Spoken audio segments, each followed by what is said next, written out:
The Wind in the Willows by Lantern Library. Chapter 1. The River Bank. The mole had been working very hard all the morning, spring cleaning his little home, first with brooms, then with dusters, then on ladders and steps and chairs with a brush and a pail of whitewash, till he had dust in his throat and eyes, and splashes of whitewash all over his black fur, and an aching back and weary arms. Spring was moving in the air above and in the earth below and around him, penetrating even his dark and lowly little house with its spirit of divine discontent and longing. It was small wonder, then, that he suddenly flung down his brush on the floor, said, "Bother," and "Oh, blow," and also, "Hang spring cleaning," and bolted out of the house without even waiting to put on his coat. Something up above was calling him imperiously, and he made for the steep little tunnel, which answered in his case to the gravelled carriage drive, owned by animals whose residences are nearer to the sun and air. So he scraped and scratched and scrabbled and scrooged, and then he scrooged again and scrabbled and scratched and scraped, working busily with his little paws and muttering to himself, up we go, till at last, pop, his snout came out into the sunlight, and he found himself rolling in the warm grass of a great meadow. "This is fine," he said to himself. "This is better than whitewashing." The sunshine struck hot on his fur, soft breezes caressed his heated brow, and after the seclusion of the cellarage he had lived in so long, the carol of happy birds fell on his dulled hearing almost like a shout. Jumping off all his 4 legs at once, in the joy of living and the delight of spring without its cleaning, he pursued his way across the meadow till he reached the hedge on the further side. "Hold up," said an elderly rabbit at the gap. "Sixpence for the privilege of passing by the private road." He was bowled over in an instant by the impatient and contemptuous mole, who trotted along the side of the hedge, chaffing the other rabbits, as they peeped hurriedly from their holes to see what the row was about. "Onion sauce, he remarked jeeringly, and was gone before they could think of a thoroughly satisfactory reply. Then they all started grumbling at each other. "How stupid you are! Why didn't you tell him? Well, why didn't you say? You might have reminded him," and so on, in the usual way, but of course it was then much too late, as is always the case. It all seemed too good to be true. Hither and thither through the meadows he rambled busily, along the hedgerows, across the copses, finding everywhere birds building, flowers budding, leaves thrusting, everything happy and progressive and occupied, and instead of having an uneasy conscience pricking him and whispering, "Whitewash," he somehow could only feel how jolly it was to be the only idle dog among all these busy citizens. After all, the best part of a holiday is perhaps not so much to be resting yourself as to see all the other fellows busy working. He thought his happiness was complete when, as he meandered aimlessly along, suddenly he stood by the edge of a full-fed river. Never in his life had he seen a river before. This sleek, sinuous, full-bodied animal, chasing and chuckling, gripping things with a gurgle, and leaving them with a laugh, to fling itself on fresh playmates that shook themselves free, and were caught and held again. All was a shake and a shiver, glints and gleams and sparkles, rustle and swirl, chatter and bubble. The mole was bewitched, entranced, fascinated. By the side of the river he trotted as one trots, when very small, by the side of a man who holds one spellbound by exciting stories. And when tired at last, he sat on the bank, while the river still chattered on to him, a babbling procession of the best stories in the world, sent from the heart of the earth, to be told at last to the insatiable sea. As he sat on the grass and looked across the river, a dark hole in the bank opposite, just above the water's edge, caught his eye, and dreamily he fell to considering what a nice, snug dwelling place it would make for an animal with few wants and fond of a bijou riverside residence, above flood level, and remote from noise and dust. As he gazed, something bright and small seemed to twinkle down in the heart of it, vanished, then twinkled once more like a tiny star. but it could hardly be a star in such an unlikely situation, and it was too glittering and small for a glowworm. Then, as he looked, it winked at him, and so declared itself to be an eye, and a small face began gradually to grow up round it, like a frame round a picture. A brown little face, with whiskers. A grave round face, with the same twinkle in its eye that had first attracted his notice. Small neat ears, and thick silky hair. It was the water rat. Then the two animals stood and regarded each other cautiously. "Hullo, mole," said the water rat. "Hullo, rat," said the mole. "Would you like to come over?" inquired the rat presently. "Oh, it's all very well to talk," said the mole rather pettishly, he being new to a river and riverside life and its ways. The rat said nothing, but stooped and unfastened a rope and hauled on it, then lightly stepped into a little boat which the mole had not observed. It was painted blue outside and white within, and was just the size for two animals, and the mole's whole heart went out to it at once, even though he did not yet fully understand its uses. The rat sculled smartly across and made fast. Then he held up his forepaw as the mole stepped gingerly down. "Lean on that," he said. "Now then, step lively." And the mole, to his surprise and rapture, found himself actually seated in the stern of a real boat. "This has been a wonderful day," said he, as the rat shoved off and took to the sculls again. "Do you know, I've never been in a boat before in all my life." "What?" cried the rat, open-mouthed. "Never been in you never, well, what have you been doing then?" "Is it so nice as all that?"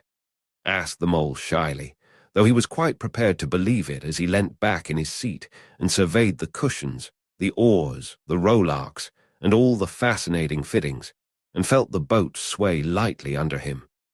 "Nice, it's the only thing," said the water rat solemnly as he leant forward for his stroke. "Believe me, my young friend, there is nothing, absolute nothing, half so much worth doing as simply messing about in boats. Simply messing," he went on dreamily, "messing about in boats, messing." "Look ahead, rat," cried the mole suddenly. It was too late. The boat struck the bank full tilt. The dreamer, the joyous oarsman, lay on his back at the bottom of the boat, his heels in the air. "About in boats or with boats," the rat went on composedly, picking himself up with a pleasant laugh. "In or out of it doesn't matter. Nothing seems really to matter, that's the charm of it. Whether you get away, or whether you don't. Whether you arrive at your destination, or whether you reach somewhere else, or whether you never get anywhere at all, you're always busy, and you never do anything in particular. And when you've done it, there's always something else to do, and you can do it if you like, but you'd much better not. Look here, if you've really nothing else on hand this morning, supposing we drop down the river together, and have a long day of it." The mole waggled his toes from sheer happiness, spread his chest with a sigh of full contentment, and leant back blissfully into the soft cushions. "What a day I'm having," he said. "Let us start at once." "Hold hard a minute then," said the rat. He looped the painter through a ring in his landing stage, climbed up into his hole above, and after a short interval reappeared staggering under a fat wicker luncheon basket. "Shove that under your feet," he observed to the mole as he passed it down into the boat. Then he untied the painter and took the sculls again. "What's inside it?" asked the mole, wriggling with curiosity. "There's cold chicken inside it," replied the rat briefly. "Cold ham cold beef pickled gherkin salad frunkrollskris which pated meat ginger beer lemonade sardawetta." "Oh, stop, cried the mole in ecstasies. "This is too much." "Do you really think so?" inquired the rat seriously. "It's only what I always take on these little excursions, and the other animals are always telling me that I'm a mean beast and cut it very fine." The mole never heard a word he was saying. Absorbed in the new life he was entering upon, intoxicated with the sparkle, the ripple, the scents and the sounds, and the sunlight, He trailed a paw in the water and dreamed long waking dreams. The water rat, like the good little fellow he was, sculled steadily on and forbore to disturb him. "I like your clothes awfully, old chap," he remarked after some half an hour or so had passed. "I'm going to get a black velvet smoking suit myself some day, as soon as I can afford it." "I beg your pardon," said the mole, pulling himself together with an effort. "You must think me very rude, but all this is so new to me. So, this is a river." "The river," corrected the rat. "And you really live by the river? What a jolly life." "By it and with it and on it and in it," said the rat. "It's brother and sister to me, and aunts and company and food and drink, and naturally washing. It's my world, and I don't want any other. What it hasn't got is not worth having, and what it doesn't know is not worth knowing. Lord, the times we've had together, whether in winter or summer, spring or autumn, it's always got its fun and its excitements. When the floods are on in February, and my cellars and basement are brimming with drink that's no good to me, and the brown water runs by my best bedroom window. Or again, when it all drops away and shows patches of mud that smells like plum cake, and the rushes and weed clog the channels, and I can potter about dry shard over most of the bed of it and find fresh food to eat, and things careless people have dropped out of boats. But isn't it a bit dull at times?" the mole ventured to ask. "Just you and the river, and no one else to pass a word with." "No one else to? Well, I mustn't be hard on you," said the rat with forbearance. "You're new to it, and of course you don't know. The bank is so crowded nowadays that many people are moving away altogether. Oh no, it isn't what it used to be at all. Aras, kingfishers, dabchicks, moorhens, all of them about all day long, and always wanting you to do something, as if a fellow had no business of his own to attend to." "What lies over there?" asked the mole, waving a paw towards a background of woodland that darkly framed the water meadows on one side of the river.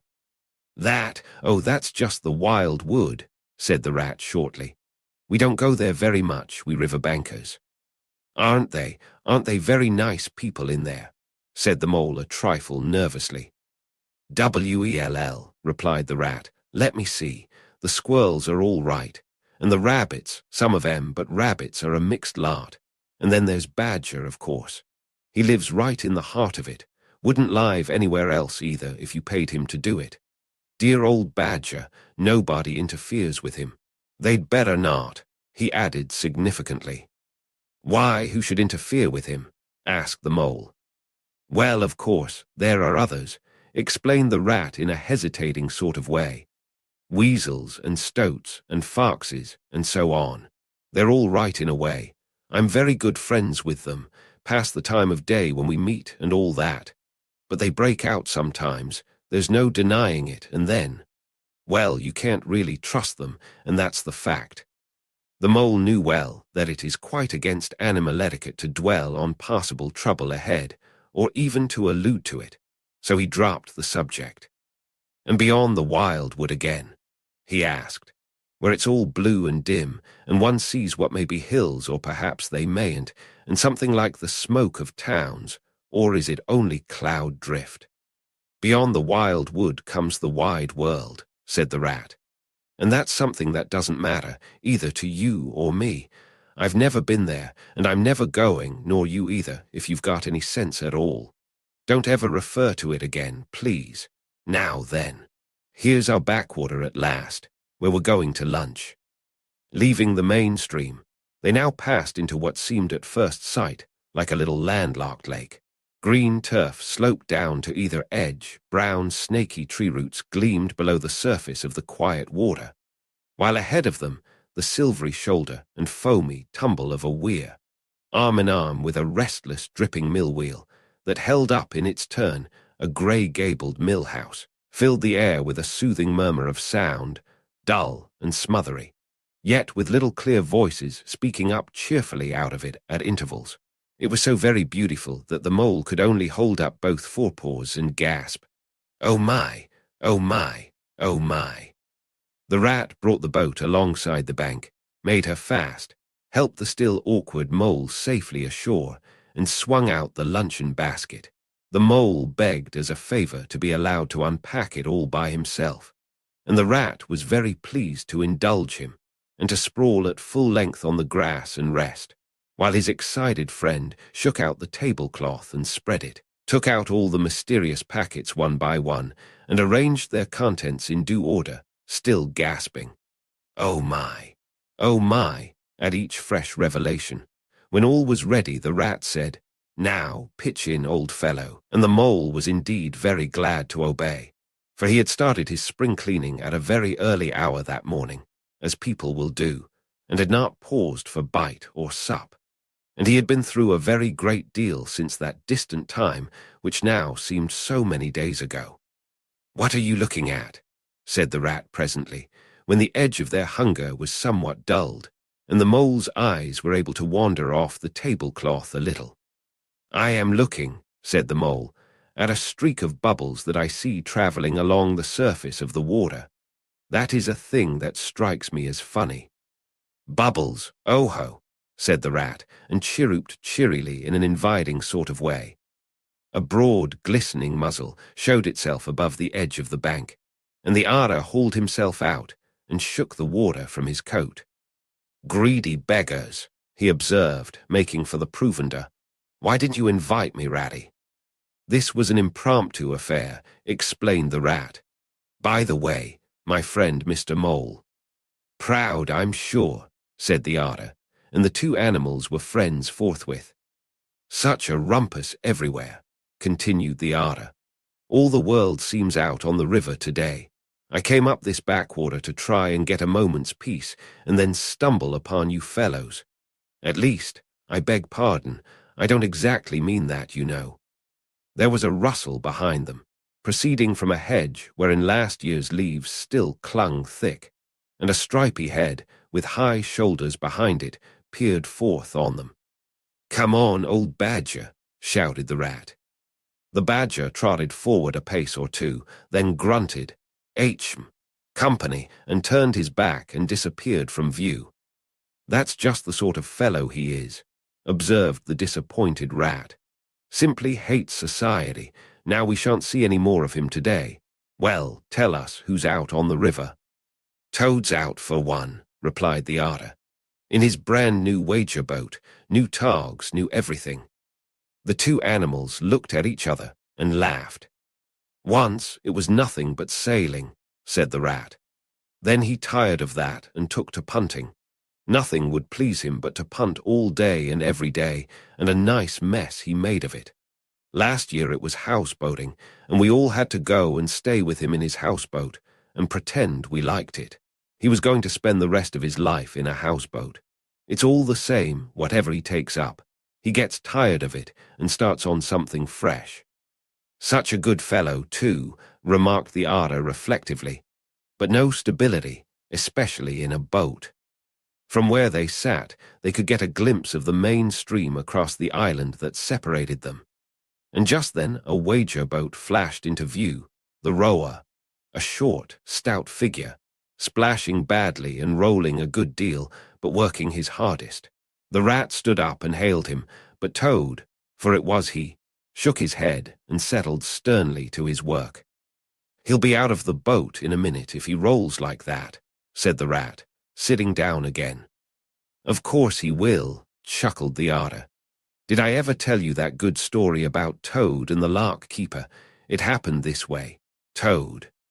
An errant mayfly swerved unsteadily athwart the current in the intoxicated fashion affected by young bloods of mayflies seeing life. A swirl of water and a cloop, and the mayfly was visible no more. Neither was the otter. The mole looked down. The voice was still in his ears, but the turf whereon he had sprawled was clearly vacant. Not an otter to be seen as far as the distant horizon. But again there was a streak of bubbles on the surface of the river. The rat hummed a tune, and the mole recollected that animal etiquette forbade any sort of comment on the sudden disappearance of one's friends at any moment. for any reason or no reason whatever. "Well, well," said the rat, "I suppose we ought to be moving. I wonder which of us had better pack the luncheon basket." He did not speak, as if he was frightfully eager for the treat. "Oh, please let me," said the mole. So, of course, the rat let him. Packing the basket was not quite such pleasant work as unpacking the basket. It never is. But the mole was bent on enjoying everything, and although just when he had got the basket packed and strapped up tightly, he saw a plate staring up at him from the grass, and when the job had been done again, the rat pointed out a fork which anybody ought to have seen, and last of all, behold, the mustard part, which he had been sitting on without knowing it. Still, somehow, the thing got finished at last, without much loss of temper. The afternoon sun was getting low as the rat sculled gently homewards in a dreamy mood, murmuring poetry things over to himself, and not paying much attention to Mole. But the mole was very full of lunch and self-satisfaction and pride, and already quite at home in a boat, so he thought, and was getting a bit restless besides, and presently he said, "Ratty, please, I want to row now." The rat shook his head with a smile. "Not yet, my young friend," he said. "Wait till you've had a few lessons. It's not so easy as it looks." The mole was quiet for a minute or two, but he began to feel more and more jealous of Rat, sculling so strongly and so easily along, and his pride began to whisper that he could do it every bit as well. He jumped up and seized the sculls so suddenly that the rat, who was gazing out over the water and saying more poetry things to himself, was taken by surprise and fell backwards off his seat with his legs in the air for the second time, while the triumphant mole took his place and grabbed the sculls with entire confidence. "Stop it, you silly ass," cried the rat from the bottom of the boat. "You can't do it, you'll have us over." The mole flung his sculls back with a flourish and made a great dig at the water. He missed the surface altogether, his legs flew up above his head, and he found himself lying on the top of the prostrate rat. Greatly alarmed, he made a grab at the side of the boat, and the next moment, sploosh! Over went the boat, and he found himself struggling in the river. Oh my, how cold the water was, and oh, how very wet it felt!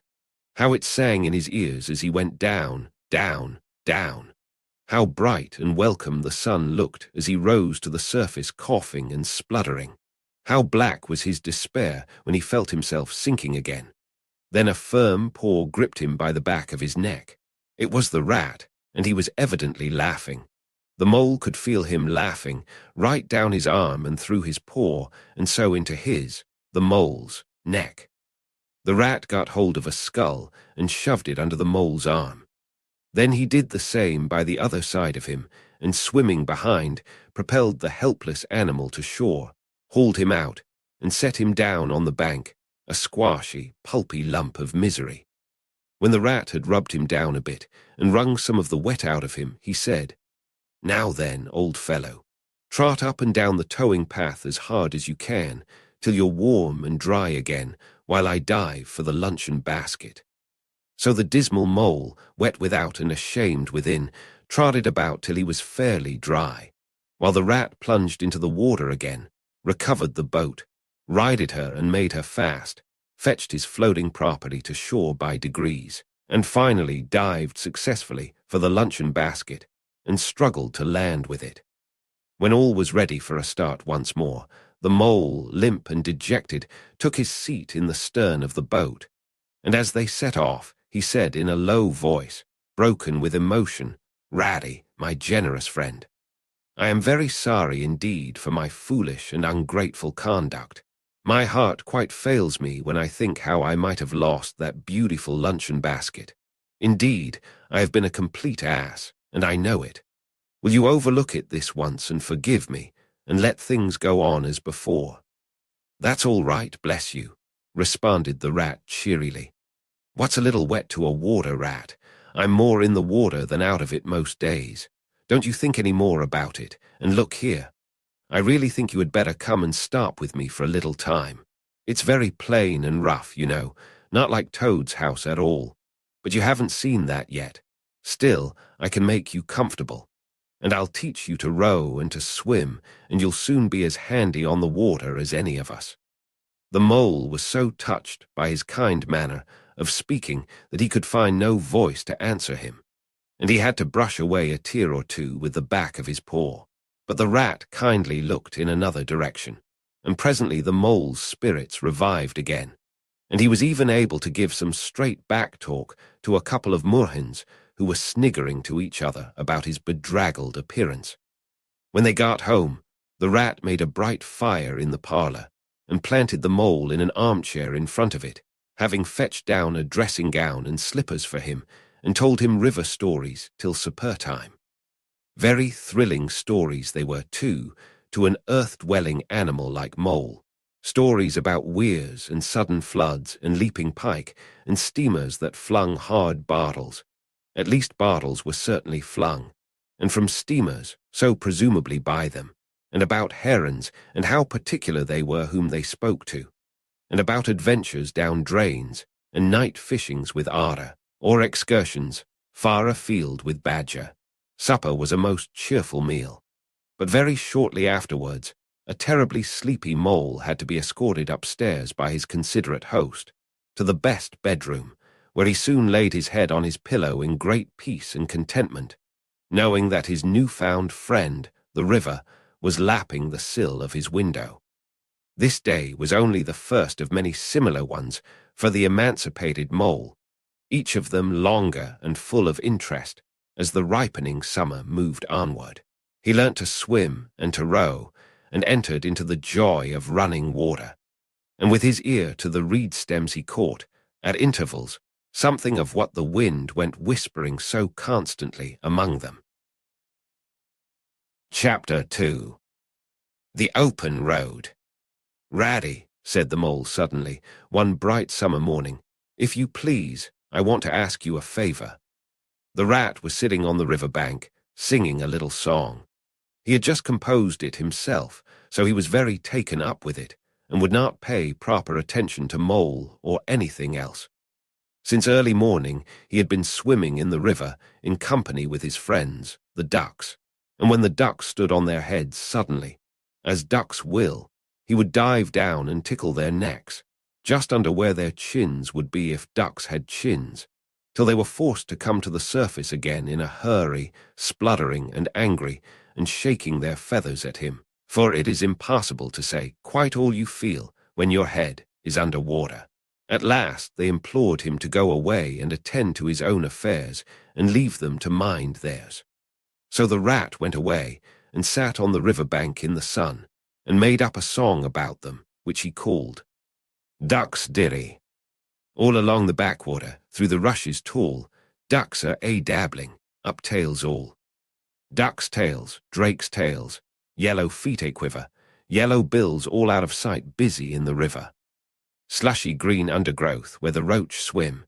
Here we keep our larder, cool and full and dim. Every one for what he likes. We like to be heads down, tails up, dabbling free.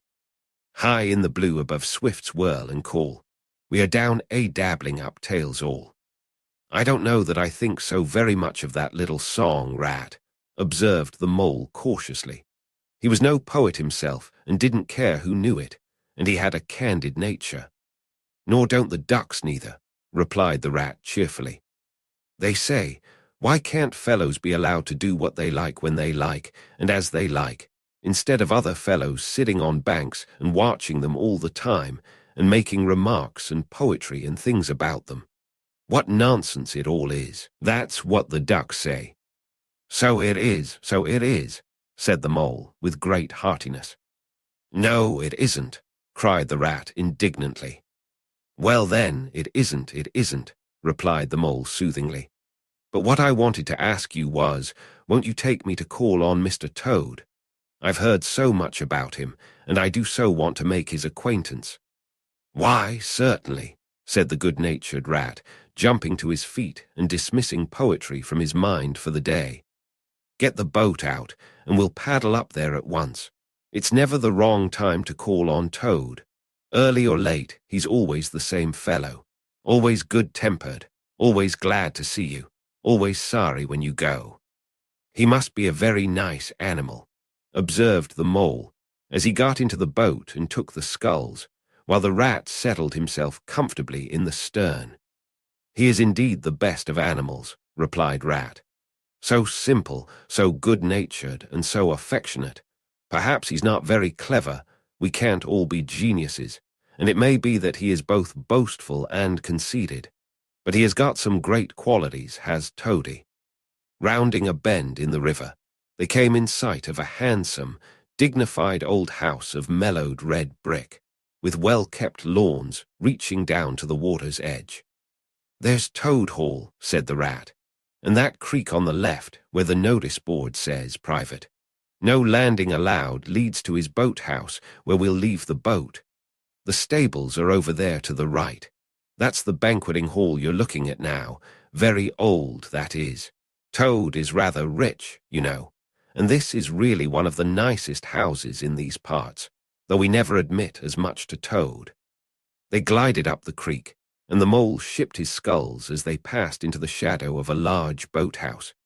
Here they saw many handsome boats, slung from the crossbeams or hauled up on a slip, but none in the water, and the place had an unused and a deserted air. The rat looked around him. "I understand," said he. "Boating is played out. He's tired of it and done with it. I wonder what new fad he has taken up now. Come along and let's look him up. We shall hear all about it quite soon enough." They disembarked and strolled across the gay flower-decked lawns in search of Toad, whom they presently happened upon resting in a wicker garden chair, with a preoccupied expression of face, and a large map spread out on his knees. "Hooray!" he cried, jumping up on seeing them. "This is splendid." He shook the paws of both of them warmly, never waiting for an introduction to the mole. "How kind of you," he went on, dancing round them. "I was just going to send a boat down the river for you, Ratty, with strict orders that you were to be fetched up here at once, whatever you were doing. I want you badly, both of you. Now what will you take? Come inside and have something. You don't know how lucky it is, you're turning up just now." "Let's sit quiet a bit, Toady," said the rat, throwing himself into an easy chair, while the mole took another by the side of him and made some civil remark about Toad's delightful residence. "Finest house on the whole river," cried Toad boisterously. "Or anywhere else, for that matter," he could not help adding. Here the rat nudged the mole. Unfortunately, the Toad saw him do it and turned very red. There was a moment's painful silence. Then Toad burst out laughing. "All right, Ratty," he said. "It's only my way, you know, and it's not such a very bad house, is it? You know you rather like it yourself. Now, look here. Let's be sensible. You are the very animals I wanted. You've got to help me. It's most important." "It's about your rowing, I suppose," said the rat, with an innocent air. "You're getting on fairly well, though you splash a good bit still. With a great deal of patience and any quantity of coaching, you may." "Oh, pooh, boating," interrupted the Toad in great disgust. "Silly, boyish amusement. I've given that up long ago. Sheer waste of time, that's what it is. It makes me downright sorry to see you fellows, who ought to know better, spending all your energies in that aimless manner. No, I've discovered the real thing, the only genuine occupation for a lifetime. I propose to devote the remainder of mine to it, and can only regret the wasted years that lie behind me, squandered in trivialities. Come with me, dear Ratty, and your amiable friend also, if he will be so very good, just as far as the stable-yard, and you shall see what you shall see." He led the way to the stable-yard accordingly, the rat following with a most mistrustful expression. And there, drawn out of the coach-house into the open, they saw a gypsy caravan, shining with newness, painted a canary yellow picked out with green and red wheels. "There you are," cried the Toad, straddling and expanding himself. "There's real life for you, embodied in that little cart. The open road, the dusty highway, the heath, the common, the hedgerows, the rolling downs. Camps, villages, towns, cities. Here today, up and off to somewhere else tomorrow. Travel, change, interest, excitement, the whole world before you, and a horizon that's always changing. And mind. This is the very finest cart of its sort that was ever built, without any exception. Come inside and look at the arrangements. Planned 'em all myself, I did. The mole was tremendously interested and excited, and followed him eagerly up the steps and into the interior of the caravan. The rat only snorted and thrust his hands deep into his pockets, remaining where he was. It was indeed very compact and comfortable. Little sleeping bunks, a little table that folded up against the wall, a cooking stove, lockers, bookshelves, a birdcage with a bird in it, and pots, pans, jugs, and kettles of every size and variety. "All complete," said the toad triumphantly, pulling open a locker. "You see, biscuits, parted lobster, sardines, everything you can possibly want. Soda water here, baccy there, letter paper, bacon, jam, cards, and dominoes. You'll find," he continued, as they descended the steps again, "you'll find that nothing whatever has been forgotten when we make our start this afternoon." "I beg your pardon," said the rat slowly, as he chewed a straw, "but did I overhear you say something about we and start, and this afternoon?" "Now, you dear good old Ratty," said Toad imploringly, "don't begin talking in that stiff and sniffy sort of way, because you know you've got to come. I can't possibly manage without you, so please consider it settled, and don't argue. It's the one thing I can't stand. You surely don't mean to stick to your dull, fusty old river all your life, and just live in a hole in a bank and boat. I want to show you the world. I'm going to make an animal of you, my boy." "I don't care," said the rat doggedly. "I'm not coming, and that's flat. And I am going to stick to my old river and live in a hole and boat, as I've always done. And what's more, Mole's going to stick to me and do as I do, aren't you, Mole?" "Of course I am," said the Mole loyally. "I'll always stick to you, Rat, and what you say is to be, has got to be. All the same, it sounds as if it might have been, well, rather fun, you know," he added wistfully. Poor Mole. The life adventurous was so new a thing to him, and so thrilling, and this fresh aspect of it was so tempting, and he had fallen in love at first sight with the canary-coloured cart and all its little fitments. The rat saw what was passing in his mind, and wavered. He hated disappointing people, and he was fond of the Mole, and would do almost anything to oblige him. Toad was watching both of them closely. "Come along in and have some lunch," he said diplomatically, "and we'll talk it over. We needn't decide anything in a hurry. Of course, I don't really care. I only want to give pleasure to you fellows.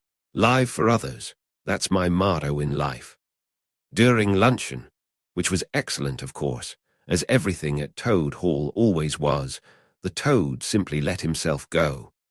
Disregarding the rat, he proceeded to play upon the inexperienced Mole as on a harp, naturally a voluble animal, and always mastered by his imagination.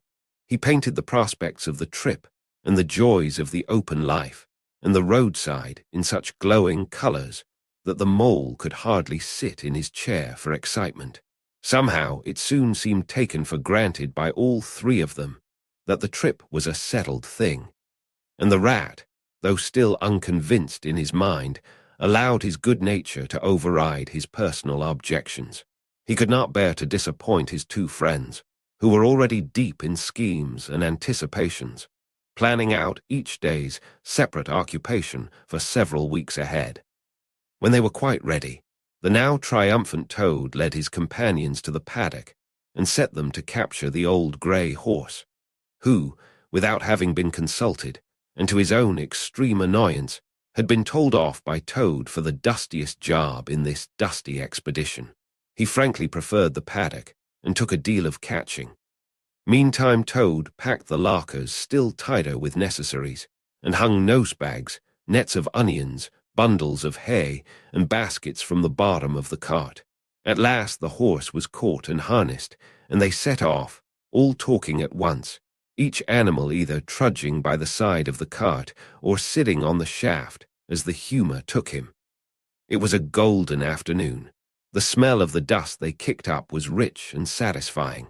Out of thick orchards on either side the road, birds called and whistled to them cheerily. Good-natured wayfarers, passing them, gave them good day, or stopped to say nice things about their beautiful cart. And rabbits, sitting at their front doors in the hedgerows, held up their forepaws and said, "Oh my, oh my, oh my."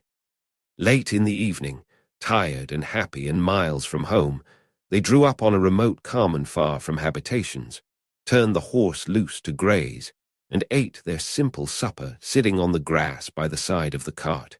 Toad talked big about all he was going to do in the days to come, while stars grew fuller and larger all around them, and a yellow moon, appearing suddenly and silently from nowhere in particular, came to keep them company and listen to their talk. At last they turned into their little bunks in the cart, and Toad, kicking out his legs, sleepily said, "Well, good night, you fellows. This is the real life for a gentleman. Talk about your old river." "I don't talk about my river," replied the patient rat. "You know I don't, Toad, but I think about it," he added pathetically in a lower tone. "I think about it all the time." The mole reached out from under his blanket, felt for the rat's paw in the darkness, and gave it a squeeze. "I'll do whatever you like, Ratty," he whispered. "Shall we run away tomorrow morning, quite early, very early, and go back to our dear old hole on the river?" "No, no, we'll see it out," whispered back the rat. "Thanks awfully, but I ought to stick by Toad till this trip is ended. It wouldn't be safe for him to be left to himself. It won't take very long. His fads never do. Good night." The end was indeed nearer than even the rat suspected. After so much open air and excitement, the Toad slept very soundly, and no amount of shaking could rouse him out of bed next morning. So the mole and rat turned to, quietly and manfully, and while the rat saw to the horse and lit a fire, and cleaned last night's cups and platters, and got things ready for breakfast, the mole trudged off to the nearest village, a long way off, for milk and eggs and various necessaries the Toad had, of course, forgotten to provide. The hard work had all been done, and the two animals were resting, thoroughly exhausted, by the time Toad appeared on the scene, fresh and gay, remarking what a pleasant, easy life it was they were all leading now, after the cares and worries and fatigues of housekeeping at home. They had a pleasant ramble that day over grassy downs and along narrow by-lanes, and camped, as before, on a common. Only this time the two guests took care that Toad should do his fair share of work. In consequence, when the time came for starting next morning, Toad was by no means so rapturous about the simplicity of the primitive life, and indeed attempted to resume his place in his bunk, whence he was hauled by force. Their way lay, as before, across country by narrow lanes, and it was not till the afternoon that they came out on the high road, their first high road, and their disaster, fleet and unforeseen, sprang out on them. Disaster momentous indeed to their expedition, but simply overwhelming in its effect on the after career of Toad. They were strolling along the high road easily, the mole by the horse's head, talking to him, since the horse had complained that he was being frightfully left out of it, and nobody considered him in the least. The Toad and the water rat walking behind the cart talking together. At least Toad was talking, and Rat was saying at intervals, "Yes, precisely. And what did you say to him?" and thinking all the time of something very different, when far behind them they heard a faint warning hum like the drone of a distant bee.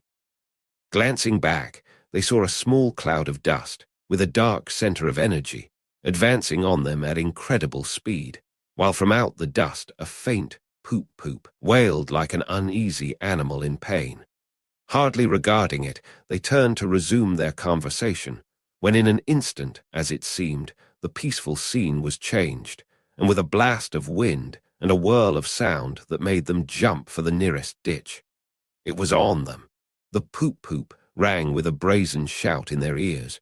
They had a moment's glimpse of an interior of glittering plate glass and rich morocco, and the magnificent motor car, immense, breath-snatching, passionate, with its pilot tense and hugging his wheel, possessed all earth and air for the fraction of a second, flung an enveloping cloud of dust that blinded and enwrapped them utterly, and then dwindled to a speck in the far distance, changed back into a droning bee once more. The old grey horse, dreaming, as he plodded along, of his quiet paddock, in a new raw situation such as this, simply abandoned himself to his natural emotions, rearing, plunging, backing steadily, in spite of all the mole's efforts at his head, and all the mole's lively language directed at his better feelings.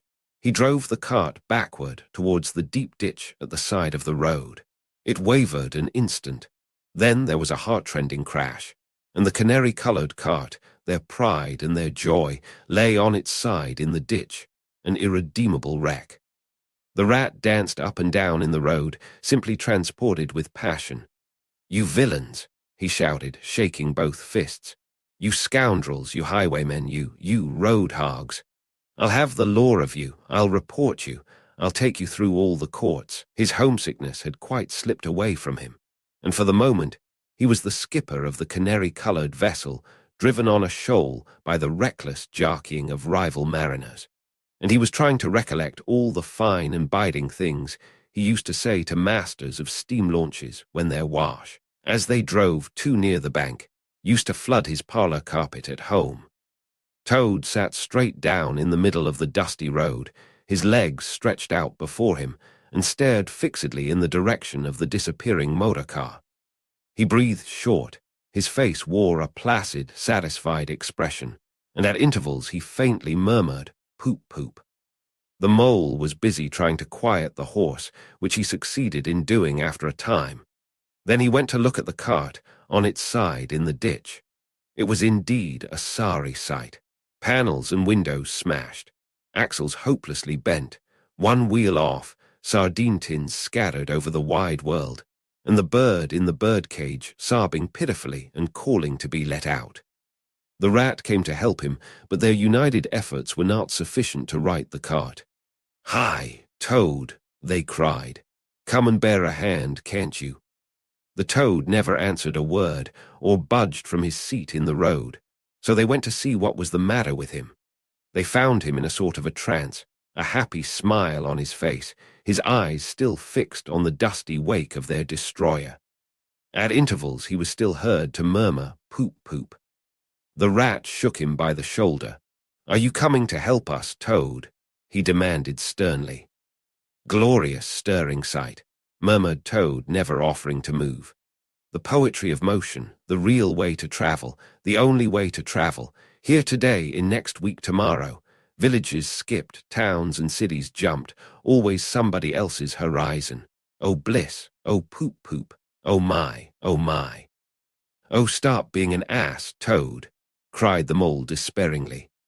"And to think I never knew," went on the toad in a dreamy monotone. "All those wasted years that lie behind me, I never knew, never even dreamt. But now that I know, now that I fully realize, oh, what a flowery track lies spread before me henceforth. What dust clouds shall spring up behind me as I speed on my reckless way. What carts I shall fling carelessly into the ditch in the wake of my magnificent onset. Horrid little carts, common carts, canary-coloured carts. What are we to do with him?" asked the mole of the water rat. "Nothing at all," replied the rat firmly, "because there is really nothing to be done. You see, I know him from of old. He is now possessed. He has got a new craze, and it always takes him that way in its first stage. He'll continue like that for days now, like an animal walking in a happy dream, quite useless for all practical purposes. Never mind him. Let's go and see what there is to be done about the cart." A careful inspection showed them that, even if they succeeded in riding it by themselves, the cart would travel no longer. The axles were in a hopeless state, and the missing wheel was shattered into pieces. The rat knotted the horse's reins over his back and took him by the head, carrying the birdcage and its hysterical occupant in the other hand. "Come on," he said grimly to the mole. "It's 5 or 6 miles to the nearest town, and we shall just have to walk it. The sooner we make a start, the better." "But what about Toad?" asked the mole anxiously as they set off together. "We can't leave him here, sitting in the middle of the road by himself, in the distracted state he's in. It's not safe. Supposing another thing were to come along." "Oh, bother Toad," said the rat savagely. "I've done with him." They had not proceeded very far on their way, however, when there was a pattering of feet behind them, and Toad caught them up and thrust a paw inside the elbow of each of them, still breathing short and staring into vacancy. "Now, look here, Toad," said the rat sharply. "As soon as we get to the town, you'll have to go straight to the police station and see if they know anything about that motor car and who it belongs to, and lodge a complaint against it. And then you'll have to go to a blacksmith's or a wheelwright's and arrange for the cart to be fetched and mended and put to rights. It'll take time, but it's not quite a hopeless smash. Meanwhile, the mole and I will go to an inn and find comfortable rooms where we can stay till the cart's ready, until your nerves have recovered their shock." "Police station, complaint," murmured Toad dreamily. "Me complain of that beautiful, that heavenly vision that has been vouchsafed me. Mend the cart. I've done with carts forever. I never want to see the cart or to hear of it again. Oh, Ratty, you can't think how obliged I am to you for consenting to come on this trip. I wouldn't have gone without you, and then I might never have seen that swan, that sunbeam, that thunderbolt. I might never have heard that entrancing sound or smelt that bewitching smell. I owe it all to you, my best of friends." The rat turned from him in despair. "You see what it is," he said to the mole, addressing him across Toad's head. "He's quite hopeless. I give it up. When we get to the town, we'll go to the railway station, and with luck we may pick up a train there that'll get us back to Riverbank tonight. And if ever you catch me going pleasuring with this provoking animal again." He snorted, and during the rest of that, weary trudge addressed his remarks exclusively to Mole. On reaching the town, they went straight to the station and deposited Toad in the second-class waiting room, giving a porter 2 pence to keep a strict eye on him. They then left the horse at an inn stable and gave what directions they could about the cart and its contents. Eventually, a slow train having landed them at a station not very far from Toad Hall, they escorted the spellbound, sleepwalking Toad to his door, put him inside it, and instructed his housekeeper to feed him, undress him, and put him to bed. Then they got out their boat from the boathouse, sculled down the river home, and at a very late hour sat down to supper in their own cosy riverside parlour, to the rat's great joy and contentment. The following evening, the mole, who had risen late and taken things very easy all day, was sitting on the bank fishing, when the rat, who had been looking up his friends and gossiping, came strolling along to find him. "Heard the news," he said. "There's nothing else being talked about all along the riverbank. Toad went up to town by an early train this morning, and he has ordered a large and very expensive motor car." Chapter 3. The Wildwood. The mole had long wanted to make the acquaintance of the badger. He seemed, by all accounts, to be such an important personage, and though rarely visible, to make his unseen influence felt by everybody about the place. But whenever the mole mentioned his wish to the water rat, he always found himself put off. "It's all right," the rat would say. "Badger'll turn up some day or other. He's always turning up, and then I'll introduce you, the best of fellows. But you must not only take him as you find him, but when you find him." "Couldn't you ask him here, dinner or something?" said the mole. "He wouldn't come," replied the rat simply. "Badger hates society and invitations and dinner and all that sort of thing." "Well then, supposing we go and call on him," suggested the mole. "Oh, I'm sure he wouldn't like that at all," said the rat, quite alarmed. "He's so very shy, he'd be sure to be offended. I've never even ventured to call on him at his own home myself, though I know him so well. Besides, we can't. It's quite out of the question, because he lives in the very middle of the wild wood." "Well, supposing he does," said the mole. You told me the wild wood was all right, you know." "Oh, I know, so it is," replied the rat evasively. "But I think we won't go there just now. Not just yet. It's a long way, and he wouldn't be at home at this time of year anyhow, and he'll be coming along some day, if you'll wait quietly."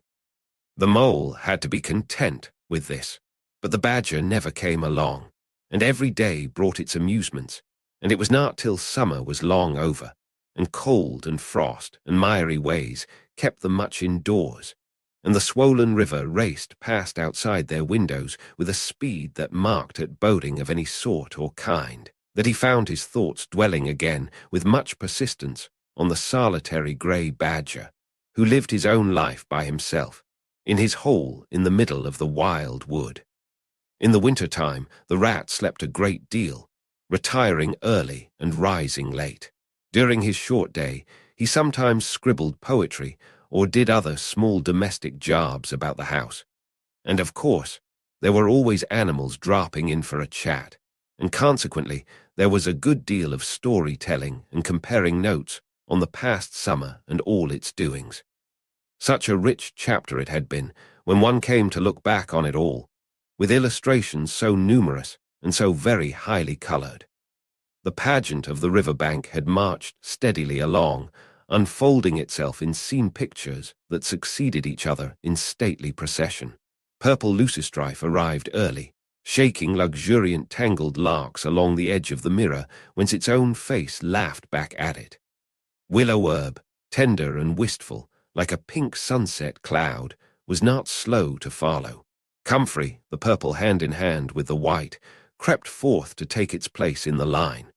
And at last one morning the diffident and delaying Dargrose stepped delicately on the stage, and one knew, as if string music had announced it in stately chords that strayed into a gavotte, that June at last was here.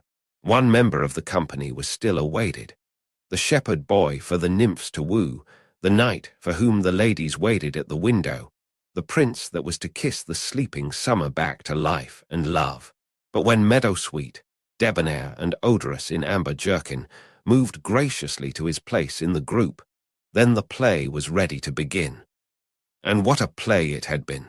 Drowsy animals, snug in their holes while wind and rain were battering at their doors, recalled still keen mornings, an hour before sunrise, when the white mist, as yet undispersed, clung closely along the surface of the water. Then the shock of the early plunge, the scamper along the bank, and the radiant transformation of earth, air, and water, when suddenly the sun was with them again, and grey was gold, and colour was born and sprang out of the earth once more. They recalled the languorous siesta of hot midday, deep in green undergrowth, the sun striking through in tiny golden shafts and sparks, the boating and bathing of the afternoon, the rambles along dusty lanes and through yellow cornfields, and the long, cool evening at last, when so many threads were gathered up, so many friendships rounded, and so many adventures planned for the morrow. There was plenty to talk about on those short winter days when the animals found themselves round the fire. Still, the mole had a good deal of spare time on his hands, and so one afternoon, when the rat in his armchair before the blaze was alternately dozing and trying over rhymes that wouldn't fit, he formed the resolution to go out by himself and explore the wild wood, and perhaps strike up an acquaintance with Mr. Badger. It was a cold, still afternoon with a hard, steely sky overhead, when he slipped out of the warm parlour into the open air. The country lay bare and entirely leafless around him, and he thought that he had never seen so far and so intimately into the insides of things as on that winter day when nature was deep in her annual slumber and seemed to have kicked the clothes off. Copses, dells, quarries, and all hidden places, which had been mysterious mines for exploration in leafy summer, now exposed themselves and their secrets pathetically, and seemed to ask him to overlook their shabby poverty for a while, till they could riot in rich masquerade as before, and trick and entice him with the old deceptions. It was pitiful in a way, and yet cheering, even exhilarating. He was glad that he liked the country undecorated, hard and stripped of its finery. He had got down to the bare bones of it, and they were fine and strong and simple. He did not want the warm clover and the play of seeding grasses. The screens of quickset, the billowy drapery of beech and elm seemed best away. And with great cheerfulness of spirit, he pushed on towards the wild wood, which lay before him low and threatening, like a black reef in some still southern sea. There was nothing to alarm him at first entry. Twigs crackled under his feet, logs tripped him, funguses on stumps resembled caricatures, and startled him for the moment by their likeness to something familiar and far away. But that was all fun and exciting. It led him on, and he penetrated to where the light was less, and trees crouched nearer and nearer, and holes made ugly mouths at him on either side. Everything was very still now. The dusk advanced on him steadily, rapidly, gathering in behind and before, and the light seemed to be draining away like flood water. Then the faces began. It was over his shoulder, and indistinctly that he first thought he saw a face, a little, evil, wedge-shaped face, looking out at him from a hole. When he turned and confronted it, the thing had vanished. He quickened his pace, telling himself cheerfully not to begin imagining things or there would be simply no end to it. He passed another hole, and another, and then, yes, no, yes, certainly a little narrow face with hard eyes had flashed up for an instant from a hole and was gone. He hesitated, braced himself up for an effort and strode on. Then suddenly, and as if it had been so all the time, every hole, far and near, and there were hundreds of them, seemed to possess its face, coming and going rapidly, all fixing on him glances of malice and hatred, all hard-eyed and evil and sharp. If he could only get away from the holes in the banks, he thought, there would be no more faces. He swung off the path and plunged into the untrodden places of the wood. Then the whistling began. Very faint and shrill it was, and far behind him when first he heard it, but somehow it made him hurry forward. Then, still very faint and shrill, it sounded far ahead of him and made him hesitate and want to go back. As he halted in indecision, it broke out on either side and seemed to be caught up and passed on throughout the whole length of the wood to its farthest limit. They were up and alert and ready, evidently, whoever they were. And he was alone and unarmed and far from any help, and the night was closing in. Then the pattering began. He thought it was only falling leaves at first, so slight and delicate was the sound of it. Then as it grew it took a regular rhythm, and he knew it for nothing else but the pat-pat-pat of little feet still a very long way off. Was it in front or behind? It seemed to be first one, and then the other, then both. It grew and it multiplied, till from every quarter as he listened anxiously, leaning this way and that, it seemed to be closing in on him. As he stood still to hearken, a rabbit came running hard towards him through the trees. He waited, expecting it to slacken pace or to swerve from him into a different course. Instead, the animal almost brushed him as it dashed past, his face set and hard, his eyes staring. "Get out of this, you fool, get out."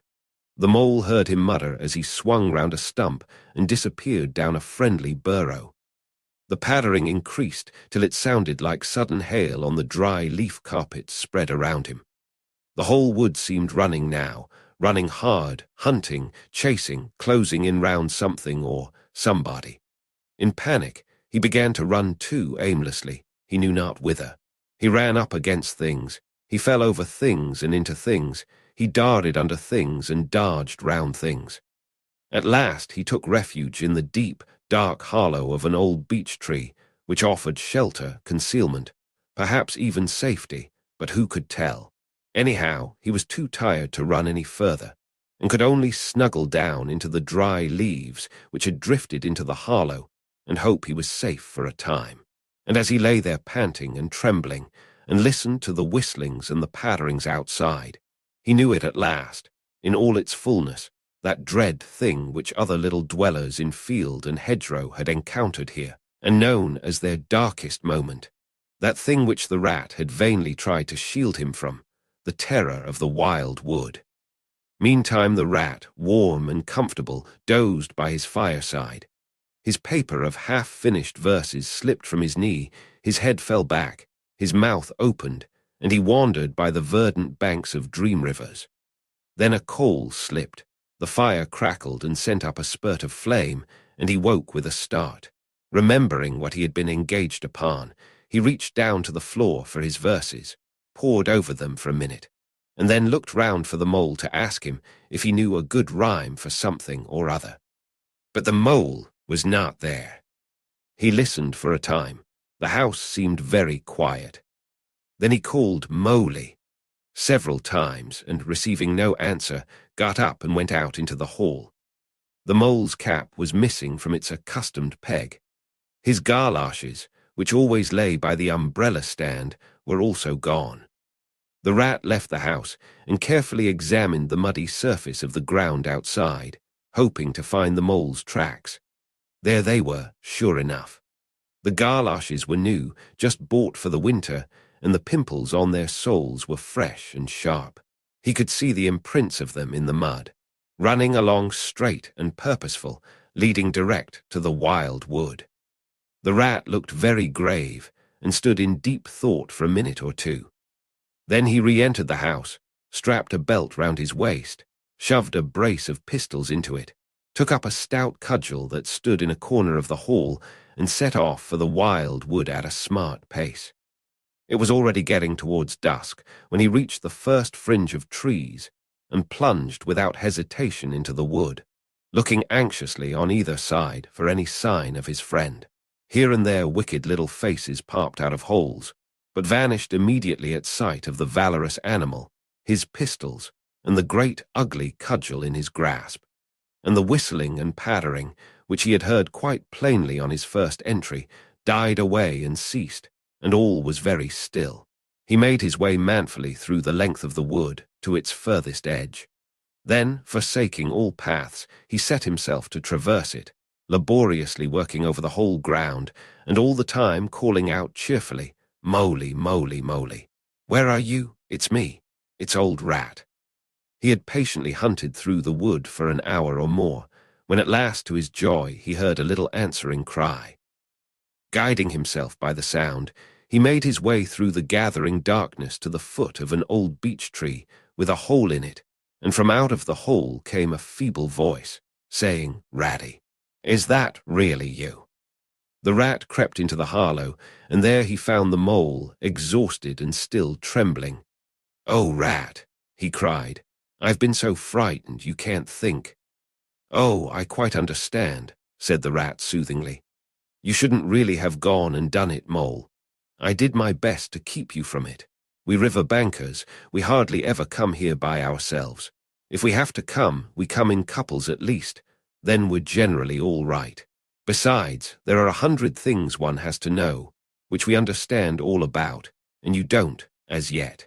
I mean passwords and signs, and sayings which have power and effect, and plants you carry in your pocket, and verses you repeat, and dodges and tricks you practice. All simple enough when you know them, but they've got to be known if you're small, or you'll find yourself in trouble. Of course, if you were Badger or Otter, it would be quite another matter. Surely the brave Mr. Toad wouldn't mind coming here by himself, would he?" inquired the Mole. "Old Toad," said the rat, laughing heartily. "He wouldn't show his face here alone, not for a whole hatful of golden guineas, Toad wouldn't." The Mole was greatly cheered by the sound of the rat's careless laughter, as well as by the sight of his stick and his gleaming pistols, and he stopped shivering and began to feel bolder and more himself again. "Now then," said the rat presently, "we really must pull ourselves together and make a start for home while there's still a little light left. It will never do to spend the night here, you understand. Too cold, for one thing." "Dear Ratty," said the poor Mole, "I'm dreadfully sorry, but I'm simply dead beat, and that's a solid fact. You must let me rest here a while longer and get my strength back if I'm to get home at all." "Oh, all right," said the good-natured rat. "Rest away. It's pretty nearly pitch dark now, anyhow, and there ought to be a bit of a moon later." So the mole got well into the dry leaves and stretched himself out, and presently dropped off into sleep, though of a broken and troubled sort, while the rat covered himself up, too, as best he might, for warmth, and lay patiently waiting, with a pistol in his paw. When at last the mole woke up, much refreshed, and in his usual spirits, the rat said, "Now then, I'll just take a look outside and see if everything's quiet, and then we really must be off." He went to the entrance of their retreat and put his head out. Then the mole heard him saying quietly to himself, "Hullo, hullo, here is a go." "What's up, Ratty?" asked the mole. "Snow is up," replied the rat briefly. "Or rather down. It's snowing hard." The mole came and crouched beside him, and looking out, saw the wood that had been so dreadful to him in quite a changed aspect. Holes, hollows, pools, pitfalls, and other black menaces to the wayfarer were vanishing fast, and a gleaming carpet of fairy was springing up everywhere that looked too delicate to be trodden upon by rough feet. A fine powder filled the air and caressed the cheek with a tingle in its touch, and the black boles of the trees showed up in a light that seemed to come from below. "Well, well, it can't be helped," said the rat after pondering. "We must make a start and take our chance, I suppose. The worst of it is I don't exactly know where we are, and now this snow makes everything look so very different." It did indeed. The mole would not have known that it was the same wood. However, they set out bravely, and took the line that seemed most promising, holding on to each other and pretending with invincible cheerfulness that they recognized an old friend in every fresh tree that grimly and silently greeted them, or saw openings, gaps, or paths with a familiar turn in them, in the monotony of white space and black tree trunks that refused to vary. An hour or two later, they had lost all count of time. They pulled up, dispirited, weary, and hopelessly at sea, and sat down on a fallen tree trunk to recover their breath and consider what was to be done. They were aching with fatigue and bruised with tumbles. They had fallen into several holes and got wet through. The snow was getting so deep that they could hardly drag their little legs through it, and the trees were thicker and more like each other than ever. There seemed to be no end to this wood, and no beginning, and no difference in it, and worst of all, no way out. "We can't sit here very long," said the rat. "We shall have to make another push for it and do something or other. The cold is too awful for anything, and the snow will soon be too deep for us to wade through." He peered about him and considered. "Look here," he went on, "this is what occurs to me. There's a sort of dell down here in front of us, where the ground seems all hilly and humpy and hummocky. We'll make our way down into that and try and find some sort of shelter, a cave or hole with a dry floor to it, out of the snow and the wind, and then we'll have a good rest before we try again, for we're both of us pretty dead beat. Besides, the snow may leave off, or something may turn up." So once more they got on their feet and struggled down into the dell, where they hunted about for a cave or some corner that was dry and a protection from the keen wind and the whirling snow. They were investigating one of the hummocky bits the rat had spoken of, when suddenly the mole tripped up and fell forward on his face with a squeal. "Oh, my leg!" he cried. "Oh, my poor shin!" And he sat up on the snow and nursed his leg in both his front paws. "Poor old mole," said the rat kindly. "You don't seem to be having much luck today, do you? Let's have a look at the leg. Yes," he went on, going down on his knees to look, "you've cut your shin, sure enough. Wait till I get at my handkerchief, and I'll tie it up for you." "I must have tripped over a hidden branch or a stump," said the mole miserably. "Oh my, oh my." "It's a very clean cut," said the rat, examining it again attentively. "That was never done by a branch or a stump. Looks as if it was made by a sharp edge of something in metal. Funny." He pondered a while and examined the humps and slopes that surrounded them. "Well, never mind what done it," said the mole, forgetting his grammar in his pain. "It hurts just the same, whatever done it." But the rat, after carefully tying up the leg with his handkerchief, had left him and was busy scraping in the snow. He scratched and shoveled and explored, all four legs working busily, while the mole waited impatiently, remarking at intervals, "Oh, come on, rat." Suddenly the rat cried, "Hooray!" and then, "Hooray, hooray, hooray, hooray," and fell to executing a feeble jig in the snow. "What have you found, Ratty?" asked the mole, still nursing his leg. "Come and see," said the delighted rat as he jigged on. The mole hobbled up to the spot and had a good look. "Well," he said at last slowly, "I see it right enough. Seen the same sort of thing before lots of times. Familiar object, I call it. A door scraper. Well, what of it? Why dance jigs around a door scraper? But don't you see what it means? You dull-witted animal," cried the rat impatiently.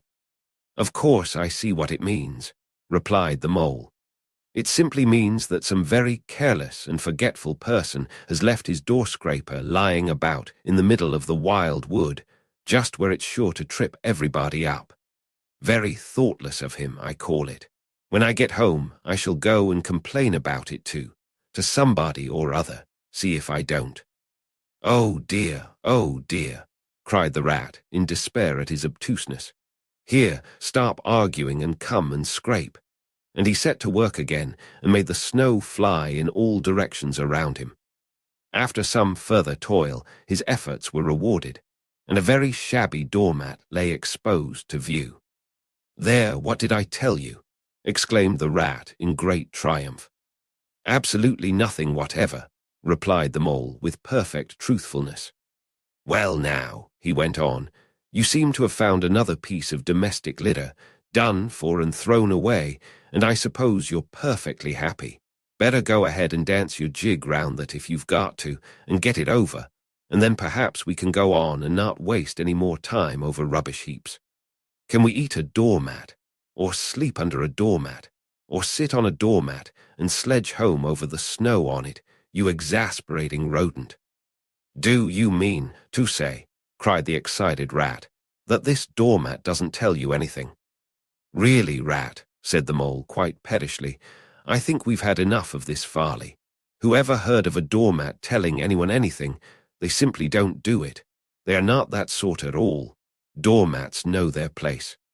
"Now look here, you thick-headed beast," replied the rat, really angry. "This must stop. Not another word, but scrape and scratch and dig and hunt round, especially on the sides of the hummocks, if you want to sleep dry and warm tonight, for it's our last chance." The rat attacked a snowbank beside them with ardor, probing with his cudgel everywhere, and then digging with fury. And the mole scraped busily too, more to oblige the rat than for any other reason, for his opinion was that his friend was getting light-headed. Some 10 minutes' hard work, and the point of the rat's cudgel struck something that sounded hollow. He worked till he could get a paw through and feel, then called the mole to come and help him. Hard at it went the two animals, till at last the result of their labors stood full in view of the astonished and hitherto incredulous mole. In the side of what had seemed to be a snowbank stood a solid-looking little door, painted a dark green. An iron bell-pull hung by the side, and below it, on a small brass plate, neatly engraved in square capital letters, they could read by the aid of moonlight, "Mr. Badger." The mole fell backwards on the snow from sheer surprise and delight. "Rat," he cried in penitence, "you're a wonder, a real wonder, that's what you are. I see it all now. You argued it out, step by step, in that wise head of yours, from the very moment that I fell and cut my shin, and you looked at the cut, and at once your majestic mind said to itself, 'Door scraper.' And then you turned to and found the very door scraper that done it. Did you stop there? No. Some people would have been quite satisfied, but not you. Your intellect went on working. 'Let me only just find a doormat,' says you to yourself, and my theory is proved. And of course you found your doormat. You're so clever, I believe you could find anything you liked. Now, says you, that door exists, as plain as if I saw it. There's nothing else remains to be done but to find it. Well, I've read about that sort of thing in books, but I've never come across it before in real life. You ought to go where you'll be properly appreciated. You're simply wasted here, among us fellows. If I only had your head, Ratty. But as you haven't, interrupted the rat, rather unkindly, I suppose you're going to sit on the snow all night and talk. Get up at once and hang on to that bellpull you see there, and ring hard as you can, while I hammer. While the rat attacked the door with his stick, the mole sprang up at the bellpull, clutched it and swung there, both feet well off the ground, and from quite a long way off they could faintly hear a deep-toned bell respond. Chapter 4. Mr. Badger. They waited patiently for what seemed a very long time, stamping in the snow to keep their feet warm. At last they heard the sound of slow, shuffling footsteps approaching the door from the inside. It seemed, as the mole remarked to the rat, like someone walking in carpet slippers that were too large for him and down at heel, which was intelligent of Mole, because that was exactly what it was. There was the noise of a bolt shot back, and the door opened a few inches, enough to show a long snout and a pair of sleepy blinking eyes. "Now, the very next time this happens," said a gruff and suspicious voice, "I shall be exceedingly angry. Who is it this time, disturbing people on such a night? Speak up." "Oh, Badger," cried the rat, "let us in, please. It's me, Rat, and my friend Mole, and we've lost our way in the snow." "What, Ratty, my dear little man?" exclaimed the badger in quite a different voice. "Come along in, both of you at once. Why, you must be perished. Well, I never, lost in the snow, and in the wild wood, too, and at this time of night, but come in with you." The two animals tumbled over each other in their eagerness to get inside, and heard the door shut behind them with great joy and relief. The badger, who wore a long dressing gown, and whose slippers were indeed very down at heel, carried a flat candlestick in his paw, and had probably been on his way to bed when their summons sounded. He looked kindly down on them and patted both their heads. "This is not the sort of night for small animals to be out," he said paternally. "I'm afraid you've been up to some of your pranks again, Ratty, but come along, come into the kitchen. There's a first-rate fire there, and supper and everything." He shuffled on in front of them, carrying the light, and they followed him, nudging each other in an anticipating sort of way, down a long, gloomy, and to tell the truth, decidedly shabby passage into a sort of a central hall, out of which they could dimly see other long, tunnel-like passages branching, passages mysterious, and without apparent end. But there were doors in the hall as well, stout oaken, comfortable-looking doors. One of these the badger flung open, and at once they found themselves in all the glow and warmth of a large fire-lit kitchen. The floor was well-worn red brick, and on the wide hearth burnt a fire of logs, between two attractive chimney corners tucked away in the wall, well out of any suspicion of draught. A couple of high-backed settles, facing each other on either side of the fire, gave further sitting accommodations for the sociably disposed. In the middle of the room stood a long table of plain boards placed on trestles, with benches down each side. At one end of it, where an armchair stood pushed back, were spread the remains of the badger's plain but ample supper. Rows of spotless plates winked from the shelves of the dresser at the far end of the room, and from the rafters overhead hung hams, bundles of dried herbs, nets of onions, and baskets of eggs. It seemed a place where heroes could fitly feast after victory, where weary harvesters could line up in scores along the table and keep their harvest home with mirth and song, or where 2 or 3 friends of simple tastes could sit about as they pleased and eat and smoke and talk in comfort and contentment.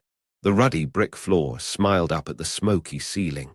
The oaken settles, shiny with long wear, exchanged cheerful glances with each other. Plates on the dresser grinned at parts on the shelf, and the merry firelight flickered and played over everything without distinction. The kindly badger thrust them down on a settle to toast themselves at the fire, and bade them remove their wet coats and boots, Then he fetched them dressing gowns and slippers, and himself bathed the mole's shin with warm water and mended the cut with sticking plaster, till the whole thing was just as good as new, if not better, in the embracing light and warmth, warm and dry at last, with weary legs propped up in front of them, and a suggestive clink of plates being arranged on the table behind. It seemed to the storm-driven animals, now in safe anchorage, that the cold and trackless wild were just left outside was miles and miles away, and all that they had suffered in it, a half-forgotten dream. When at last they were thoroughly toasted, the badger summoned them to the table, where he had been busy laying a repast. They had felt pretty hungry before, but when they actually saw at last the supper that was spread for them, really it seemed only a question of what they should attack first where all was so attractive, and whether the other things would obligingly wait for them till they had time to give them attention. Conversation was impossible for a long time, and when it was slowly resumed, it was that regrettable sort of conversation that results from talking with your mouth full. The badger did not mind that sort of thing at all, nor did he take any notice of elbows on the table or everybody speaking at once.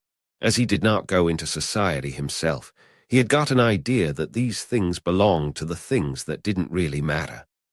We know, of course, that he was wrong and took too narrow a view, because they do matter very much, though it would take too long to explain why. He sat in his armchair at the head of the table and nodded gravely at intervals as the animals told their story, and he did not seem surprised or shocked at anything, and he never said, "I told you so," or "just what I always said," or remarked that they ought to have done so and so, or ought not to have done something else. The mole began to feel very friendly towards him. When supper was really finished at last, and each animal felt that his skin was now as tight as was decently safe, and that by this time he didn't care a hang for anybody or anything, they gathered round the glowing embers of the great wood fire, and thought how jolly it was to be sitting up so late, and so independent, and so full.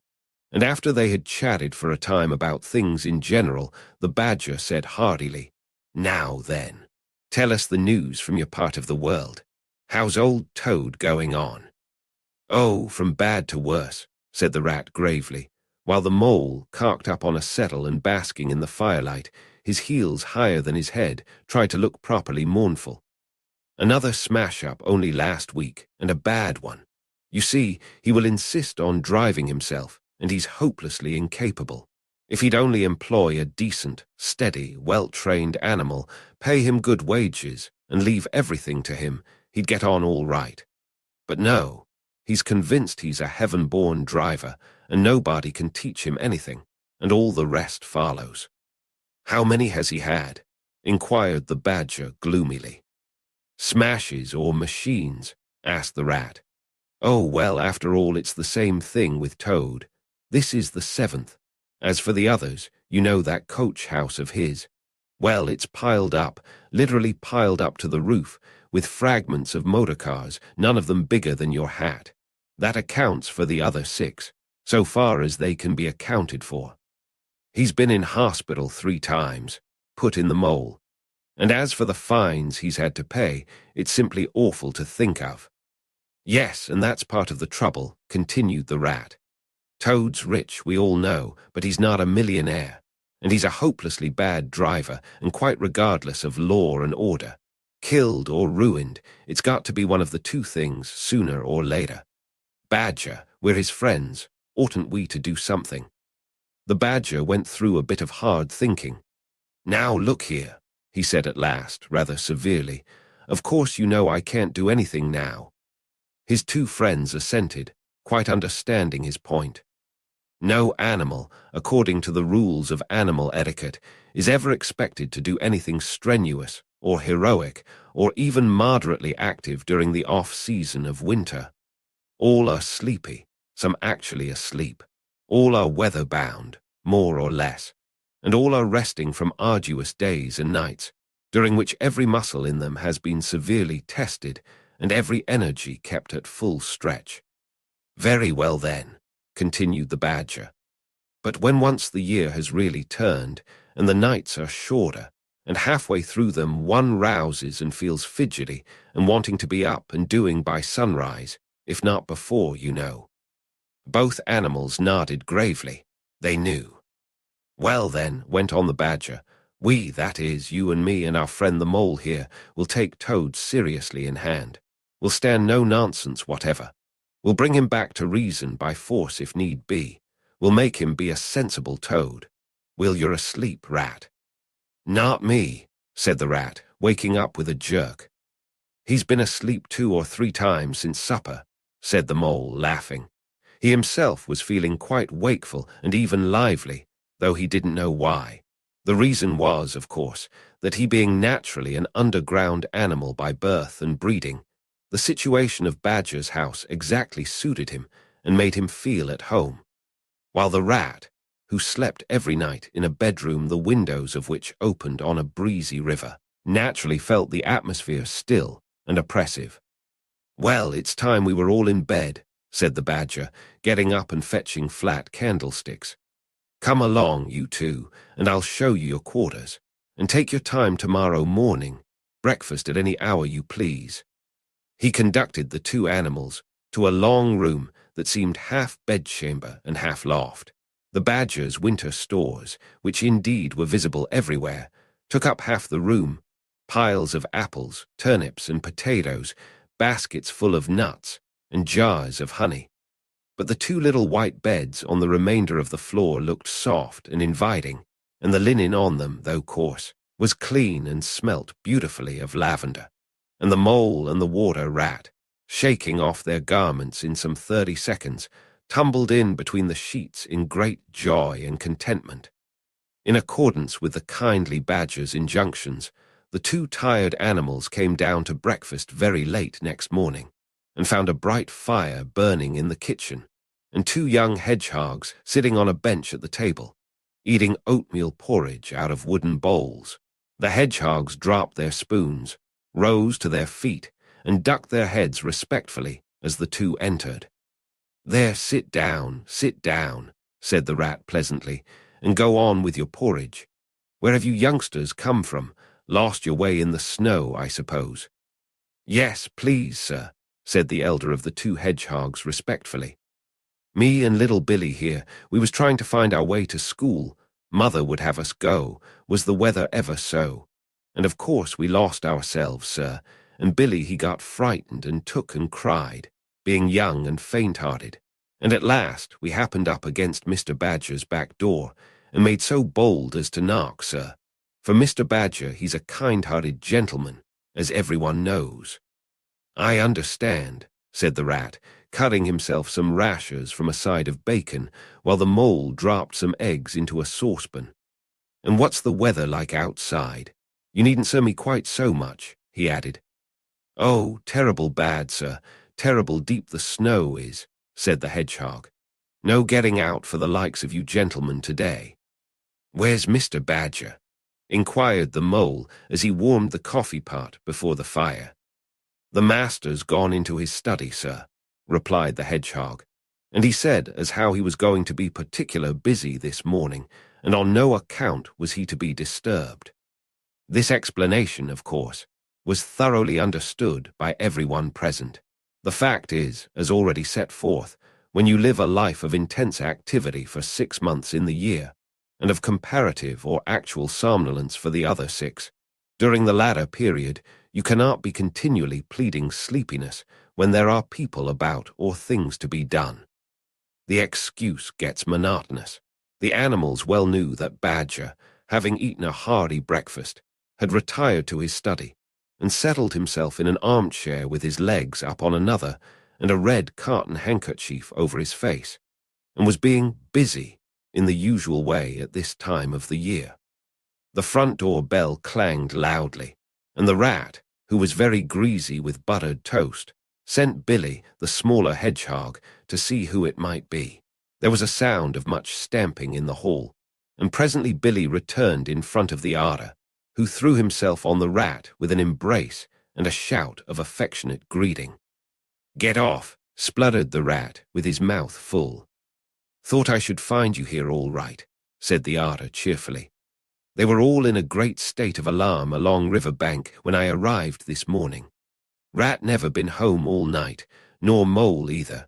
Something dreadful must have happened, they said, and the snow had covered up all your tracks, of course. But I knew that when people were in any fix they mostly went to Badger, or else Badger got to know of it somehow, so I came straight off here, through the wild wood and the snow. My, it was fine, coming through the snow as the red sun was rising and showing against the black tree trunks. As you went along in the stillness, every now and then masses of snow slid off the branches suddenly with a flop, making you jump and run for cover. Snow castles and snow caverns had sprung up out of nowhere in the night, and snow bridges, terraces, ramparts. I could have stayed and played with them for hours. Here and there great branches had been torn away by the sheer weight of the snow, and robins perched and harped on them in their perky, conceited way, just as if they had done it themselves. A ragged string of wild geese passed overhead, high on the grey sky, and a few rooks whirled over the trees, inspected, and flapped off homewards with a disgusted expression. But I met no sensible being to ask the news of. About halfway across, I came on a rabbit sitting on a stump, cleaning his silly face with his paws. He was a pretty scared animal when I crept up behind him and placed a heavy forepaw on his shoulder. I had to cuff his head once or twice to get any sense out of it at all. At last I managed to extract from him that Mole had been seen in the wildwood last night by one of them. It was the talk of the burrows, he said. How Mole, Mr. Rat's particular friend, was in a bad fix. How he had lost his way, and they were up and out hunting, and were chivying him round and round. "Then why didn't any of you do something?" I asked. "You mayn't be blessed with brains, but there are hundreds and hundreds of you, big, stout fellows, as fat as butter, and your burrows running in all directions, and you could have taken him in and made him safe and comfortable, or tried to, at all events. What us, he merely said, do something, us rabbits. So I cuffed him again and left him. There was nothing else to be done. At any rate, I had learnt something, and if I had had the luck to meet any of them, I'd have learnt something more, or they would." "Weren't you at all, nervous?" asked the Mole, some of yesterday's terror coming back to him at the mention of the wild wood. "Nervous?" The Otter showed a gleaming set of strong white teeth as he laughed. "I'd give 'em nerves if any of them tried anything on with me. Here, Mole, fry me some slices of ham, like the good little chap you are. I'm frightfully hungry, and I've got any amount to say to Ratty here. Haven't seen him for an age." So the good-natured Mole, having cut some slices of ham, set the hedgehogs to fry it, and returned to his own breakfast, while the Otter and the Rat, their heads together, eagerly talked river sharp, which is long, sharp, and talk that is endless, running on like the babbling river itself. A plate of fried ham had just been cleared and sent back for more, when the Badger entered, yawning and rubbing his eyes, and greeted them all in his quiet, simple way, with kind inquiries for everyone. "It must be getting on for luncheon time," he remarked to the Otter. "Better stop and have it with us. You must be hungry, this cold morning." "Rather," replied the Otter, winking at the Mole. "The sight of these greedy young hedgehogs stuffing themselves with fried ham makes me feel positively famished." The hedgehogs, who were just beginning to feel hungry again after their porridge, and after working so hard at their frying, looked timidly up at Mr. Badger, but were too shy to say anything. "Here, you two youngsters, be off home to your mother," said the Badger kindly. "I'll send someone with you to show you the way. You won't want any dinner today, I'll be bound." He gave them 6pence apiece and a pat on the head, and they went off with much respectful swinging of caps and touching of forelocks. Presently they all sat down to luncheon together.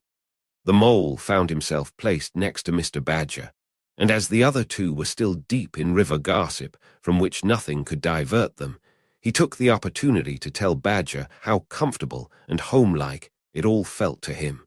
"Once well underground," he said, "you know exactly where you are. Nothing can happen to you, and nothing can get at you.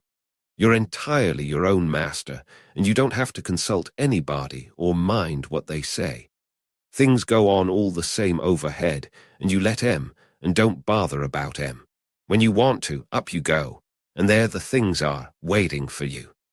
The badger simply beamed on him. "That's exactly what I say," he replied. "There's no security or peace and tranquility except underground. And then, if your ideas get larger and you want to expand, why, a dig and a scrape, and there you are. If you feel your house is a bit too big, you stop up a hole or two, and there you are again. No builders, no tradesmen, no remarks passed on you by fellows looking over your wall, and above all, no weather. Look at Rat now.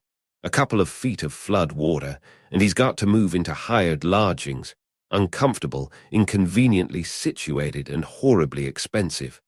Take Toad. I say nothing against Toad Hall, quite the best house in these parts as a house. But supposing a fire breaks out, where's Toad? Supposing tiles are blown off, or walls sink or crack, or windows get broken, where's Toad? Supposing the rooms are drafty. I hate a draft myself. Where's Toad?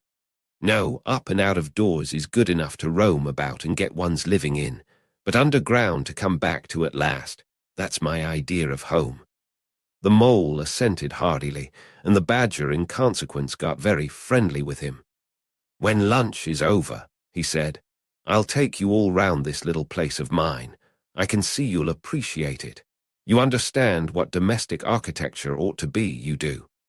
After luncheon, accordingly, when the other two had settled themselves into the chimney corner and had started a heated argument on the subject of eels, the badger lighted a lantern and bade the mole follow him.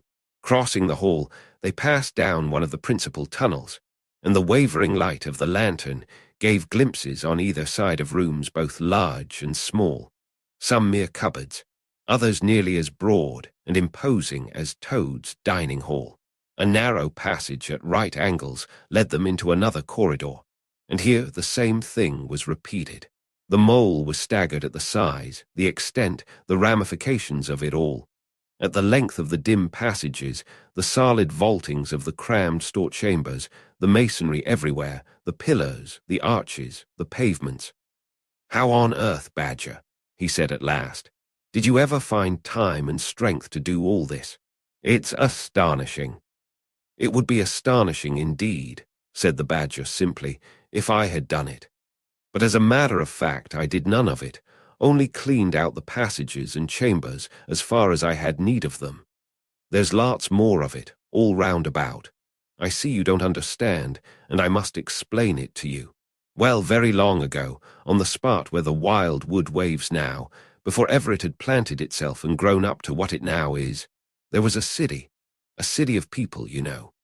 Here, where we are standing, they lived and walked and talked and slept and carried on their business. Here they stabled their horses and feasted. From here they rode out to fight or drove out to trade. They were a powerful people and rich and great builders. They built to last, for they thought their city would last forever. "But what has become of them all?" asked the mole. "Who can tell?" said the badger. "People come, they stay for a while, they flourish, they build, and they go.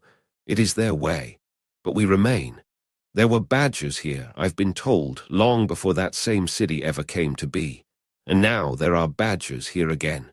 We are an enduring lot, and we may move out for a time, but we wait, and are patient, and back we come.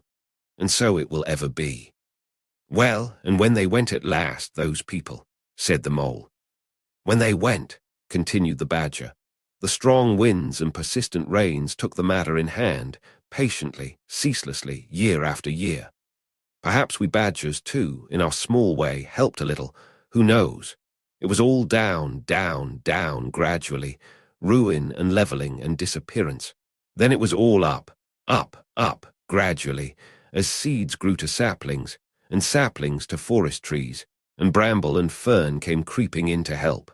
Leaf mold rose and obliterated, streams in their winter freshets brought sand and soil to clog and to cover, and in course of time our home was ready for us again, and we moved in. Up above us, on the surface, the same thing happened. Animals arrived, liked the look of the place, took up their quarters, settled down, spread, and flourished. They didn't bother themselves about the past. They never do. They're too busy. The place was a bit humpy and hillocky, naturally, and full of holes, but that was rather an advantage. And they don't bother about the future, either. The future when perhaps the people will move in again, for a time, as may very well be. The wild wood is pretty well populated by now, with all the usual lot, good, bad, and indifferent. I name no names. It takes all sorts to make a world, but I fancy you know something about them yourself by this time. I do indeed, said the mole with a slight shiver. Well, well, said the badger, patting him on the shoulder. It was your first experience of them, you see. They're not so bad, really, and we must all live and let live. But I'll pass the word around tomorrow, and I think you'll have no further trouble. Any friend of mine walks where he likes in this country, or I'll know the reason why. When they got back to the kitchen again, they found the rat walking up and down, very restless. The underground atmosphere was oppressing him and getting on his nerves, and he seemed really to be afraid that the river would run away if he wasn't there to look after it. So he had his overcoat on and his pistols thrust into his belt again. Come along, Mole, he said anxiously as soon as he caught sight of them. We must get off while it's daylight. Don't want to spend another night in the wild wood again. It'll be all right, my fine fellow, said the otter. I'm coming along with you, and I know every path blindfold, and if there's a head that needs to be punched, you can confidently rely upon me to punch it. You really needn't fret, Ratty, added the badger placidly. My passages run further than you think, and I've bolt holes to the edge of the wood in several directions, though I don't care for everybody to know about them. When you really have to go, you shall leave by one of my shortcuts. Meantime, make yourself easy, and sit down again. The rat was nevertheless still anxious to be off and attend to his river. So the badger, taking up his lantern again, led the way along a damp and airless tunnel that wound and dipped, part vaulted, part hewn through solid rock, for a weary distance that seemed to be miles.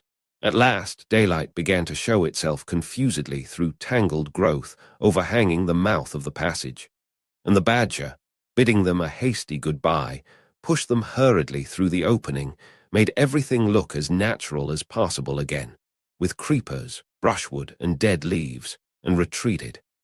They found themselves standing on the very edge of the wild wood, rocks and brambles and tree roots behind them, confusedly heaped and tangled.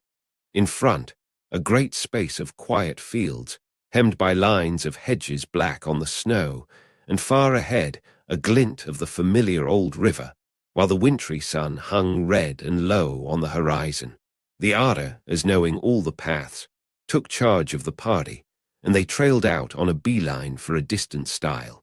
Pausing there a moment and looking back, they saw the whole mass of the wild wood, dense, menacing, compact, grimly set in vast white surroundings.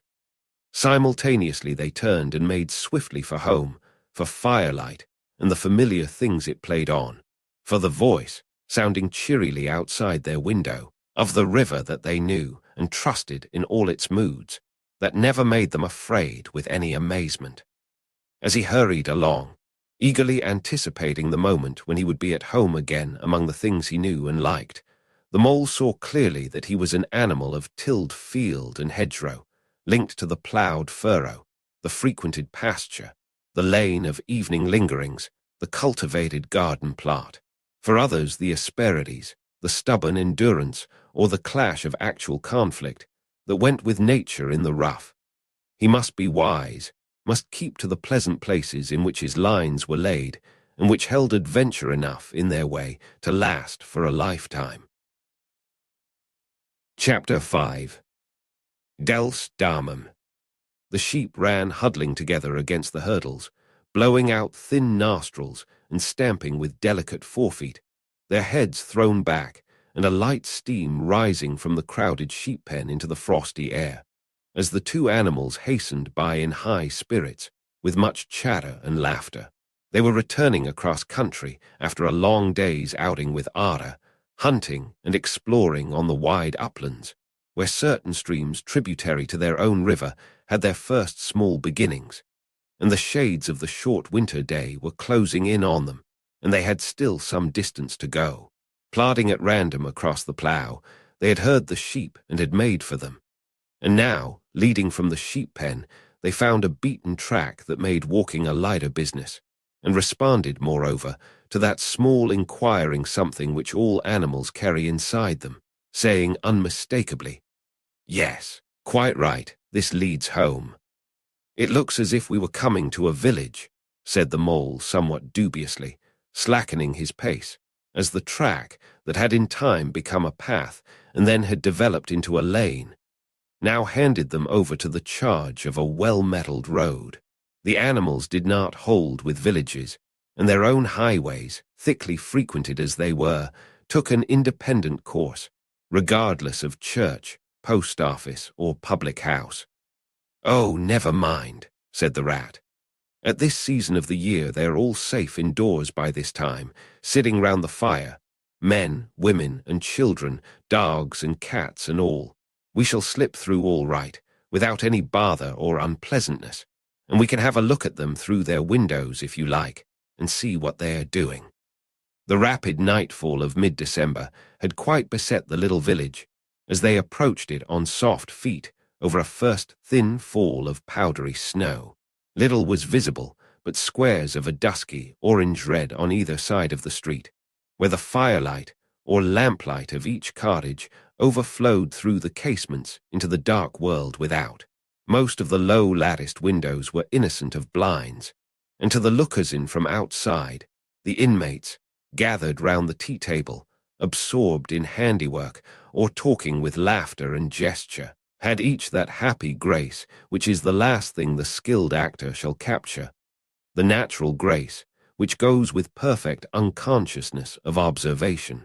Moving at will from one theatre to another, the two spectators, so far from home themselves, had something of wistfulness in their eyes as they watched a cat being stroked, a sleepy child picked up and huddled off to bed, or a tired man stretch and knock out his pipe on the end of a smouldering log.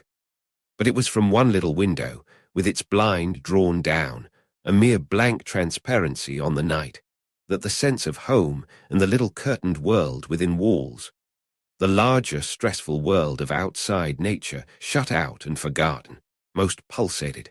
Close against the white blind hung a birdcage, clearly silhouetted, every wire, perch, and appurtenance distinct and recognizable, even to yesterday's dull-edged lump of sugar.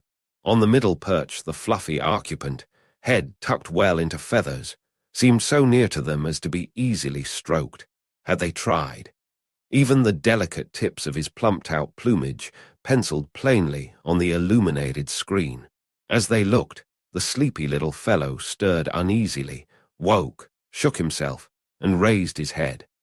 They could see the gape of his tiny beak as he yawned in a bored sort of way, looked round, and then settled his head into his back again, while the ruffled feathers gradually subsided into perfect stillness. Then a gust of bitter wind took them in the back of the neck. A small sting of frozen sleet on the skin woke them as from a dream, and they knew their toes to be cold and their legs tired, and their own home distant a weary way. Once beyond the village, where the cottages ceased abruptly, on either side of the road they could smell through the darkness the friendly fields again, and they braced themselves for the last long stretch, the home stretch, the stretch that we know is bound to end, sometime, in the rattle of the door latch, the sudden firelight, and the sight of familiar things greeting us as long-absent travellers from far oversea. They plodded along steadily and silently, each of them thinking his own thoughts. The moles ran a good deal on supper, as it was pitch dark, and it was all a strange country for him as far as he knew, and he was following obediently in the wake of the rat, leaving the guidance entirely to him. As for the rat, he was walking a little way ahead, as his habit was, his shoulders humped, his eyes fixed on the straight grey road in front of him. So he did not notice poor Mole when suddenly the summons reached him and took him like an electric shock. We others, who have long lost the more subtle of the physical senses, have not even proper terms to express an animal's intercommunications with his surroundings, living or otherwise, and have only the word smell, for instance, to include the whole range of delicate thrills which murmur in the nose of the animal night and day, summoning, warning, inciting, repelling. It was one of these mysterious fairy calls from out the void that suddenly reached Mole in the darkness, making him tingle through and through with its very familiar appeal. Even while yet he could not clearly remember what it was, he stopped dead in his tracks, his nose searching hither and thither in its efforts to recapture the fine filament, the telegraphic current that had so strongly moved him. A moment, and he had caught it again, and with it this time came recollection in fullest flood. Home, that was what they meant, those caressing appeals, those soft touches wafted through the air, those invisible little hands pulling and tugging, all one way. Why, it must be quite close by him at that moment, his old home that he had hurriedly forsaken and never sought again, that day when he first found the river. And now it was sending out its scouts and its messengers to capture him and bring him in. Since his escape on that bright morning, he had hardly given it a thought. So absorbed had he been in his new life, in all its pleasures, its surprises, its fresh and captivating experiences. Now, with a rush of old memories, how clearly it stood up before him, in the darkness, shabby indeed, and small and poorly furnished, and yet his, the home he had made for himself, the home he had been so happy to get back to after his day's work. And the home had been happy with him, too, evidently, and was missing him, and wanted him back, and was telling him so through his nose, sorrowfully, reproachfully, but with no bitterness or anger, only with plaintive reminder that it was there and wanted him. The call was clear, the summons was plain, he must obey it instantly and go. "Ratty," he called, full of joyful excitement, "hold on, come back, I want you quick." "Oh, come along, Mole, do," replied the rat cheerfully, still plodding along. "Please stop, Ratty," pleaded the poor Mole in anguish of heart. "You don't understand. It's my home, my old home. I've just come across the smell of it, and it's close by here, really quite close. And I must go to it, I must. Oh, come back, Ratty. Please, please come back." The rat was by this time very far ahead, too far to hear clearly what the Mole was calling, too far to catch the sharp note of painful appeal in his voice. And he was much taken up with the weather, for he, too, could smell something suspiciously like approaching snow. "Mole, we mustn't stop now, really," he called back. "We'll come for it tomorrow, whatever it is you've found. But I daren't stop now, it's late, and the snow's coming on again, and I'm not sure of the way. And I want your nose, Mole, so come on quick, there's a good fellow." And the rat pressed forward on his way, without waiting for an answer. Poor Mole stood alone in the road, his heart torn asunder, and a big sob gathering, somewhere low down inside him, to leap up to the surface presently, he knew, in passionate escape. But even under such a test as this, his loyalty to his friend stood firm. Never for a moment did he dream of abandoning him. Meanwhile, the wafts from his old home pleaded, whispered, conjured, and finally claimed him imperiously. He dared not tarry longer within their magic circle. With a wrench that tore his very heartstrings, he set his face down the road and followed submissively in the track of the rat, while faint, thin little smells, still dogging his retreating nose, reproached him for his new friendship and his callous forgetfulness. With an effort, he caught up to the unsuspecting rat, who began chattering cheerfully about what they would do when they got back, and how jolly a fire of logs in the parlor would be, and what a supper he meant to eat, never noticing his companion's silence and distressful state of mind. At last, however, when they had gone some considerable way further, and were passing some tree stumps at the edge of a copse that bordered the road, he stopped and said kindly, "Look here, Mole, old chap, you seem dead tired. No talk left in you, and your feet dragging like lead. We'll sit down here for a minute and rest. The snow has held off so far, and the best part of our journey is over." The mole subsided forlornly on a tree stump and tried to control himself, for he felt it surely coming. The Saab he had fought with so long refused to be beaten. Up and up it forced its way to the air, and then another, and another, and others thick and fast, till poor Mole at last gave up the struggle and cried freely and helplessly and openly, now that he knew it was all over and he had lost what he could hardly be said to have found. The rat, astonished and dismayed at the violence of Mole's paroxysm of grief, did not dare to speak for a while. At last he said, very quietly and sympathetically, "What is it, old fellow? Whatever can be the matter? Tell us your trouble, and let me see what I can do." Poor Mole found it difficult to get any words out between the upheavals of his chest that followed one upon another so quickly, and held back speech and choked it as it came. "I know it's a shabby, dingy little place," he sobbed forth at last brokenly. "Not like your cozy quarters, or Toad's beautiful hall, or Badger's great house. But it was my own little home, and I was fond of it, and I went away and forgot all about it, and then I smelt it suddenly on the road, when I called and you wouldn't listen, Rat, and everything came back to me with a rush, and I wanted it. Oh dear, oh dear. And when you wouldn't turn back, Ratty, and I had to leave it, though I was smelling it all the time, I thought my heart would break. We might have just gone and had one look at it, Ratty, only one look, it was close by. But you wouldn't turn back, Ratty, you wouldn't turn back. Oh dear, oh dear." Recollection brought fresh waves of sorrow, and sobs again took full charge of him, preventing further speech. The rat stared straight in front of him, saying nothing, only patting Mole gently on the shoulder. After a time he muttered gloomily, "I see it all now. What a pig I have been. A pig, that's me, just a pig, a plain pig." He waited till Mole's sobs became gradually less stormy and more rhythmical. He waited till at last sniffs were frequent and sobs only intermittent. Then he rose from his seat and, remarking carelessly, "Well, now we'd really better be getting on, old chap," set off up the road again, over the toilsome way they had come. "Wherever are you going to Ratty?" cried the tearful Mole, looking up in alarm.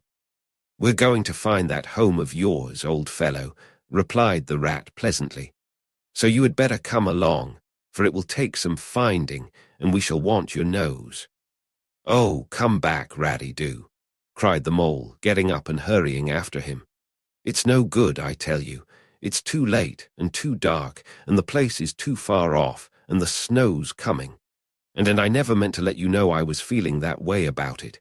It was all an accident and a mistake. And think of Riverbank and your supper." "Hang Riverbank and supper, too," said the rat heartily. "I tell you, I'm going to find this place now if I stay out all night. So cheer up, old chap, and take my arm, and we'll very soon be back there again." Still snuffling, pleading, and reluctant, Mole suffered himself to be dragged back along the road by his imperious companion, who by a flow of cheerful talk and anecdote endeavored to beguile his spirits back and make the weary way seem shorter. When at last it seemed to the rat that they must be nearing that part of the road where the Mole had been held up, he said, "Now, no more talking. Business. Use your nose and give your mind to it." They moved on in silence for some little way, when suddenly the rat was conscious, through his arm that was linked in Mole's, of a faint sort of electric thrill that was passing down that animal's body. Instantly he disengaged himself, fell back a pace, and waited, all attention. The signals were coming through. Mole stood a moment rigid, while his uplifted nose, quivering slightly, felt the air. Then a short, quick run forward, a fault, a check, a try back, and then a slow, steady, confident advance. The rat, much excited, kept close to his heels, as the Mole, with something of the air of a sleepwalker, crossed a dry ditch, scrambled through a hedge, and nosed his way over a field open and trackless and bare in the faint starlight. Suddenly, without giving warning, he dived. But the rat was on the alert and promptly followed him down the tunnel to which his unerring nose had faithfully led him. It was close and airless, and the earthy smell was strong, and it seemed a long time to Rat ere the passage ended, and he could stand erect and stretch and shake himself. The mole struck a match, and by its light the rat saw that they were standing in an open space, neatly swept and sanded underfoot, and directly facing them was Mole's little front door, with Mole End painted in Gothic lettering over the bell-pull at the side. Mole reached down a lantern from a nail on the wall and lit it, and the rat, looking round him, saw that they were in a sort of forecourt. A garden seat stood on one side of the door, and on the other a roller. For the mole, who was a tidy animal when at home, could not stand having his ground kicked up by other animals into little runs that ended in earth heaps. On the walls hung wire baskets with ferns in them, alternating with brackets carrying plaster statuary, Garibaldi, and the infant Samuel, and Queen Victoria, and other heroes of modern Italy. Down on one side of the forecourt ran a skittle alley, with benches along it, and little wooden tables marked with rings that hinted at beer mugs. In the middle was a small round pond containing goldfish and surrounded by a cockle-shell border. Out of the centre of the pond rose a fanciful erection clothed in more cockle-shells, and topped by a large silvered glass ball that reflected everything all wrong, and had a very pleasing effect. Mole's face beamed at the sight of all these objects so dear to him, and he hurried Rat through the door, lit a lamp in the hall, and took one glance round his old home.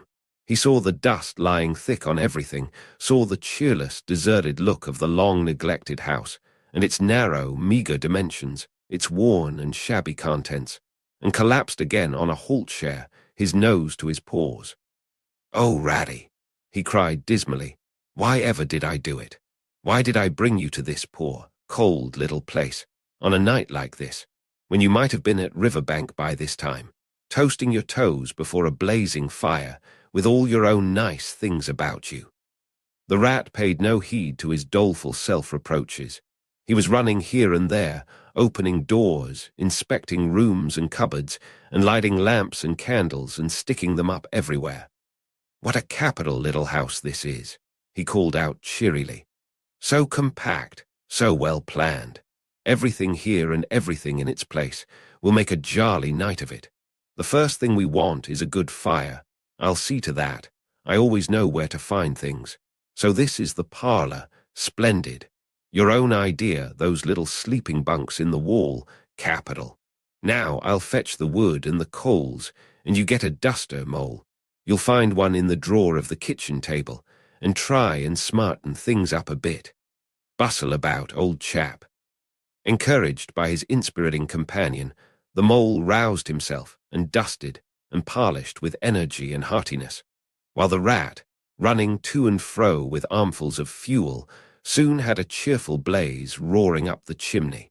He hailed the mole to come and warm himself, but Mole promptly had another fit of the blues, dropping down on a couch in dark despair and burying his face in his duster.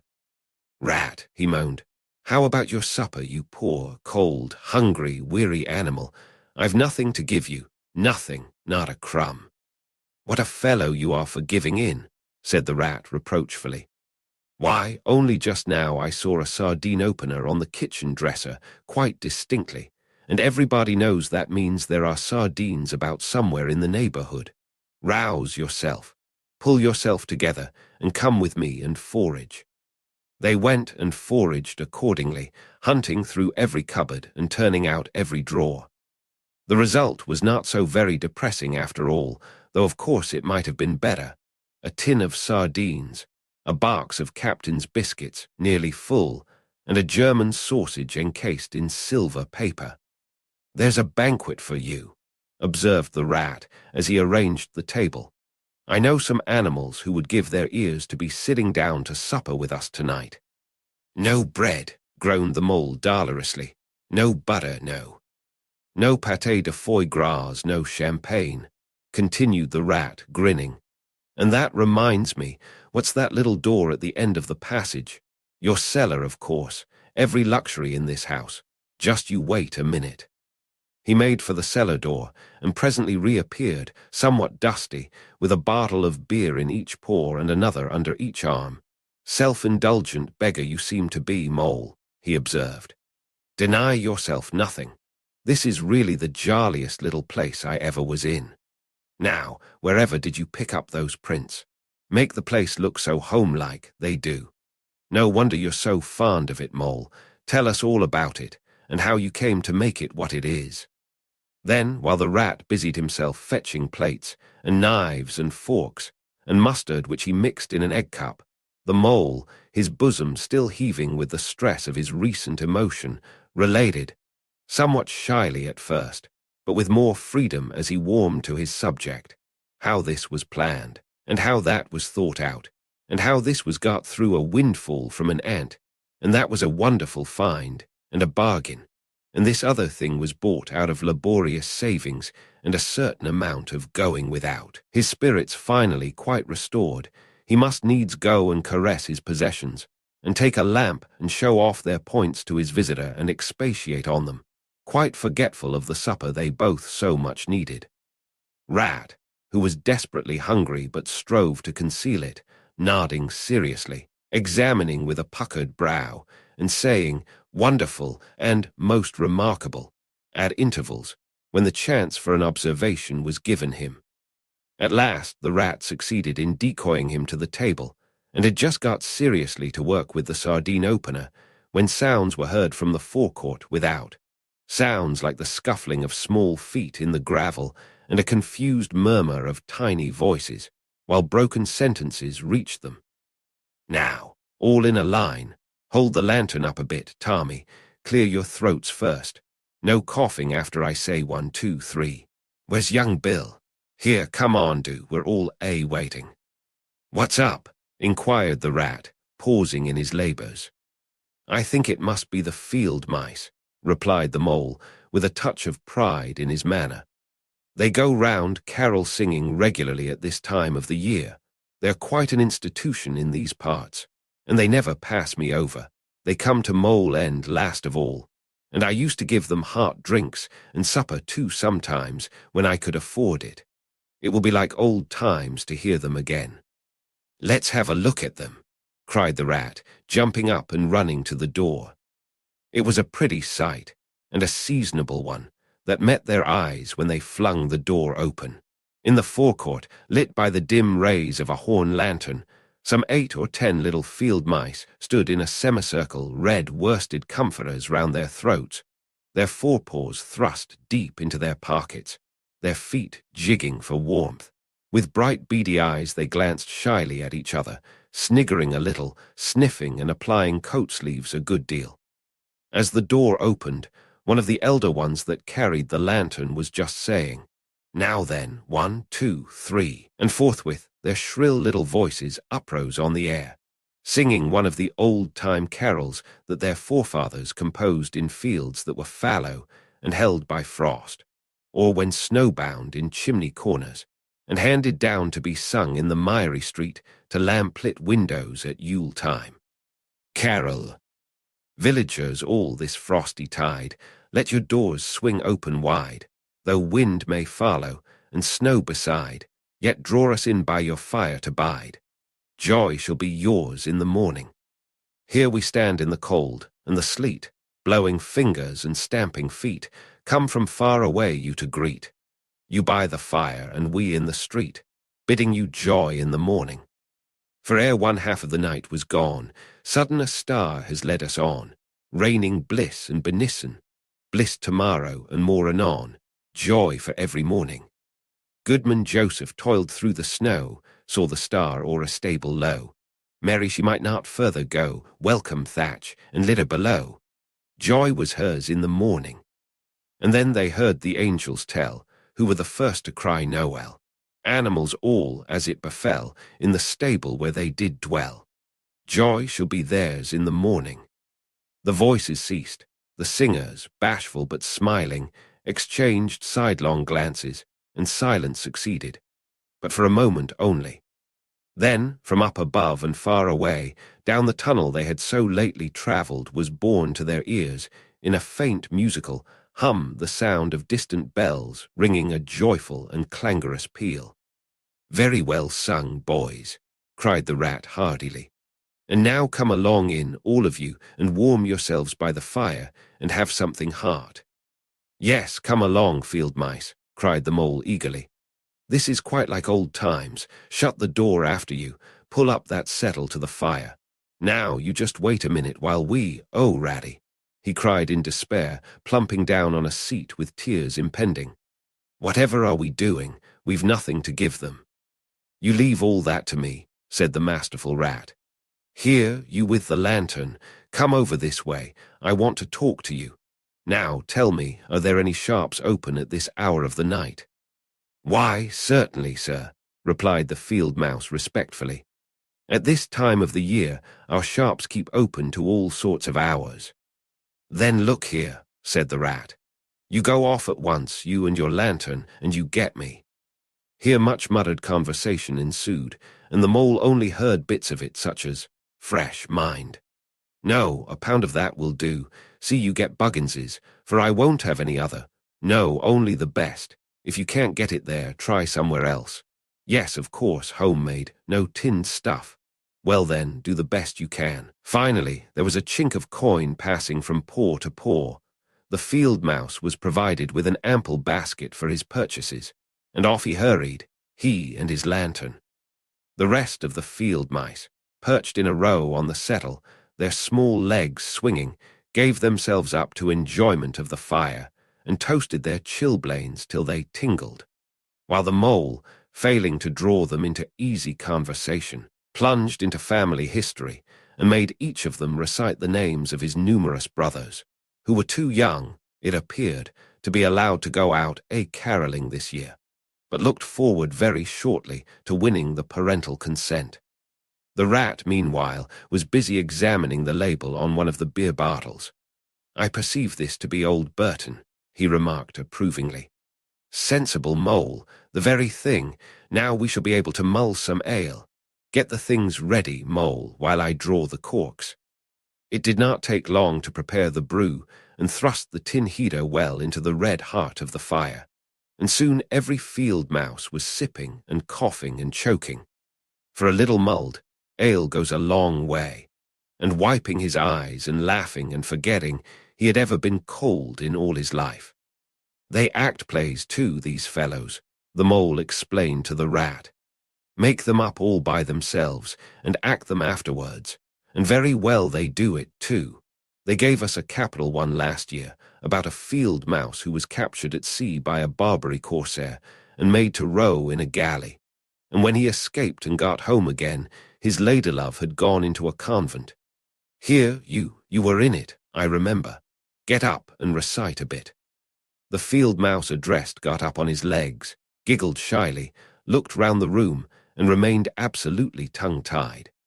His comrades cheered him on, Mole coaxed and encouraged him, and the Rat went so far as to take him by the shoulders and shake him, but nothing could overcome his stage fright. They were all busily engaged on him, like watermen applying the Royal Humane Society's regulations to a case of long submersion. When the latch clicked, the door opened, and the field mouse with the lantern reappeared, staggering under the weight of his basket. There was no more talk of play-acting, once the very real and solid contents of the basket had been tumbled out on the table. Under the generalship of Rat, everybody was set to do something or to fetch something.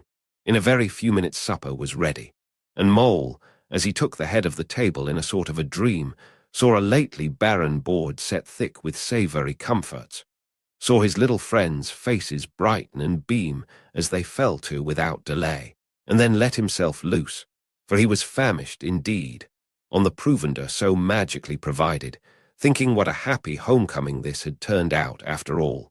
As they ate, they talked of old times, and the field mice gave him the local gossip up to date, and answered as well as they could the 100 questions he had to ask them.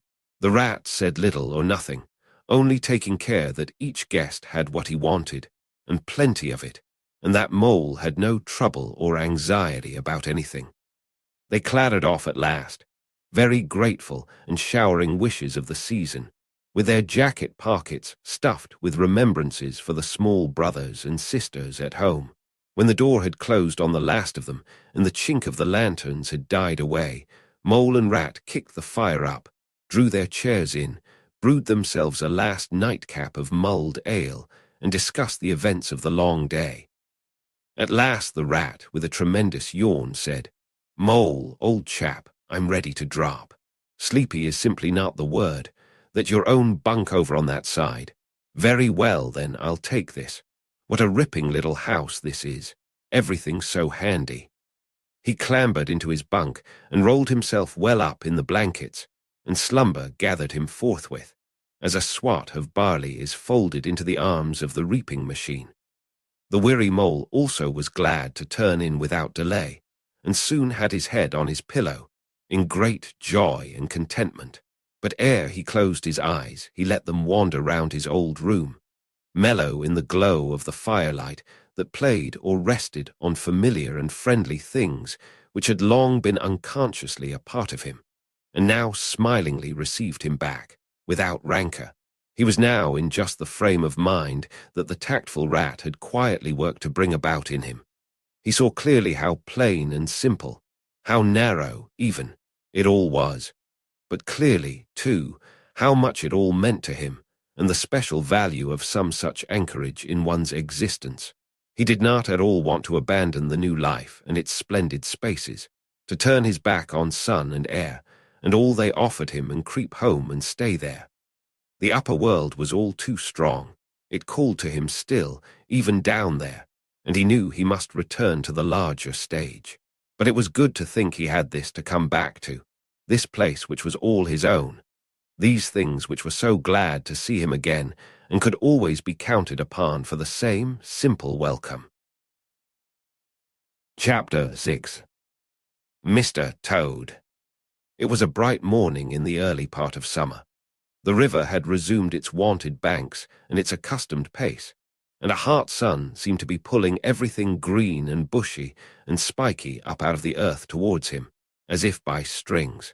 The Mole and the Water Rat had been up since dawn, very busy on matters connected with boats and the opening of the boating season, painting and varnishing, mending paddles, repairing cushions, hunting for missing boat hooks, and so on, and were finishing breakfast in their little parlour and eagerly discussing their plans for the day, when a heavy knock sounded at the door. "Bother," said the Rat, all over egg. "See who it is, Mole, like a good chap, since you've finished."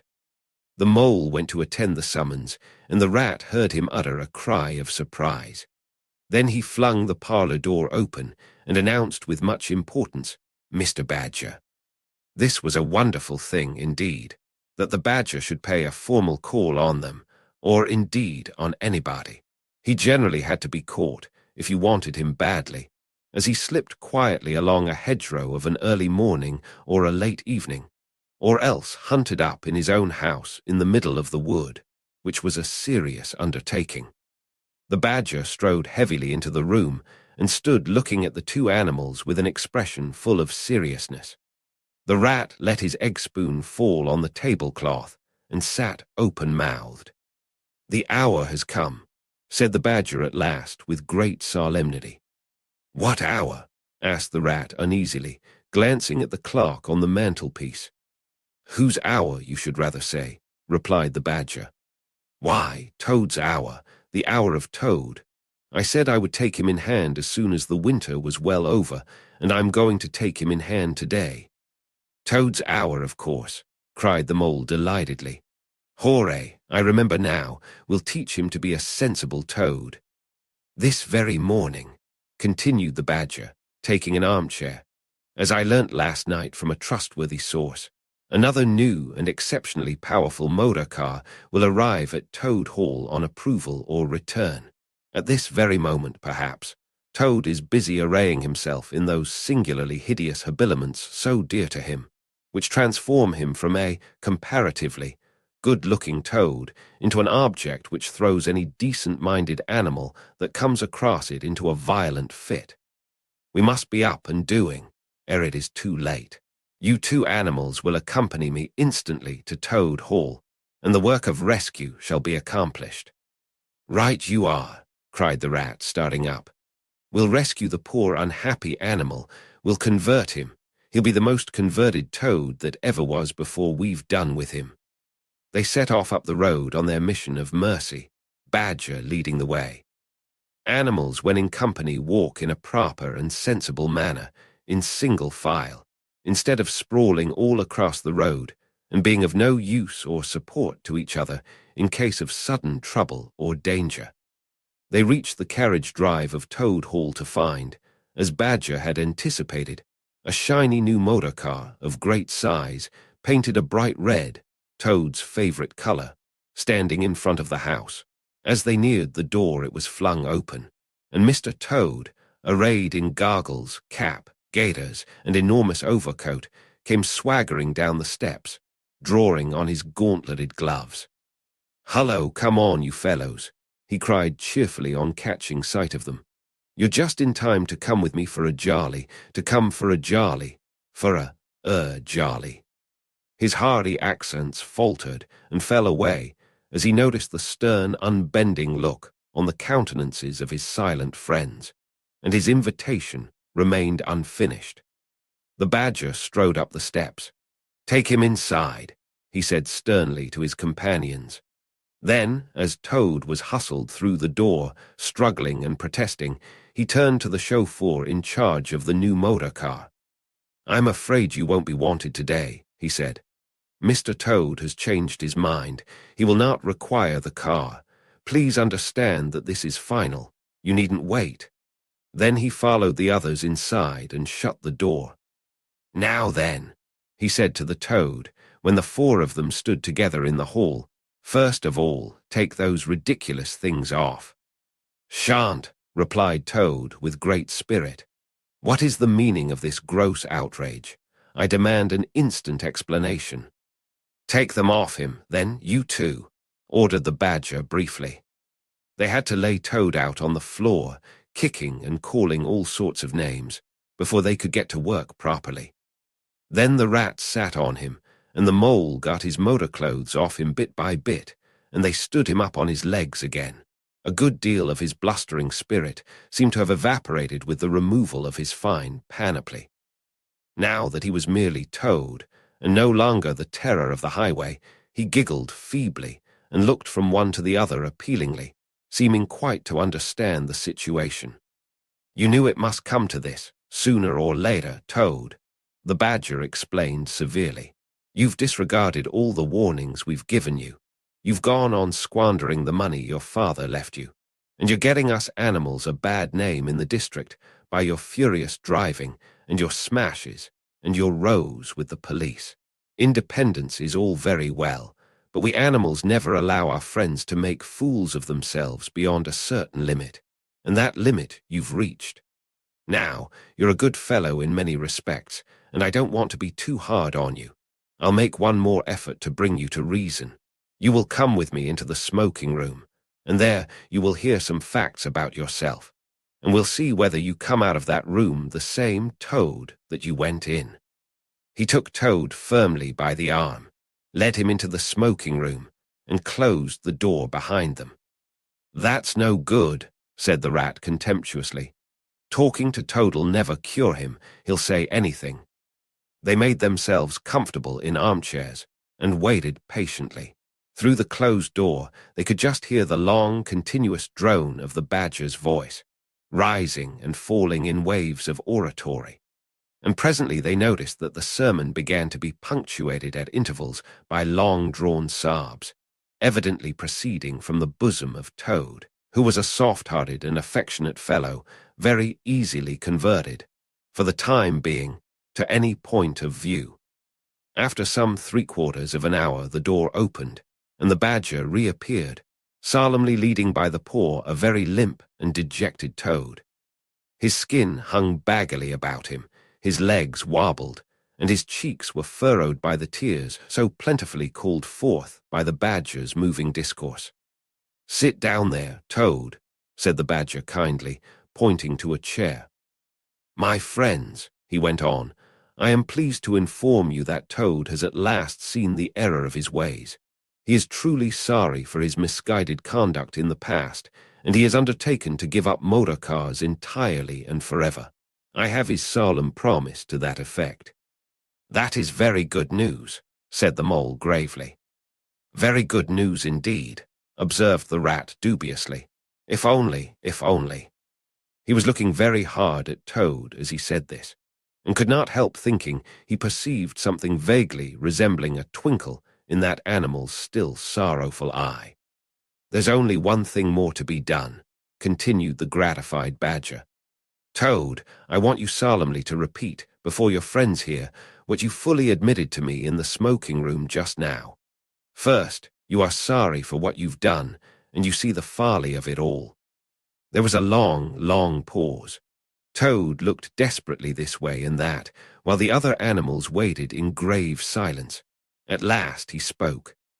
"No," he said a little sullenly but stoutly. "I'm not sorry, and it wasn't folly at all. It was simply glorious." "What?" cried the badger, greatly scandalized. "You backsliding animal, didn't you tell me just now in there?" "Oh, yes, in there," said Toad impatiently. "I'd have said anything in there. You're so eloquent, dear badger, and so moving, and so convincing, and put all your points so frightfully well. You can do what you like with me in there, and you know it. But I've been searching my mind since, and going over things in it, and I find that I'm not a bit sorry or repentant really, so it's no earthly good saying I am. Now, is it?" "Then you don't promise," said the badger, "never to touch a motor car again?" "Certainly not," replied Toad emphatically. "On the contrary, I faithfully promise that the very first motor car I see, poop, off I go in it." "Told you so, didn't I?" observed the rat to the mole. "Very well, then," said the badger firmly, rising to his feet. "Since you won't yield to persuasion, we'll try what force can do. I feared it would come to this all along. You've often asked us three to come and stay with you, Toad, in this handsome house of yours. Well, now we're going to. When we've converted you to a proper point of view, we may quit, but not before. Take him upstairs, you two, and lock him up in his bedroom while we arrange matters between ourselves." "It's for your own good, Toady, you know," said the rat kindly, as Toad, kicking and struggling, was hauled up the stairs by his two faithful friends. "Think what fun we shall all have together, just as we used to when you've quite got over this painful attack of yours." "We'll take great care of everything for you till you're well, Toad," said the mole, "and we'll see your money isn't wasted, as it has been. No more of those regrettable incidents with the police, Toad," said the rat, as they thrust him into his bedroom. "And no more weeks in hospital, being ordered about by female nurses, Toad," added the mole, turning the key on him. They descended the stair, Toad shouting abuse at them through the keyhole, and the three friends then met in conference on the situation. "It's going to be a tedious business," said the badger, sighing. "I've never seen Toad so determined. However, we will see it out. He must never be left an instant unguarded. We shall have to take it in turns to be with him till the poison has worked itself out of his system." They arranged watches accordingly. Each animal took it in turns to sleep in Toad's room at night, and they divided the day up between them. At first Toad was undoubtedly very trying to his careful guardians.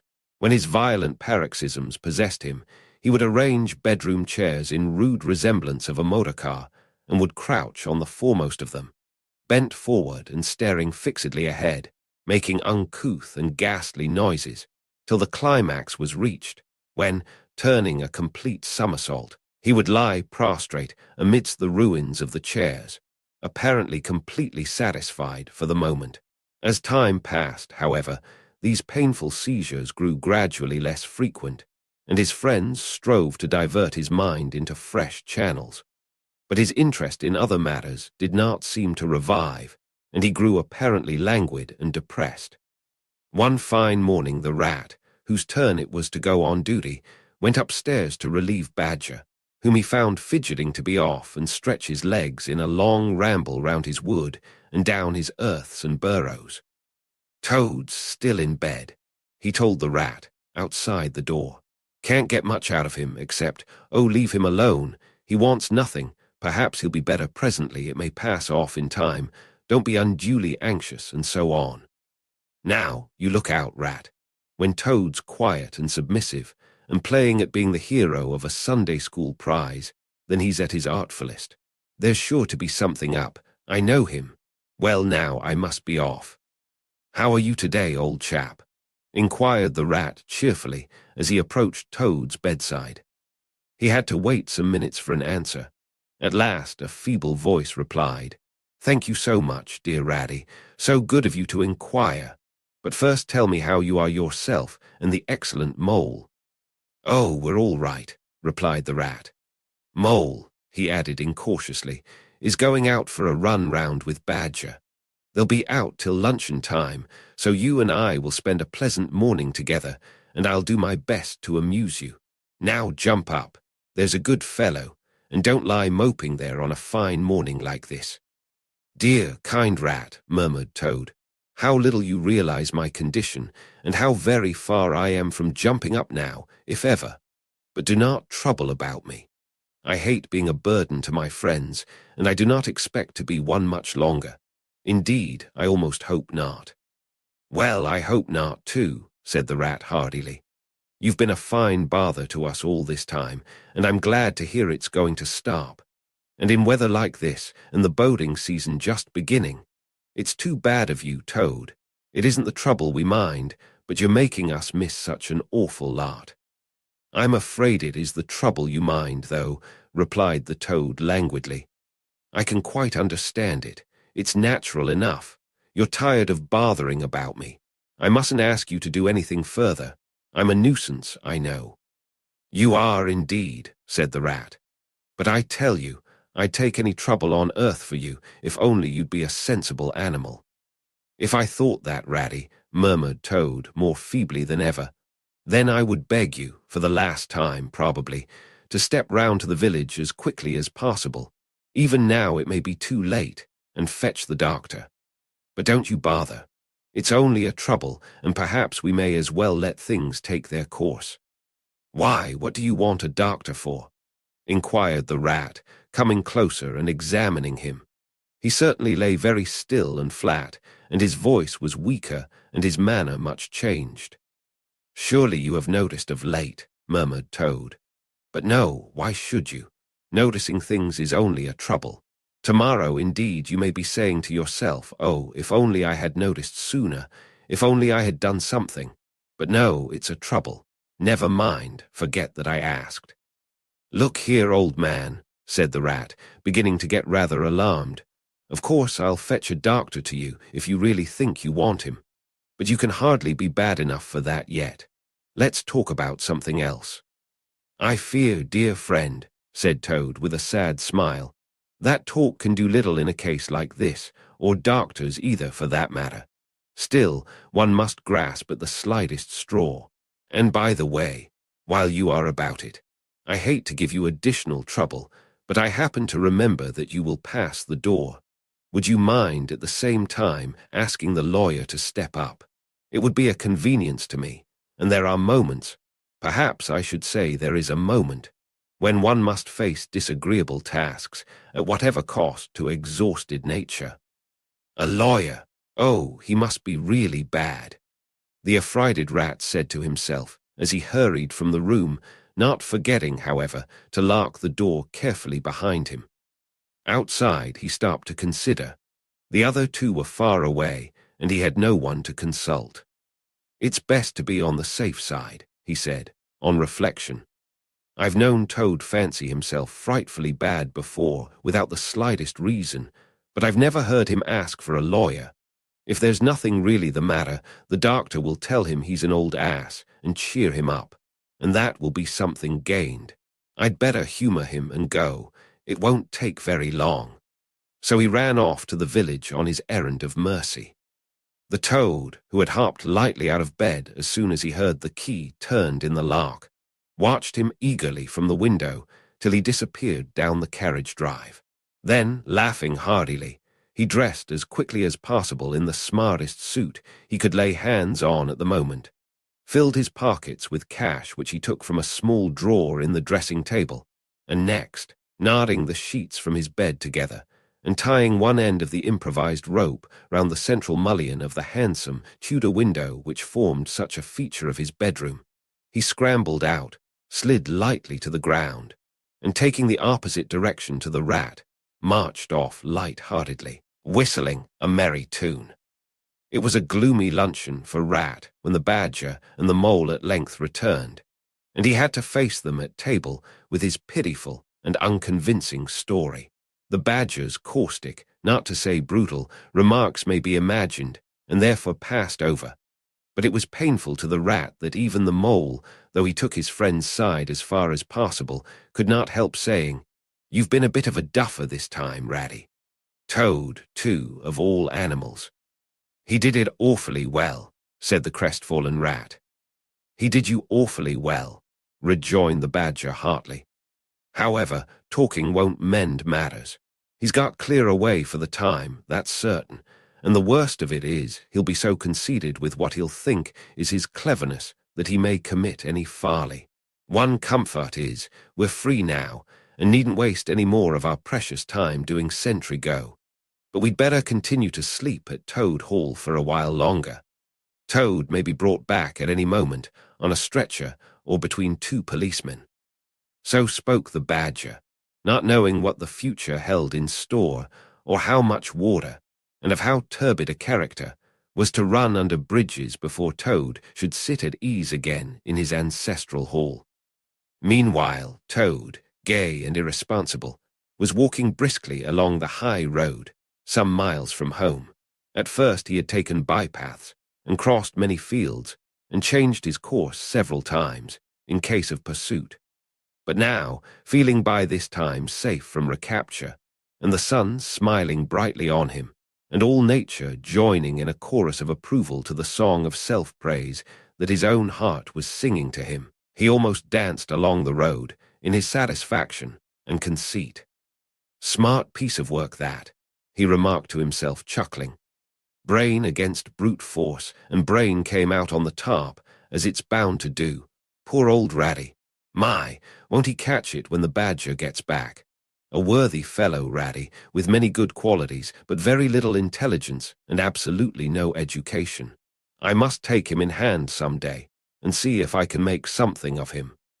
Filled full of conceited thoughts such as these, he strode along, his head in the air, till he reached a little town, where the sign of the Red Lion, swinging across the road halfway down the main street, reminded him that he had not breakfasted that day, and that he was exceedingly hungry after his long walk. He marched into the inn, ordered the best luncheon that could be provided at so short a notice, and sat down to eat it in the coffee-room. He was about halfway through his meal when an only too familiar sound, approaching down the street, made him start and fall trembling all over. The poop-poop drew nearer and nearer. The car could be heard to turn into the inn-yard and come to a stop, and Toad had to hold on to the leg of the table to conceal his overmastering emotion. Presently the party entered the coffee-room, hungry, talkative, and gay, voluble on their experiences of the morning and the merits of the chariot that had brought them along so well. Toad listened eagerly, all ears, for a time. At last he could stand it no longer. He slipped out of the room quietly, paid his bill at the bar, and as soon as he got outside sauntered round quietly to the inn-yard. "There cannot be any harm," he said to himself, "in my only just looking at it." The car stood in the middle of the yard, quite unattended, the stable helps and other hangers-on being all at their dinner. Toad walked slowly round it, inspecting, criticizing, musing deeply. "I wonder," he said to himself presently, "I wonder if this sort of car starts easily." Next moment, hardly knowing how it came about, he found he had hold of the handle and was turning it. As the familiar sound broke forth, the old passion seized on Toad and completely mastered him, body and soul. As if in a dream he found himself, somehow, seated in the driver's seat. As if in a dream, he pulled the lever and swung the car round the yard and out through the archway. And as if in a dream, all sense of right and wrong, all fear of obvious consequences, seemed temporarily suspended. He increased his pace, and as the car devoured the street and leapt forth on the high road through the open country, he was only conscious that he was Toad once more, Toad at his best and highest, Toad the terror, the traffic queller, the lord of the lone trail, before whom all must give way or be smitten into nothingness and everlasting night. He chanted as he flew, and the car responded with sonorous drone. The miles were eaten up under him as he sped he knew not whither, fulfilling his instincts, living his hour, reckless of what might come to him. "To my mind," observed the chairman of the bench of magistrates cheerfully, "the only difficulty that presents itself in this otherwise very clear case is how we can possibly make it sufficiently hard for the incorrigible rogue and hardened ruffian whom we see cowering in the dark before us. Let me see. He has been found guilty on the clearest evidence, first, of stealing a valuable motor car, secondly, of driving to the public danger, and thirdly, of gross impertinence to the rural police. Mr. Clerk, will you tell us, please, what is the very stiffest penalty we can impose for each of these offences, without, of course, giving the prisoner the benefit of any doubt, because there isn't any?" The clerk scratched his nose with his pen. "Some people would consider," he observed, "that stealing the motor car was the worst offence, and so it is. But cheeking the police undoubtedly carries the severest penalty, and so it ought. Supposing you were to say 12 months for the theft, which is mild, and 3 years for the furious driving, which is lenient, and 15 years for the cheek, which was pretty bad sort of cheek, judging by what we've heard from the witness box, even if you only believe 1/10 part of what you heard, and I never believe more myself, those figures, if added together correctly, tart up to 19 years. "First rate," said the chairman. "So you had better make it around 20 years and be on the safe side," concluded the clerk. "An excellent suggestion," said the chairman approvingly.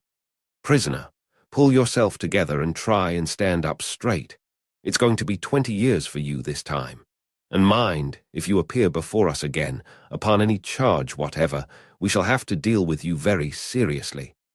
Then the brutal minions of the law fell upon the hapless Toad, loaded him with chains, and dragged him from the courthouse, shrieking, praying, protesting, across the marketplace, where the playful populace, always as severe upon detected crime as they are sympathetic and helpful when one is merely wanted, assailed him with jeers, carrots, and popular catchwords. Past hooting school children, their innocent faces lit up with the pleasure they ever derive from the sight of a gentleman in difficulties, across the hollow-sounding drawbridge, below the spiky portcullis, under the frowning archway of the grim old castle, whose ancient towers soared high overhead, past guardrooms full of grinning soldiery off duty, past sentries who coughed in a horrid, sarcastic way, because that is as much as a sentry on his post dare do to show his contempt and abhorrence of crime, up time-worn winding stairs, past men-at-arms in casquet and corselet of steel, darting threatening looks through their vizards, across courtyards, where mastiffs strained at their leash and pawed the air to get at him, past ancient warders, their halberds leant against the wall, dozing over a pasty and a flagon of brown ale. On and on, past the rack chamber and the thumbscrew room, past the turning that led to the private scaffold, till they reached the door of the grimmest dungeon that lay in the heart of the innermost keep. There at last they paused, where an ancient jailer sat fingering a bunch of mighty keys. "Ardsbedickens," said the sergeant of police, taking off his helmet and wiping his forehead. "Rouse thee, old loon, and take over from us this vile Toad, a criminal of deepest guilt and matchless artfulness and resource. Watch and ward him with all thy skill, and mark thee well, greybeard, should aught untoward befall, thy old head shall answer for his, and a murrain on both of them.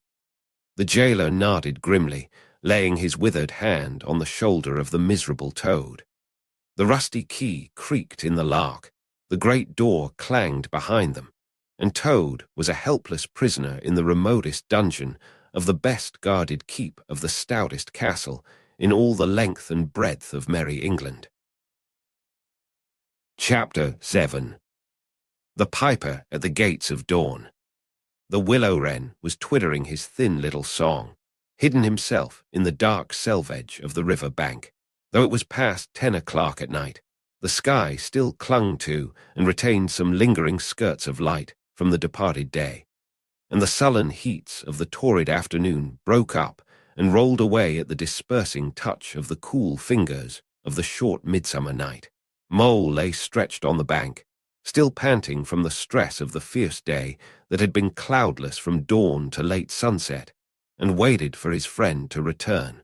He had been on the river with some companions, leaving the warder rat-free to keep an engagement of long standing with Ada, and he had come back to find the house dark and deserted, and no sign of Rat, who was doubtless keeping it up late with his old comrade.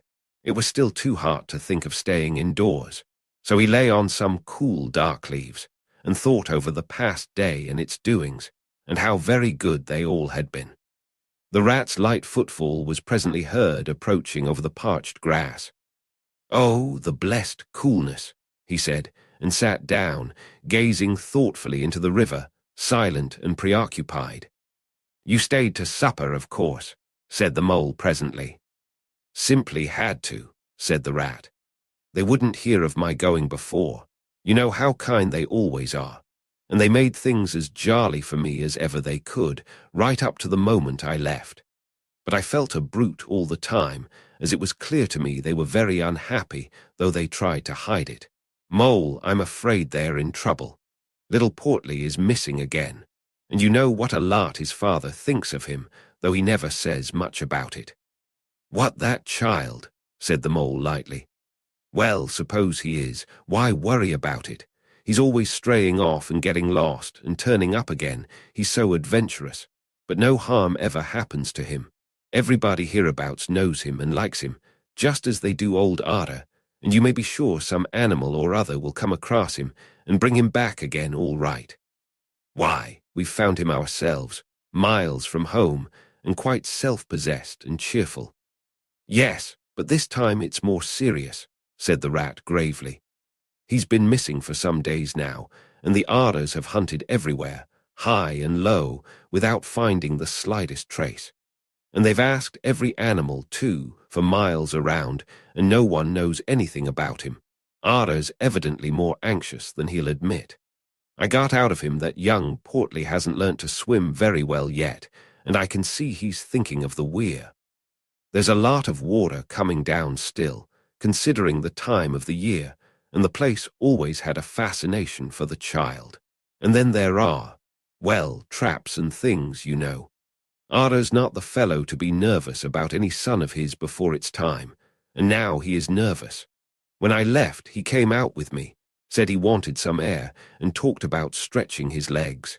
But I could see it wasn't that, so I drew him out and pumped him, and got it all from him at last. He was going to spend the night watching by the ford.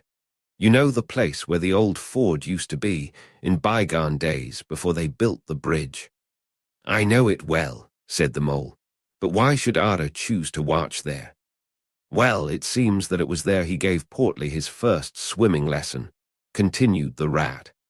"From that shallow, gravelly spit near the bank, and it was there he used to teach him fishing, and there young Portly caught his first fish, of which he was so very proud. The child loved the spot, and Ada thinks that if he came wandering back from wherever he is, if he is anywhere by this time, poor little chap, he might make for the ford he was so fond of, or if he came across it he'd remember it well and stop there and play, perhaps. So Ada goes there every night and watches. On the chance, you know, just on the chance." They were silent for a time, both thinking of the same thing. The lonely, heart-sore animal crouched by the ford, watching and waiting, the long night through, on the chance. "Well, well," said the rat presently, "I suppose we ought to be thinking about turning in." But he never offered to move. "Rat," said the mole, "I simply can't go and turn in and go to sleep and do nothing, even though there doesn't seem to be anything to be done. We'll get the boat out and paddle upstream. The moon will be up in an hour or so, and then we will search as well as we can. Anyhow, it will be better than going to bed and doing nothing." "Just what I was thinking myself," said the rat. "It's not the sort of night for bed anyhow, and daybreak is not so very far off, and then we may pick up some news of him from early risers as we go along."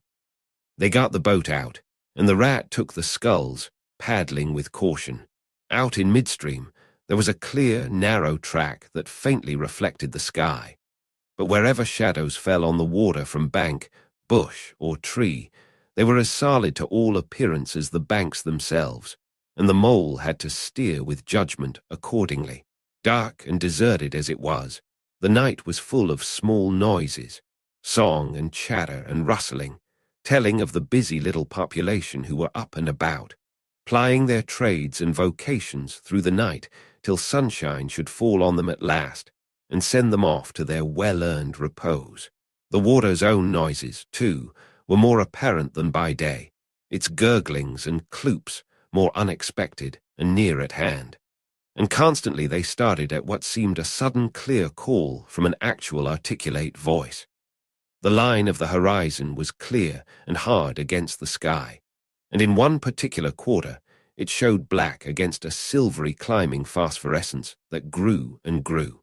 At last, over the rim of the wading earth, the moon lifted with slow majesty till it swung clear of the horizon and rode off, free of moorings. And once more they began to see surfaces, meadows widespread, and quiet gardens, and the river itself from bank to bank, all softly disclosed, all washed clean of mystery and terror, all radiant again as by day, but with a difference that was tremendous. Their old haunts greeted them again in other raiment, as if they had slipped away and put on this pure new apparel and come quietly back, smiling as they shyly waited to see if they would be recognized again under it. Fastening their boat to a willow, the friends landed in this silent, silver kingdom and patiently explored the hedges, the hollow trees, the runnels and their little culverts, the ditches and dry waterways. Embarking again and crossing over, they worked their way up the stream in this manner, while the moon, serene and detached in a cloudless sky, did what she could, though so far off, to help them in their quest, till her hour came, and she sank earthwards reluctantly, and left them, and mystery once more held field and river. Then a change began slowly to declare itself. The horizon became clearer, field and tree came more into sight, and somehow with a different look, the mystery began to drop away from them. A bird piped suddenly and was still, and a light breeze sprang up and set the reeds and bulrushes rustling. Rat, who was in the stern of the boat, while Mole sculled, sat up suddenly and listened with a passionate intentness. Mole, who with gentle strokes was just keeping the boat moving while he scanned the banks with care, looked at him with curiosity. "It's gone," sighed the rat, sinking back in his seat again. "So beautiful and strange and new. Since it was to end so soon, I almost wish I had never heard it. For it has roused a longing in me that is pain, and nothing seems worthwhile but just to hear that sound once more and go on listening to it forever. No, there it is again," he cried, alert once more. Entranced, he was silent for a long space, spellbound. "Now it passes on and I begin to lose it," he said presently. "Oh, Mole, the beauty of it, the merry bubble and joy, the thin, clear, happy call of the distant piping. Such music I never dreamed of, and the call in it is stronger even than the music is sweet. Row on, Mole, row, for the music and the call must be for us." The mole, greatly wondering, obeyed. "I hear nothing myself," he said, "but the wind playing in the reeds and rushes and osiers." The rat never answered, if indeed he heard.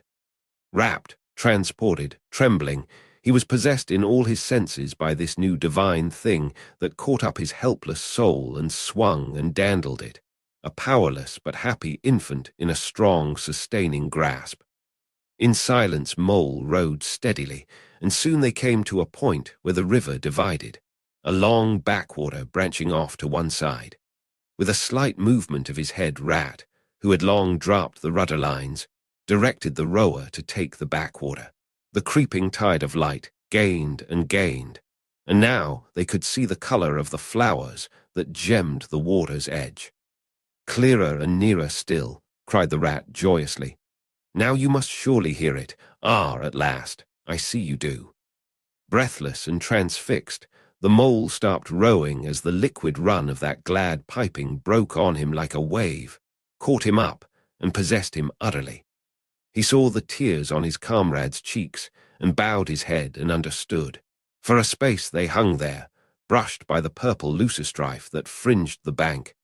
Then the clear imperious summons that marched hand in hand with the intoxicating melody imposed its will on Mole, and mechanically he bent to his oars again, and the light grew steadily stronger, but no birds sang as they were wont to do at the approach of dawn, and but for the heavenly music, all was marvelously still. On either side of them, as they glided onwards, the rich meadow grass seemed that morning of a freshness and a greenness unsurpassable. Never had they noticed the roses so vivid, the willow herb so riotous, the meadow-sweet so odorous and pervading. Then the murmur of the approaching weir began to hold the air, and they felt a consciousness that they were nearing the end, whatever it might be, that surely awaited their expedition. A wide half-circle of foam and glinting lights and shining shoulders of green water, the great weir closed the backwater from bank to bank, troubled all the quiet surface with twirling eddies and floating foam streaks, and deadened all other sounds with its solemn and soothing rumble. In midmost of the stream, embraced in the weir's shimmering arm-spread, a small island lay anchored, fringed close with willow and silver birch and alder. Reserved, shy, but full of significance, it hid whatever it might hold behind a veil, keeping it till the hour should come, and with the hour those who were called and chosen. Slowly, but with no doubt or hesitation whatever, and in something of a solemn expectancy, the two animals passed through the broken, tumultuous water and moored their boat at the flowery margin of the island. In silence they landed, and pushed through the blossom and scented herbage and undergrowth that led up to the level ground, till they stood on a little lawn of a marvellous green, set round with nature's own orchard trees, crab-apple, wild cherry, and sloe. "This is the place of my song-dream, the place the music played to me," whispered the rat, as if in a trance. "Here, in this holy place, here if anywhere, surely we shall find him." Then suddenly the mole felt a great awe fall upon him, an awe that turned his muscles to water, bowed his head, and rooted his feet to the ground. It was no panic terror. Indeed, he felt wonderfully at peace and happy. But it was an awe that smote and held him, and without seeing, he knew it could only mean that some august presence was very, very near. With difficulty he turned to look for his friend, and saw him at his side, cowed, stricken, and trembling violently. And still there was utter silence in the populous bird-haunted branches around them, and still the light grew and grew. Perhaps he would never have dared to raise his eyes, but that, though the piping was now hushed, the call and the summons seemed still dominant and imperious. He might not refuse, were death himself waiting to strike him instantly, once he had looked with mortal eye on things rightly kept hidden. Trembling he obeyed, and raised his humble head. And then, in that utter clearness of the imminent dawn, while nature, flushed with fullness of incredible color, seemed to hold her breath for the event, he looked in the very eyes of the friend and helper, saw the backward sweep of the curved horns, gleaming in the growing daylight, saw the stern, hooked nose between the kindly eyes that were looking down on them humorously, while the bearded mouth broke into a half-smile at the corners, saw the rippling muscles on the arm that lay across the broad chest, the long, supple hand, still holding the panpipes, only just fallen away from the parted lips, saw the splendid curves of the shaggy limbs disposed in majestic ease on the sward, saw, last of all, nestling between his very hooves, sleeping soundly in entire peace and contentment, the little, round, podgy, childish form of the baby Ada. All this he saw, for one moment breathless and intense, vivid on the morning sky. And still as he looked he lived, and still as he lived he wondered. "Rat," he found breath to whisper, shaking, "are you afraid?" "Afraid," murmured the rat, his eyes shining with unutterable love. "Afraid of him? Oh, never, never. And yet, oh mole, I am afraid." Then the two animals, crouching to the earth, bowed their heads and did worship. Sudden and magnificent, the sun's broad golden disk showed itself over the horizon facing them, and the first rays, shooting across the level water meadows, took the animals full in the eyes and dazzled them. When they were able to look once more, the vision had vanished, and the air was full of the carol of birds that hailed the dawn. As they stared blankly, in dumb misery deepening as they slowly realized all they had seen and all they had lost, a capricious little breeze, dancing up from the surface of the water, tossed the aspens, shook the dewy roses, and blew lightly and caressingly in their faces. And with its soft touch came instant oblivion. For this is the last best gift that the kindly demigod is careful to bestow on those to whom he has revealed himself in their helping, the gift of forgetfulness, lest the awful remembrance should remain and grow and overshadow mirth and pleasure, and the great haunting memory should spoil all the afterlives of little animals helped out of difficulties, in order that they should be happy and light-hearted as before. Mole rubbed his eyes and stared at Rat, who was looking about him in a puzzled sort of way. "I beg your pardon. What did you say, Rat?" he asked. "I think I was only remarking," said Rat slowly, "that this was the right sort of place, and that here, if anywhere, we should find him. And look, why, there he is, the little fellow." And with a cry of delight, he ran towards the slumbering Portly. But Mole stood still a moment, held in thought, as one wakens suddenly from a beautiful dream, who struggles to recall it, and can recapture nothing but a dim sense of the beauty of it, the beauty, till that, too, fades away in its turn, and the dreamer bitterly accepts the hard, cold waking and all its penalties. So Mole, after struggling with his memory for a brief space, shook his head sadly and followed the rat. Portly woke up with a joyous squeak, and wriggled with pleasure at the sight of his father's friends, who had played with him so often in past days. In a moment, however, his face grew blank, and he fell to hunting round in a circle with pleading whine, as a child that has fallen happily asleep in its nurse's arms, and wakes to find itself alone and laid in a strange place, and searches corners and cupboards, and runs from room to room, despair growing silently in its heart. Even so Portly searched the island and searched, dogged and unwearying, till at last the black moment came for giving it up, and sitting down and crying bitterly. The Mole ran quickly to comfort the little animal, but Rat, lingering, looked long and doubtfully at certain hoof marks deep in the sward. "Some great animal has been here," he murmured slowly and thoughtfully, and stood musing, his mind strangely stirred. "Come along, Rat," called the Mole. "Think of poor Ada waiting up there by the ford." Portly had soon been comforted by the promise of a treat, a jaunt on the river in Mr. Rat's real boat, and the two animals conducted him to the water's side, placed him securely between them in the bottom of the boat, and paddled off down the backwater. The sun was fully up by now, and hot on them, birds sang lustily and without restraint, and flowers smiled and nodded from either bank, but somehow, so thought the animals, with less of richness and blaze of colour than they seemed to remember seeing quite recently somewhere. They wondered where. The main river reached again. They turned the boat's head upstream, towards the point where they knew their friend was keeping his lonely vigil.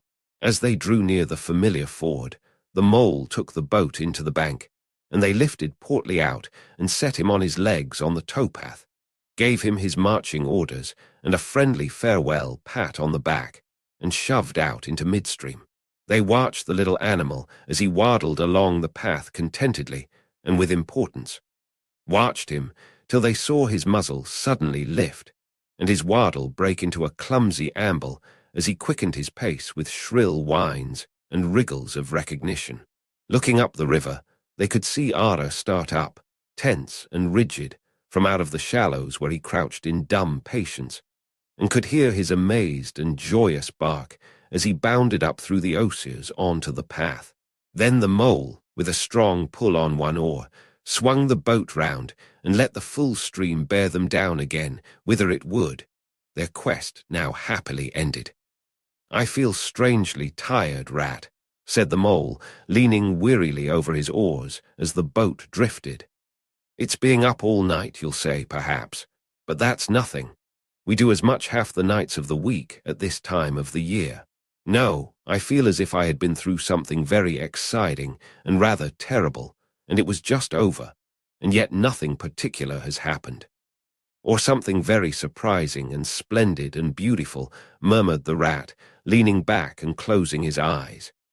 "I feel just as you do, Mole, simply dead tired, though not body tired. It's lucky we've got the stream with us to take us home. Isn't it jolly to feel the sun again, soaking into one's bones, and hark to the wind playing in the reeds? It's like music, far-away music," said the mole, nodding drowsily. "So I was thinking," murmured the rat, dreamful and languid. "Dance music, the lilting sort that runs on without a stop, but with words in it, too. It passes into words and out of them again. I catch them at intervals. Then it is dance music once more, and then nothing but the reed's soft, thin whispering." "You hear better than I," said the mole sadly. "I cannot catch the words." "Let me try and give you them," said the rat softly, his eyes still closed. "Now it is turning into words again, faint but clear, lest the oar should dwell, and turn your frolic to fret. You shall look on my power at the helping hour, but then you shall forget. Now the reeds take it up, forget, forget, they sigh, and it dies away in a rustle and a whisper. Then the voice returns. Lest limbs be reddened and rent, I spring the trap that is set. As I loose the snare you may glimpse me there, for surely you shall forget. Row nearer, mole, nearer to the reeds. It is hard to catch, and grows each minute fainter.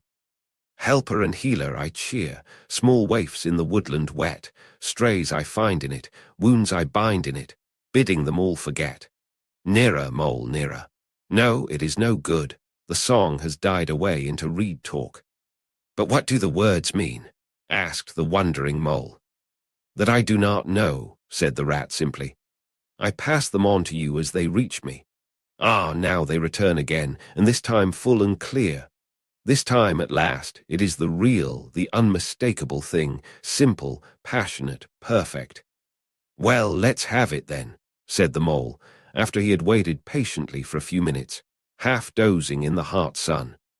But no answer came. He looked and understood the silence. With a smile of much happiness on his face, and something of a listening look still lingering there, the weary rat was fast asleep. Chapter 8. Toad's Adventures. When Toad found himself immured in a dank and noisome dungeon, and knew that all the grim darkness of a medieval fortress lay between him and the outer world of sunshine and well-metalled high roads, where he had lately been so happy, disporting himself as if he had bought up every road in England, he flung himself at full length on the floor and shed bitter tears, and abandoned himself to dark despair. This is the end of everything, he said. At least it is the end of the career of Toad, which is the same thing. The popular and handsome Toad, the rich and hospitable Toad, the Toad so free and careless and debonair. How can I hope to be ever set at large again? He said. who have been imprisoned so justly for stealing so handsome a motor car in such an audacious manner, and for such lurid and imaginative cheek bestowed upon such a number of fat, red-faced policemen. Here his sobs choked him. "Stupid animal that I was," he said. "Now I must languish in this dungeon, till people who were proud to say they knew me have forgotten the very name of Toad. O wise old badger," he said. "O clever, intelligent rat and sensible mole, what sound judgments, what a knowledge of men and matters you possess. O unhappy and forsaken Toad." With lamentations such as these, he passed his days and nights for several weeks, refusing his meals or intermediate light refreshments, though the grim and ancient jailer, knowing that Toad's pockets were well lined, frequently pointed out that many comforts, and indeed luxuries, could by arrangement be sent in, at a price, from outside. Now the jailer had a daughter, a pleasant wench and good-hearted, who assisted her father in the lighter duties of his post. She was particularly fond of animals, and besides her canary, whose cage hung on a nail in the massive wall of the keep by day, to the great annoyance of prisoners who relished an after-dinner nap, and was shrouded in an antimacassar on the parlor table at night, she kept several piebald mice and a restless revolving squirrel. This kind-hearted girl, pitying the misery of Toad, said to her father one day, "Father, I can't bear to see that poor beast so unhappy and getting so thin. You let me have the managing of him. You know how fond of animals I am. I'll make him eat from my hand and sit up and do all sorts of things." Her father replied that she could do what she liked with him. He was tired of Toad, and his sulks and his airs and his meanness. So that day she went on her errand of mercy and knocked at the door of Toad's cell. "Now cheer up, Toad," she said coaxingly on entering, "and sit up and dry your eyes and be a sensible animal. And do try and eat a bit of dinner. See, I've brought you some of mine, hot from the oven." It was bubble and squeak, between two plates, and its fragrance filled the narrow cell. The penetrating smell of cabbage reached the nose of Toad as he lay prostrate in his misery on the floor, and gave him the idea for a moment that perhaps life was not such a blank and desperate thing as he had imagined. But still he wailed, and kicked with his legs, and refused to be comforted. So the wise girl retired for the time. But of course, a good deal of the smell of hot cabbage remained behind, as it will do, and Toad, between his sobs, sniffed and reflected, and gradually began to think new and inspiring thoughts, of chivalry and poetry and deeds still to be done, of broad meadows, and cattle browsing in them, raked by sun and wind, of kitchen gardens, and straight herb borders, and warm snapdragon beset by bees, and of the comforting clink of dishes set down on the table at Toad Hall, and the scrape of chair legs on the floor as everyone pulled himself close up to his work. The air of the narrow cell took a rosy tinge. He began to think of his friends, and how they would surely be able to do something, of lawyers, and how they would have enjoyed his case, and what an ass he had been not to get in a few. And lastly, he thought of his own great cleverness and resource, and all that he was capable of if he only gave his great mind to it, and the cure was almost complete. When the girl returned, some hours later, she carried a tray, with a cup of fragrant tea steaming on it, and a plate piled up with very hot buttered toast, cut thick, very brown on both sides, with the butter running through the holes in it in great golden drops, like honey from the honeycomb. The smell of that buttered toast simply talked to Toad, and with no uncertain voice, talked of warm kitchens, of breakfasts on bright frosty mornings, of cosy parlor firesides on winter evenings, when one's ramble was over, and slippered feet were propped on the fender, of the purring of contented cats, and the twitter of sleepy canaries. Toad sat up on end once more, dried his eyes, sipped his tea and munched his toast, and soon began talking freely about himself, and the house he lived in, and his doings there, and how important he was, and what a lot his friends thought of him. The jailer's daughter saw that the topic was doing him as much good as the tea, as indeed it was, and encouraged him to go on. "Tell me about Toad Hall," said she. "It sounds beautiful." "Toad Hall," said the toad proudly, "is an eligible, self-contained gentleman's residence, very unique, dating in part from the 14th century, but replete with every modern convenience. Up-to-date sanitation. 5 minutes from church, post office, and golf links, suitable for—" "Bless the animal," said the girl, laughing. "I don't want to take it. Tell me something real about it. But first wait till I fetch you some more tea and toast." She tripped away, and presently returned with a fresh trifle. And Toad, pitching into the toast with avidity, his spirits quite restored to their usual level, told her about the boathouse, and the fish pond, and the old walled kitchen garden, and about the pigsties and the stables, and the pigeon house and the hen house, and about the dairy and the wash house, and the china cupboards, and the linen presses. She liked that bit especially. And about the banqueting hall, and the fun they had there when the other animals were gathered round the table, and Toad was at his best, singing songs, telling stories, carrying on generally. Then she wanted to know about his animal friends, and was very interested in all he had to tell her about them, and how they lived, and what they did to pass their time. Of course, she did not say she was fond of animals as pets, because she had the sense to see that Toad would be extremely offended. When she said good night, having filled his water jug and shaken up his straw for him, Toad was very much the same sanguine, self-satisfied animal that he had been of old. He sang a little song or two, of the sort he used to sing at his dinner parties, curled himself up in the straw, and had an excellent night's rest and the pleasantest of dreams. They had many interesting talks together after that, as the dreary days went on, and the jailer's daughter grew very sorry for Toad, and thought it a great shame that a poor little animal should be locked up in prison for what seemed to her a very trivial offence. Toad, of course, in his vanity, thought that her interest in him proceeded from a growing tenderness, and he could not help half regretting that the social gulf between them was so very wide, for she was a comely lass, and evidently admired him very much. One morning the girl was very thoughtful, and answered at random, and did not seem to Toad to be paying proper attention to his witty sayings and sparkling comments. "Toad," she said presently, "just listen, please. I have an aunt who is a washerwoman." "There, there," said Toad graciously and affably. "Never mind. Think no more about it. I have several aunts who ought to be washerwomen." "Do be quiet a minute, Toad," said the girl. "You talk too much, that's your chief fault, and I'm trying to think, and you hurt my head. As I said, I have an aunt who is a washerwoman. She does the washing for all the prisoners in this castle. We try to keep any paying business of that sort in the family, you understand. She takes out the washing on Monday morning and brings it in on Friday evening. This is a Thursday. Now this is what occurs to me. You're very rich, at least you're always telling me so, and she's very poor. A few pounds wouldn't make any difference to you, and it would mean a lot to her.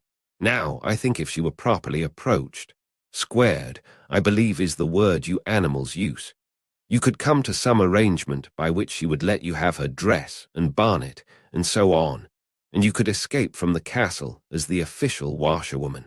You're very alike in many respects, particularly about the figure." "We're not," said the Toad in a huff. "I have a very elegant figure for what I am." "So has my aunt," replied the girl, "for what she is. But have it your own way. You horrid, proud, ungrateful animal, when I'm sorry for you and trying to help you." "Yes, yes, that's all right. Thank you very much indeed," said the Toad hurriedly. "But look here. You wouldn't surely have Mr. Toad, of Toad Hall, going about the country disguised as a washerwoman?" "Then you can stop here as a toad," replied the girl with much spirit. "I suppose you want to go off in a coach and four." Honest Toad was always ready to admit himself in the wrong. "You are a good, kind, clever girl," he said, "and I am indeed a proud and a stupid toad. Introduce me to your worthy aunt, if you will be so kind, and I have no doubt that the excellent lady and I will be able to arrange terms satisfactory to both parties."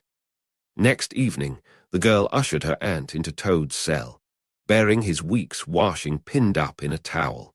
The old lady had been prepared beforehand for the interview, and the sight of certain gold sovereigns that Toad had thoughtfully placed on the table in full view practically completed the matter and left little further to discuss.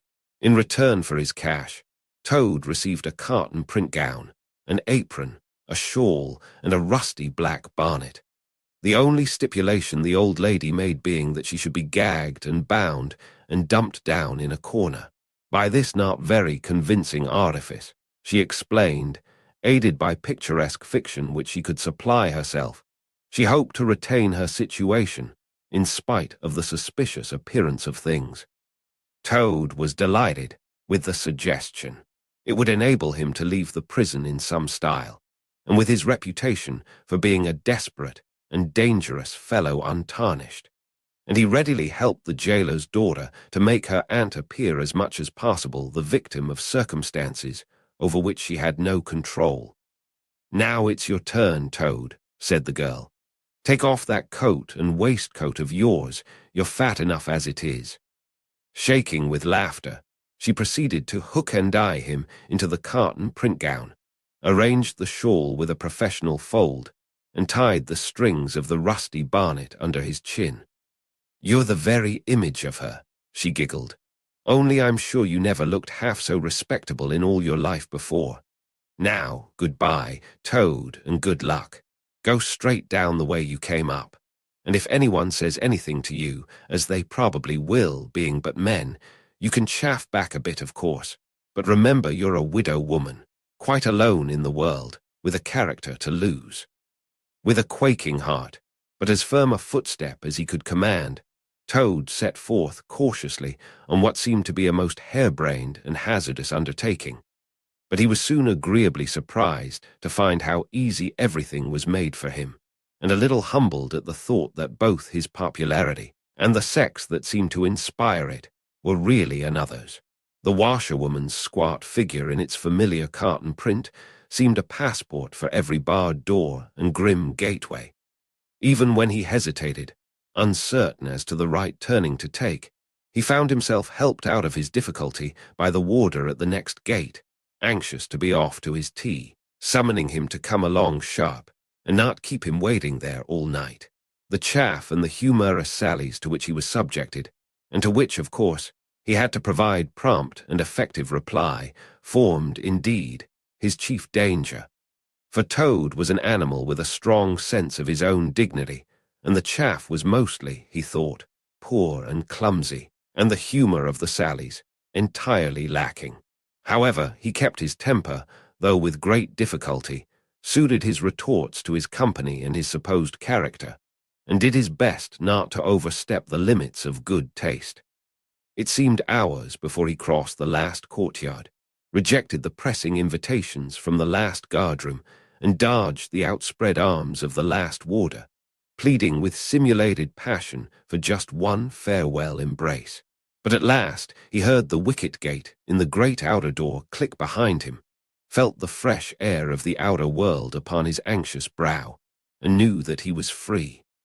Dizzy with the easy success of his daring exploit, he walked quickly towards the lights of the town, not knowing in the least what he should do next, only quite certain of one thing, that he must remove himself as quickly as possible from the neighborhood, where the lady he was forced to represent was so well known and so popular a character.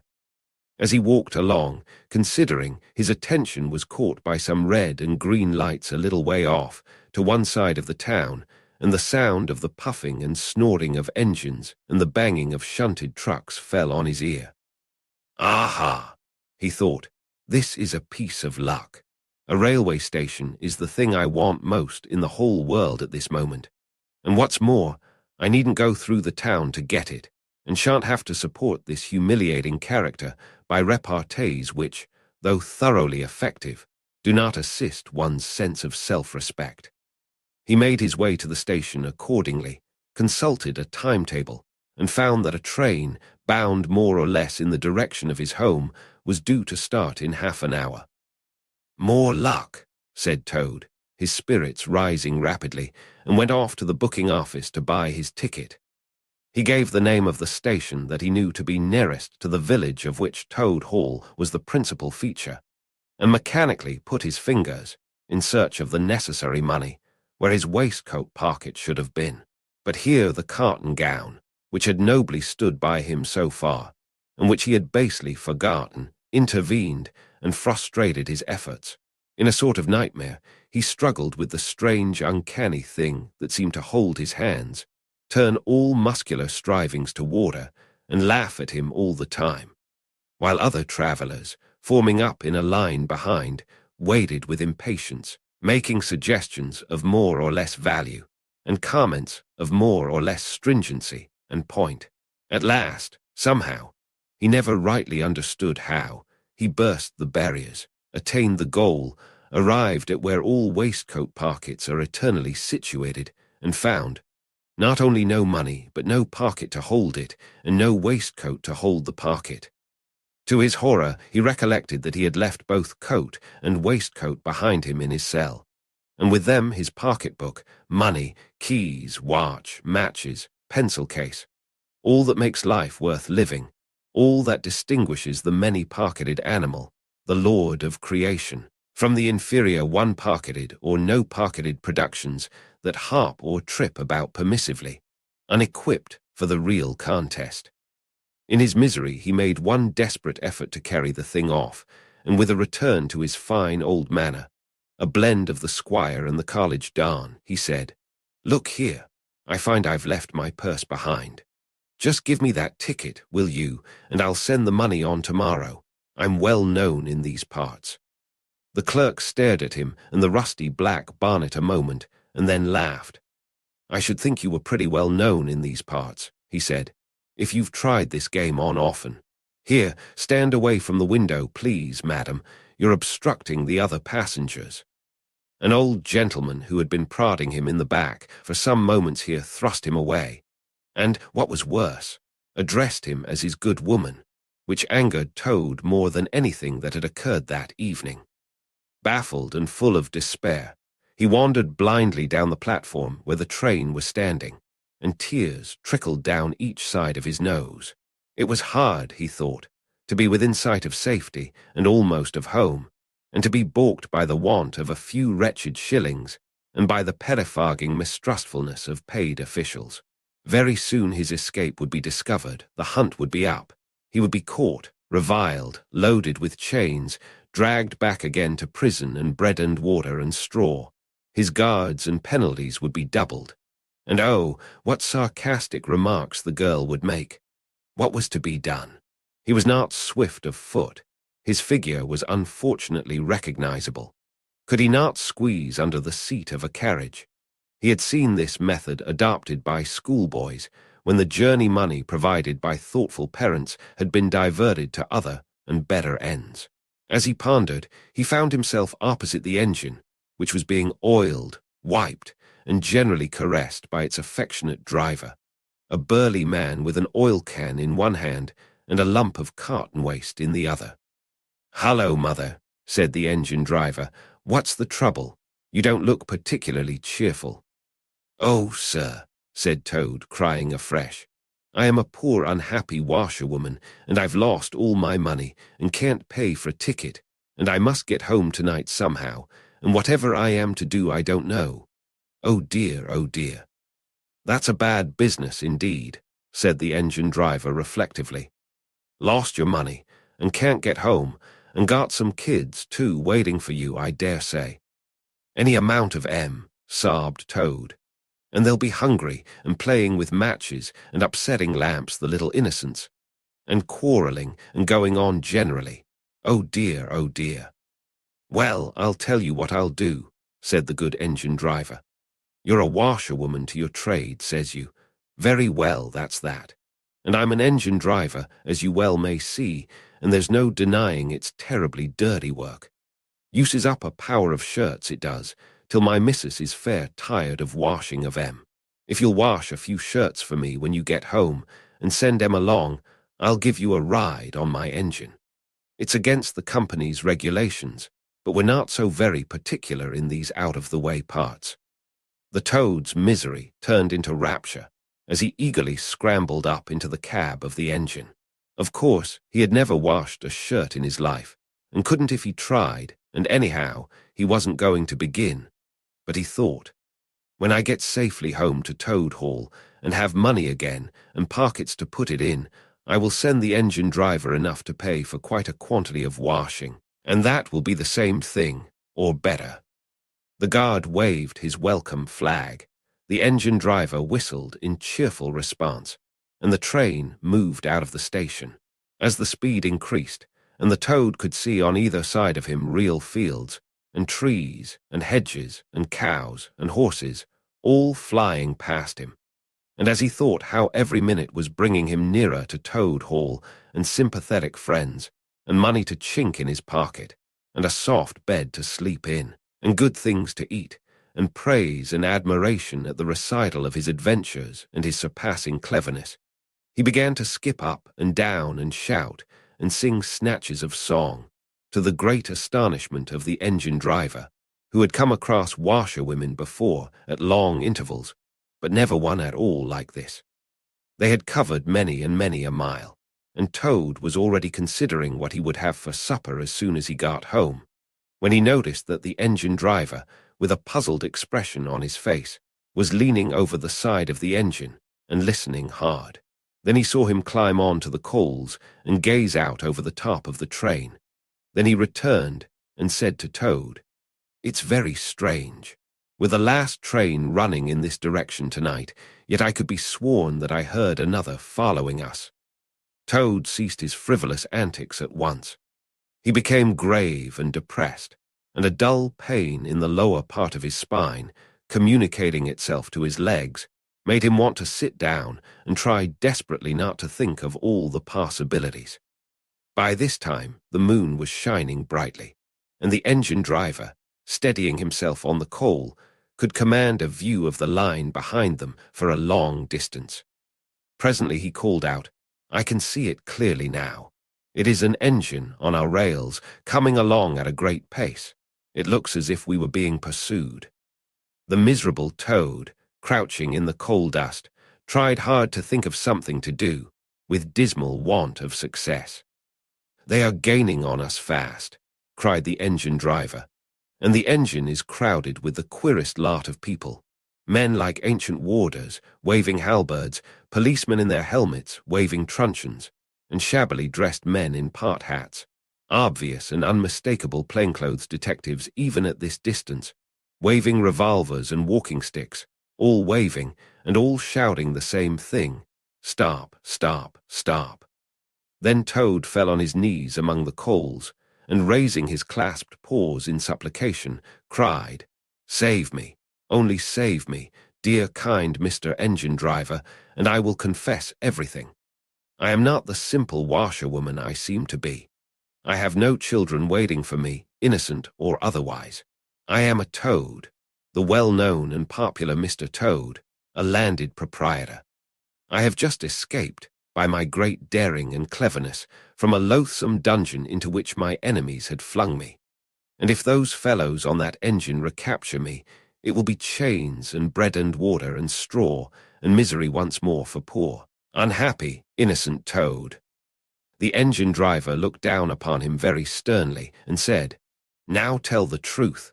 What were you put in prison for?" "It was nothing very much," said poor Toad, colouring deeply. "I only borrowed a motor car while the owners were at lunch. They had no need of it at the time. I didn't mean to steal it, really, but people, especially magistrates, take such harsh views of thoughtless and high-spirited actions." The engine driver looked very grave and said, "I fear that you have been indeed a wicked Toad, and by rights I ought to give you up to offended justice. But you are evidently in sore trouble and distress, so I will not desert you. I don't hold with motor cars, for one thing, and I don't hold with being ordered about by policemen when I'm on my own engine, for another. And the sight of an animal in tears always makes me feel queer and soft-hearted. So cheer up, Toad. I'll do my best, and we may beat them yet." They piled on more coals, shoveling furiously.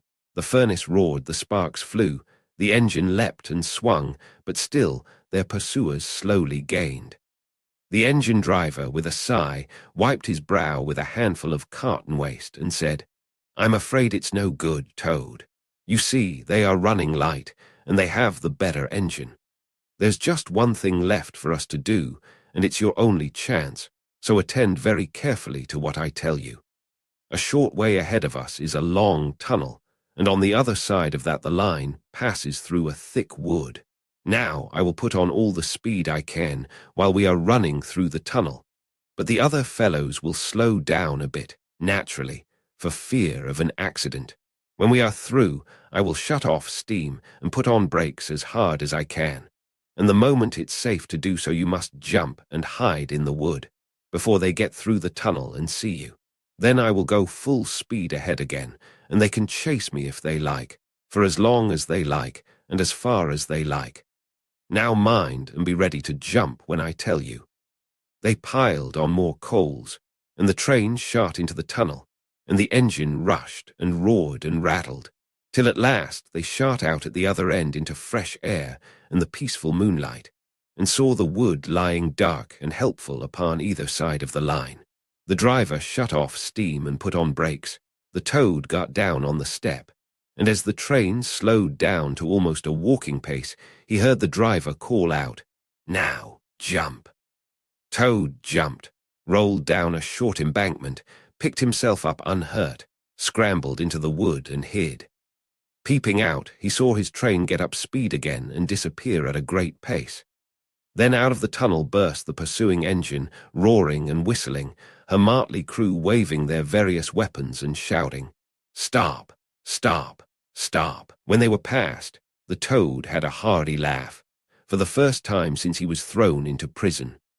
But he soon stopped laughing when he came to consider that it was now very late and dark and cold, and he was in an unknown wood, with no money and no chance of supper, and still far from friends and home, and the dead silence of everything, after the roar and rattle of the train, was something of a shock. He dared not leave the shelter of the trees, so he struck into the wood, with the idea of leaving the railway as far as possible behind him. After so many weeks within walls, he found the wood strange and unfriendly, and inclined, he thought, to make fun of him. Nightjars, sounding their mechanical rattle, made him think that the wood was full of searching warders, closing in on him.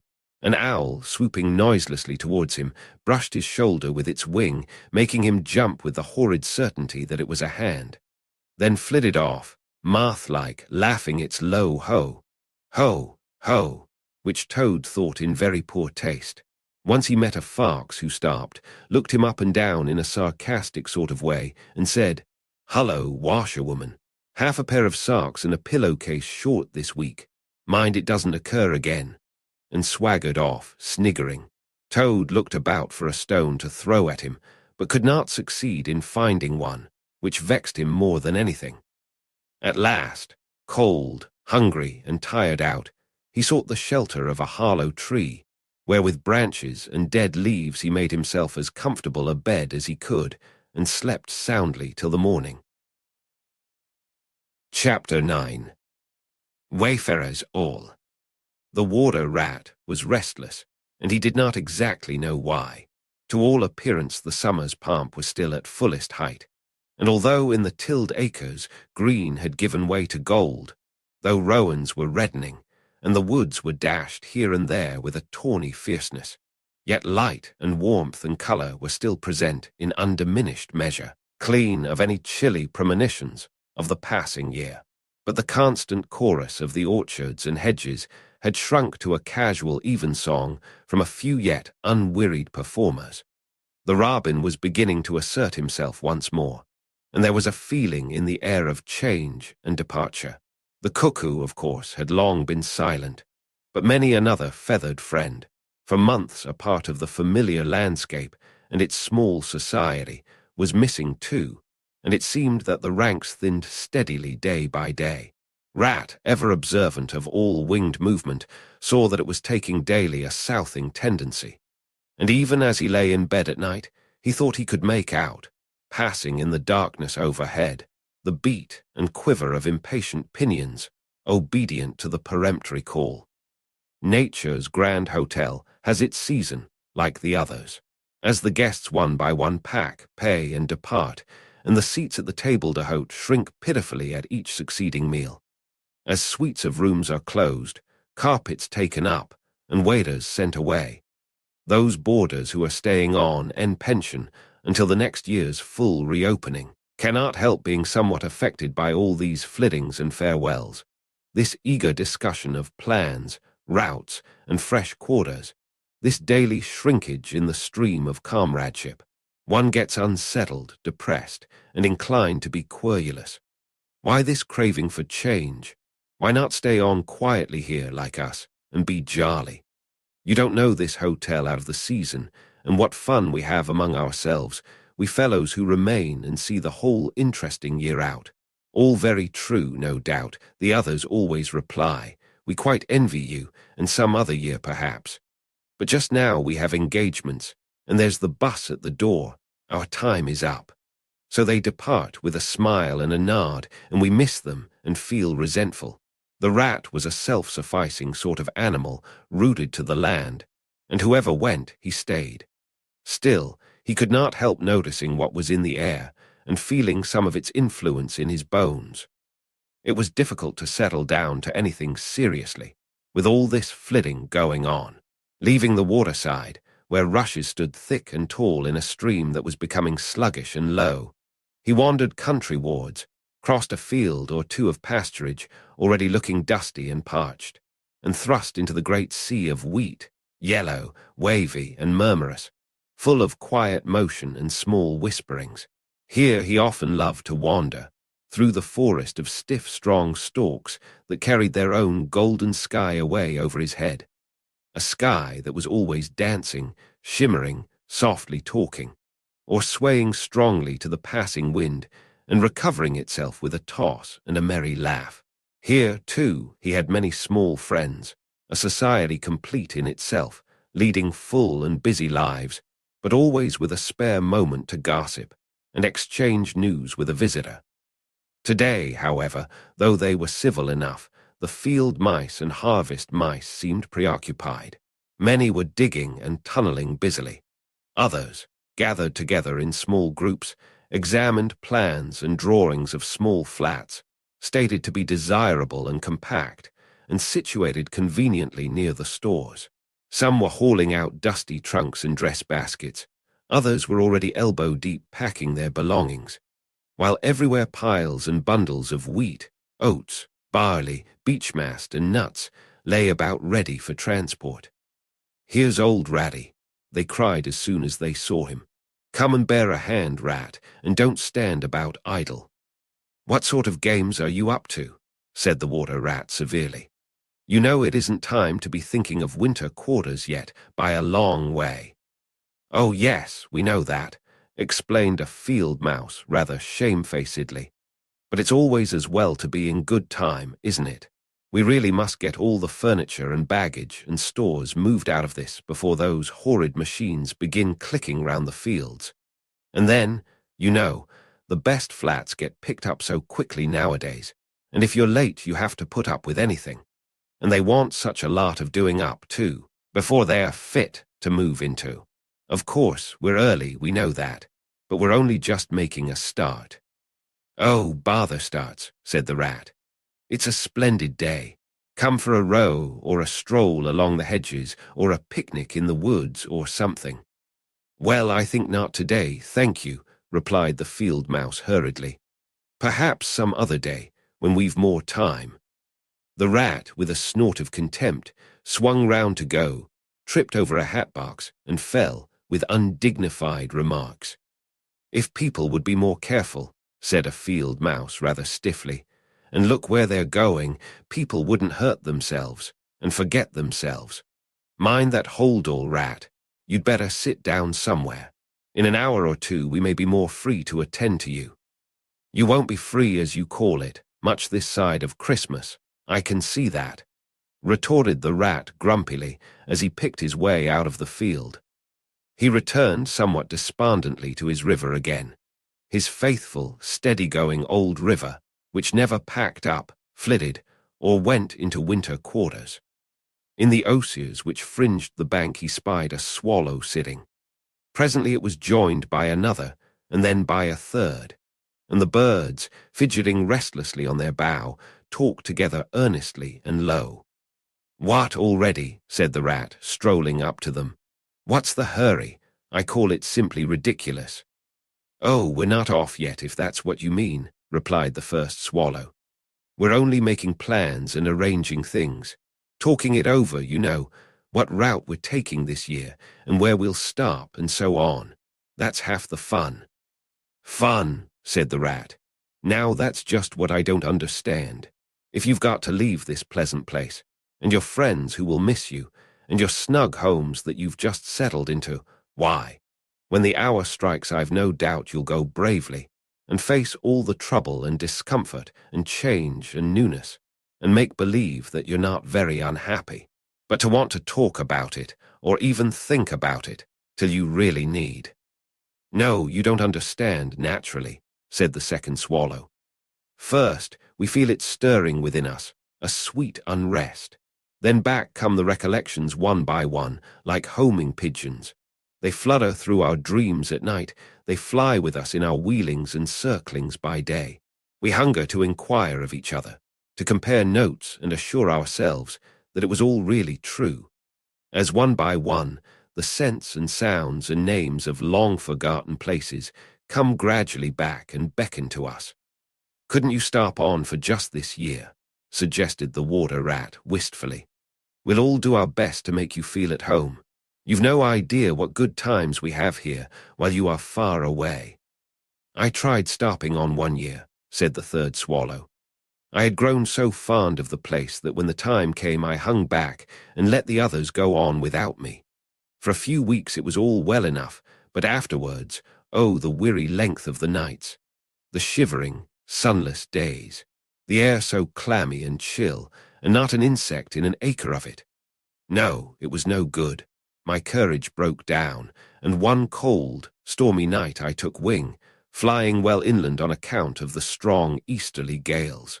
It was snowing hard as I beat through the passes of the great mountains, and I had a stiff fight to win through. But never shall I forget the blissful feeling of the hot sun again on my back, as I sped down to the lakes that lay so blue and placid below me, and the taste of my first fat insect. The past was like a bad dream. The future was all happy holiday as I moved southwards week by week, easily, lazily, lingering as long as I dared, but always heeding the call. No, I had had my warning. Never again did I think of disobedience. "Ah, yes, the call of the south, twittered the other two dreamily. Its songs, its hues, its radiant air. Oh, do you remember?" And forgetting the rat, they slid into passionate reminiscence, while he listened fascinated, and his heart burned within him. In himself, too, he knew that it was vibrating at last, that chord hitherto dormant and unsuspected. The mere chatter of these southern-bound birds, their pale and second-hand reports, had yet power to awaken this wild new sensation and thrill him through and through with it. What would one moment of the real thing work in him? One passionate touch of the real southern sun, one waft of the authentic odor. With closed eyes, he dared to dream a moment in full abandonment, and when he looked again the river seemed steely and chill, the green fields grey and lightless. Then his loyal heart seemed to cry out on his weaker self for its treachery. "Why do you ever come back, then, at all?" he demanded of the swallows jealously. "What do you find to attract you in this poor drab little country?" "And do you think," said the first swallow, "that the other call is not for us too in its due season? The call of lush meadow grass, wet orchards, warm, insect-haunted ponds, of browsing cattle, of haymaking, and all the farm buildings clustering round the house of the perfect eaves. Do you suppose," asked the second one, "that you are the only living thing that craves with a hungry longing to hear the cuckoo's note again?" "In due time," said the third. We shall be homesick once more for quiet water lilies swaying on the surface of an English stream. But today all that seems pale and thin and very far away. Just now our blood dances to other music. They fell twittering among themselves once more, and this time their intoxicating babble was of violet seas, tawny sands, and lizard-haunted walls. Restlessly the rat wandered off once more, climbed the slope that rose gently from the north bank of the river, and lay looking out towards the great ring of downs that barred his vision further southwards. His simple horizon hitherto, his mountains of the moon, his limit behind, which lay nothing he had cared to see or to know. Today, to him gazing south with a newborn need stirring in his heart, the clear sky over their long, low outline seemed to pulsate with promise. Today, the unseen was everything, the unknown the only real fact of life. On this side of the hills was now the real blank, on the other lay the crowded and coloured panorama that his inner eye was seeing so clearly. What seas lay beyond, green, leaping, and crested? What sun-bathed coasts, along which the white villas glittered against the olive woods? What quiet harbours, thronged with gallant shipping, bound for purple islands of wine and spice, islands set low in languorous waters? He rose and descended riverwards once more, then changed his mind and sought the side of the dusty lane. There, lying half-buried in the thick, cool underhedge tangle that bordered it, he could muse on the metalled road and all the wondrous world that it led to, on all the wayfarers, too, that might have trodden it, and the fortunes and adventures they had gone to seek or found unseeking. Out there, beyond, beyond. Footsteps fell on his ear, and the figure of one that walked somewhat wearily came into view, and he saw that it was a rat, and a very dusty one. The wayfarer, as he reached him, saluted with a gesture of courtesy that had something foreign about it, hesitated a moment, then, with a pleasant smile, turned from the track and sat down by his side in the cool herbage. He seemed tired, and the rat let him rest unquestioned, understanding something of what was in his thoughts, knowing, too, the value all animals attach at times to mere silent companionship, when the weary muscles slacken and the mind marks time. The wayfarer was lean and keen-featured, and somewhat bowed at the shoulders. His paws were thin and long, his eyes much wrinkled at the corners, and he wore small gold ear-rings in his neatly set, well-shaped ears. His knitted jersey was of a faded blue. His breeches, patched and stained, were based on a blue foundation, and his small belongings that he carried were tied up in a blue cotton handkerchief. When he had rested a while, the stranger sighed, snuffed the air, and looked about him. "That was clover, that warm whiff on the breeze," he remarked. "And those are cows we hear cropping the grass behind us and blowing softly between mouthfuls. There is a sound of distant reapers, and yonder rises a blue line of cottage smoke against the woodland.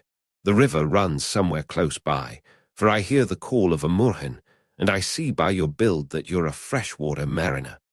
Everything seems asleep, and yet going on all the time. It is a goodly life that you lead, friend, no doubt the best in the world, if only you are strong enough to lead it." "Yes, it's the life, the only life to live," responded the water rat dreamily, and without his usual wholehearted conviction.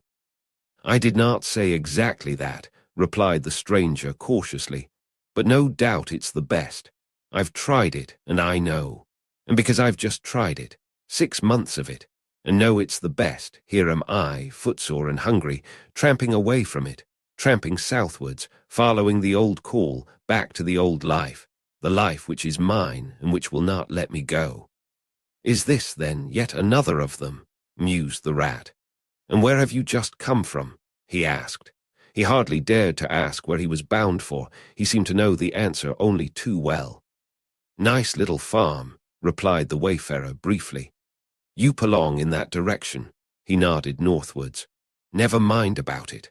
I had everything I could want, everything I had any right to expect of life, and more, and here I am. Glad to be here all the same, though, glad to be here. So many miles further on the road, so many hours nearer to my heart's desire. His shining eyes held fast to the horizon, and he seemed to be listening for some sound that was wanting from that inland acreage, vocal as it was with the cheerful music of pasturage and farmyard. "You are not one of us," said the water rat, "nor yet a farmer, nor even, I should judge, of this country." "Right," replied the stranger. "I'm a seafaring rat, I am, and the port I originally hail from is Constantinople, though I'm a sort of a foreigner there too, in a manner of speaking. You will have heard of Constantinople, friend, a fair city and an ancient and glorious one, and you may have heard too of Sigurd, king of Norway, and how he sailed thither with 60 ships, and how he and his men rode up through streets all canopied in their honor with purple and gold, and how the emperor and empress came down and banqueted with him on board his ship. When Sigurd returned home, many of his Northmen remained behind and entered the emperor's bodyguard, and my ancestor, a Norwegian-born, stayed behind too, with the ships that Sigurd gave the emperor. Seafarers we have ever been, and no wonder. As for me, the city of my birth is no more my home than any pleasant port between there and the London River. I know them all, and they know me. Set me down on any of their quays or foreshores, and I am home again." "I suppose you go great voyages," said the water rat with growing interest. "Months and months out of sight of land, and provisions running short, and allowanced as to water, and your mind communing with the mighty ocean, and all that sort of thing." "By no means," said the sea rat frankly. "Such a life as you describe would not suit me at all. I'm in the coasting trade, and rarely out of sight of land. It's the jolly times on shore that appeal to me as much as any seafaring. Oh, those southern seaports! The smell of them, the riding lights at night, the glamour." "Well, perhaps you have chosen the better way," said the water rat, but rather doubtfully. "Tell me something of your coasting, then, if you have a mind to, and what sort of harvest an animal of spirit might hope to bring home from it to warm his latter days with gallant memories by the fireside. For my life, I confess to you, feels to me today somewhat narrow and circumscribed. My last voyage," began the sea rat, "that landed me eventually in this country, bound with high hopes for my inland farm, will serve as a good example of any of them, and indeed as an epitome of my highly colored life. Family troubles, as usual, began it. The domestic storm cone was hoisted, and I shipped myself on board a small trading vessel bound from Constantinople, by classic seas, whose every wave throbs with a deathless memory, to the Grecian islands and the Levant. Those were golden days and balmy nights, in and out of harbor all the time, old friends everywhere, sleeping in some cool temple or ruined cistern during the heat of the day, feasting and song after sundown, under great stars set in a velvet sky. Thence we turned and coasted up the Adriatic, its shores swimming in an atmosphere of amber, rose, and aquamarine. We lay in wide, landlocked harbors. We roamed through ancient and noble cities, until at last one morning, as the sun rose royally behind us, we rode into Venice down a path of gold. Oh, Venice is a fine city, wherein a rat can wander at his ease and take his pleasure, or, when weary of wandering, can sit at the edge of the Grand Canal at night, feasting with his friends, when the air is full of music and the sky full of stars, and the lights flash and shimmer on the polished steel prows of the swaying gondolas, packed so that you could walk across the canal on them, from side to side. And then the food. Do you like shellfish? Well, well, we won't linger over that now." He was silent for a time, and the water rat, silent too and enthralled, floated on dream canals and heard a phantom song pealing high between vaporous grey wave-lapped walls. "Southwards we sailed again at last," continued the sea rat, coasting down the Italian shore till finally we made Palermo, and there I quitted for a long, happy spell on shore. I never stick too long to one ship. One gets narrow-minded and prejudiced. Besides, Sicily is one of my happy hunting grounds. I know everybody there, and their ways just suit me. I spent many jolly weeks in the island, staying with friends up country. When I grew restless again, I took advantage of a ship that was trading to Sardinia and Corsica, and very glad I was to feel the fresh breeze and the sea spray in my face once more. But isn't it very hot and stuffy down in the hold, I think you call it? Asked the water rat. The seafarer looked at him with the suspicion of a wink. I'm an old hand, he remarked with much simplicity. The captain's cabin's good enough for me. It's a hard life by all accounts, murmured the rat, sunk in deep thought. For the crew it is, replied the seafarer gravely, again with the ghost of a wink. From Corsica, he went on, I made use of a ship that was taking wine to the mainland. We made a lasso in the evening, lay to, hauled up our wine casks, and hove them overboard, tied one to the other by a long line. Then the crew took to the boats and rowed shorewards, singing as they went, and drawing after them the long barbing procession of casks, like a mile of porpoises. On the sands they had horses waiting, which dragged the casks up the steep street of the little town with a fine rush and clatter and scramble. When the last cask was in, we went and refreshed and rested, and sat late into the night, drinking with our friends, and next morning I took to the great olive woods for a spell and a rest. For now I had done with islands for the time, and ports and shipping were plentiful. So I led a lazy life among the peasants, lying and watching them work, or stretched high on the hillside with the blue Mediterranean far below me. And so at length, by easy stages, and partly on foot, partly by sea, to Marseille, and the meeting of old shipmates, and the visiting of great ocean-bound vessels, and feasting once more. Talk of shellfish. Why, sometimes I dream of the shellfish of Marseille, and wake up crying. That reminds me, said the polite water rat. You happened to mention that you were hungry, and I ought to have spoken earlier. Of course, you will stop and take your midday meal with me. My hole is close by. It is some time past noon, and you are very welcome to whatever there is. Now I call that kind and brotherly of you, said the sea rat. I was indeed hungry when I sat down, and ever since I inadvertently happened to mention shellfish, my pangs have been extreme. But couldn't you fetch it along out here? I am none too fond of going under hatches, unless I'm obliged to. And then, while we eat, I could tell you more concerning my voyages and the pleasant life I lead. At least, it is very pleasant to me, and by your attention I judge it commends itself to you, whereas if we go indoors it is 100 to 1 that I shall presently fall asleep. That is indeed an excellent suggestion, said the water rat, and hurried off home. There he got out the luncheon basket and packed a simple meal, in which, remembering the stranger's origin and preferences, he took care to include a yard of long French bread, a sausage out of which the garlic sang, some cheese which lay down and cried, and a long-necked, straw-covered flask, wherein lay bottled sunshine shed, and garnered on far southern slopes. Thus laden, he returned with all speed, and blushed for pleasure at the old seaman's commendations of his taste and judgment. As together they unpacked the basket, and laid out the contents on the grass by the roadside.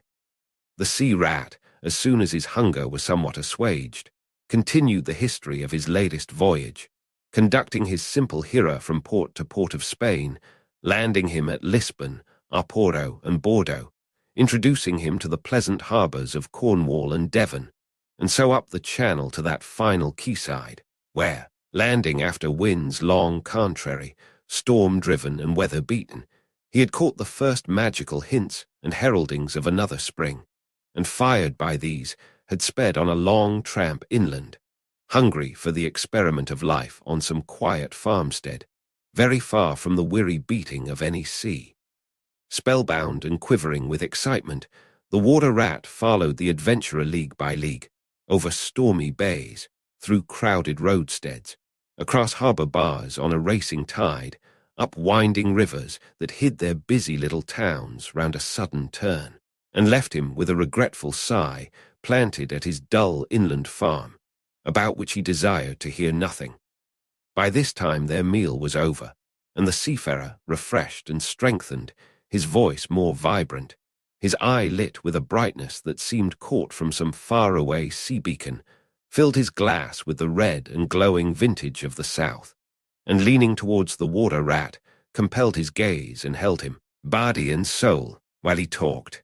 Those eyes were of the changing, foam-streaked grey-green of leaping northern seas. In the glass shone a heart ruby that seemed the very heart of the south, beating for him who had courage to respond to its pulsation. The twin lights, the shifting grey and the steadfast red, mastered the water rat and held him bound, fascinated, powerless. The quiet world outside their rays receded far away and ceased to be, and the talk, the wonderful talk, flowed on. Or was it speech entirely, or did it pass at times into song? Chanty of the sailors weighing the dripping anchor, sonorous hum of the shrouds in a tearing northeaster, ballad of the fisherman hauling his nets at sundown against an apricot sky, chords of guitar, and mandolin from gondola or cake. Did it change into the cry of the wind, plaintive at first, angrily shrill as it freshened, rising to a tearing whistle, sinking to a musical trickle of air from the leach of the bellying sail? All these sounds the spellbound listener seemed to hear, and with them the hungry complaint of the gulls and the sea-mews, the soft thunder of the breaking wave, the cry of the protesting shingle. Back into speech again it passed, and with beating heart he was following the adventures of a dozen seaports, the fights, the escapes, the rallies, the comradeships, the gallant undertakings. Or he searched islands for treasure, fished in still lagoons and dozed daylong on warm white sand. Of deep-sea fishings he heard tell, and mighty silver gatherings of the mile-long net.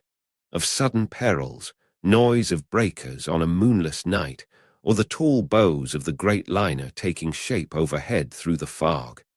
Of the merry homecoming, the headland rounded, the harbour lights opened out, the groups seen dimly on the quay, the cheery hail, the splash of the hawser, the trudge up the steep little street towards the comforting glow of red-curtained windows.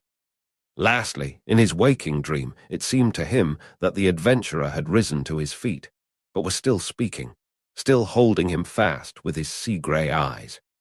And now, he was softly saying, I take to the road again, holding on southwestwards for many a long and dusty day, till at last I reach the little grey sea town I know so well, that clings along one steep side of the harbour.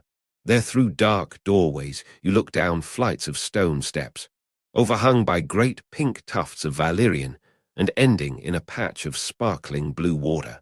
The little boats that lie tethered to the rings and stanchions of the old seawall are gaily painted, as those I clambered in and out of in my own childhood.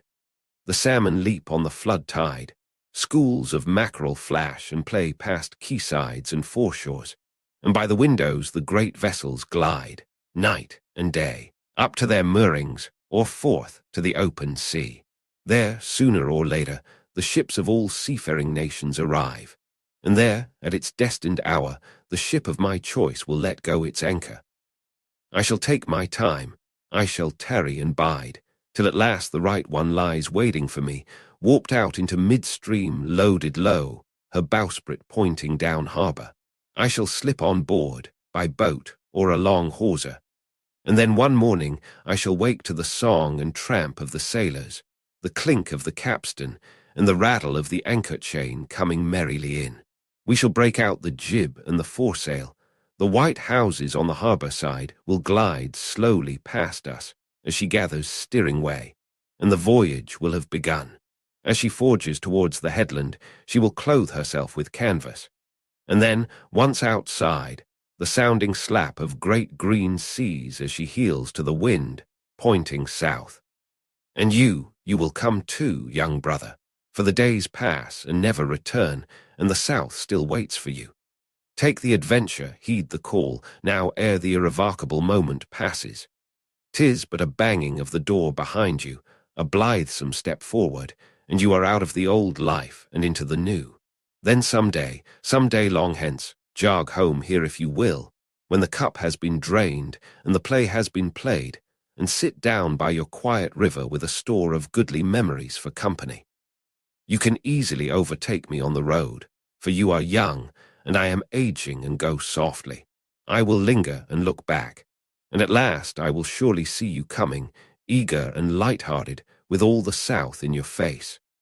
The voice died away and ceased as an insect's tiny trumpet dwindles swiftly into silence, and the water rat, paralyzed and staring, saw at last but a distant speck on the white surface of the road. Mechanically he rose and proceeded to repack the luncheon basket, carefully and without haste. Mechanically he returned home, gathered together a few small necessaries and special treasures he was fond of, and put them in a satchel. Acting with slow deliberation, moving about the room like a sleepwalker, listening ever with parted lips, he swung the satchel over his shoulder, carefully selected a stout stick for his wayfaring, and with no haste, but with no hesitation at all, he stepped across the threshold just as the mole appeared at the door. "Why, where are you off to, Ratty?" asked the mole in great surprise, grasping him by the arm. "Going south with the rest of them," murmured the rat in a dreamy monotone, never looking at him. "Seawards first and then on shipboard, and so to the shores that are calling me." He pressed resolutely forward, still without haste, but with dogged fixity of purpose. But the mole, now thoroughly alarmed, placed himself in front of him, and looking into his eyes saw that they were glazed and set, and turned a streaked and shifting grey, not his friend's eyes, but the eyes of some other animal. Grappling with him strongly, he dragged him inside, threw him down, and held him. The rat struggled desperately for a few moments, and then his strength seemed suddenly to leave him, and he lay still and exhausted, with closed eyes, trembling.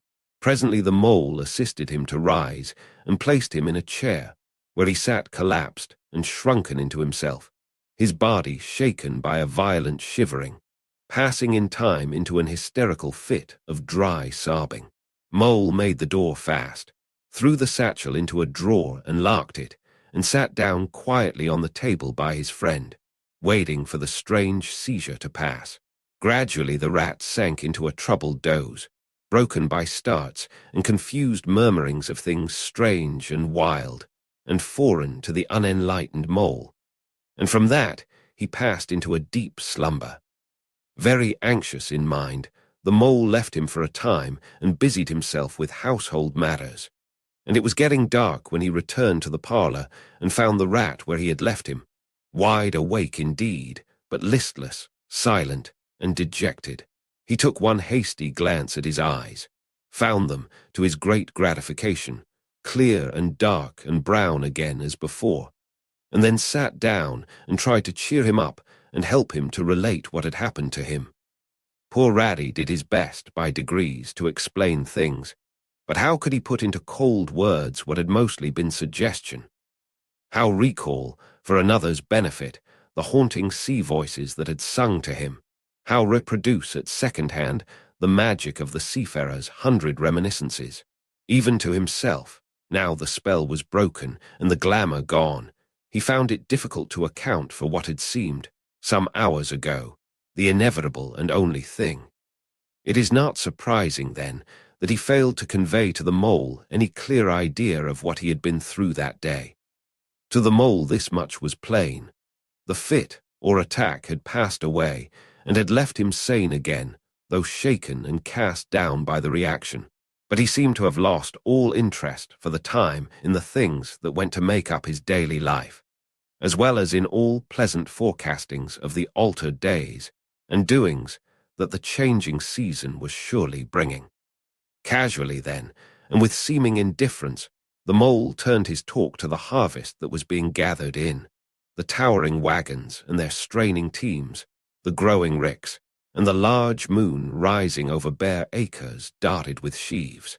He talked of the reddening apples around, of the browning nuts, of jams and preserves, and the distilling of cordials, till by easy stages such as these he reached midwinter, its hardy joys and its snug home life, and then he became simply lyrical.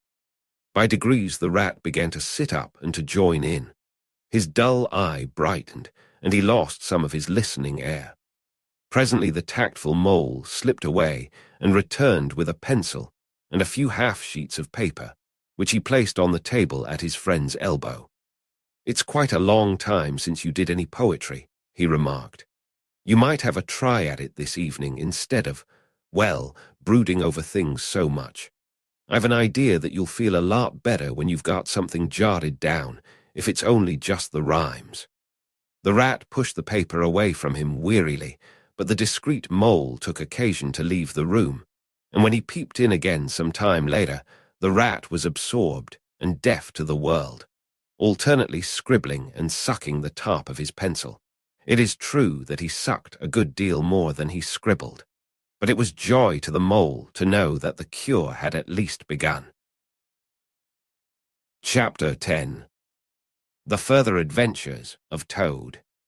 The front door of the hollow tree faced eastwards, so Toad was called at an early hour, partly by the bright sunlight streaming in on him, partly by the exceeding coldness of his toes, which made him dream that he was at home in bed in his own handsome room with the Tudor window, on a cold winter's night, and his bedclothes had got up, grumbling and protesting they couldn't stand the cold any longer, and had run downstairs to the kitchen fire to warm themselves, and he had followed, on bare feet, along miles and miles of icy stone-paved passages, arguing and beseeching them to be reasonable.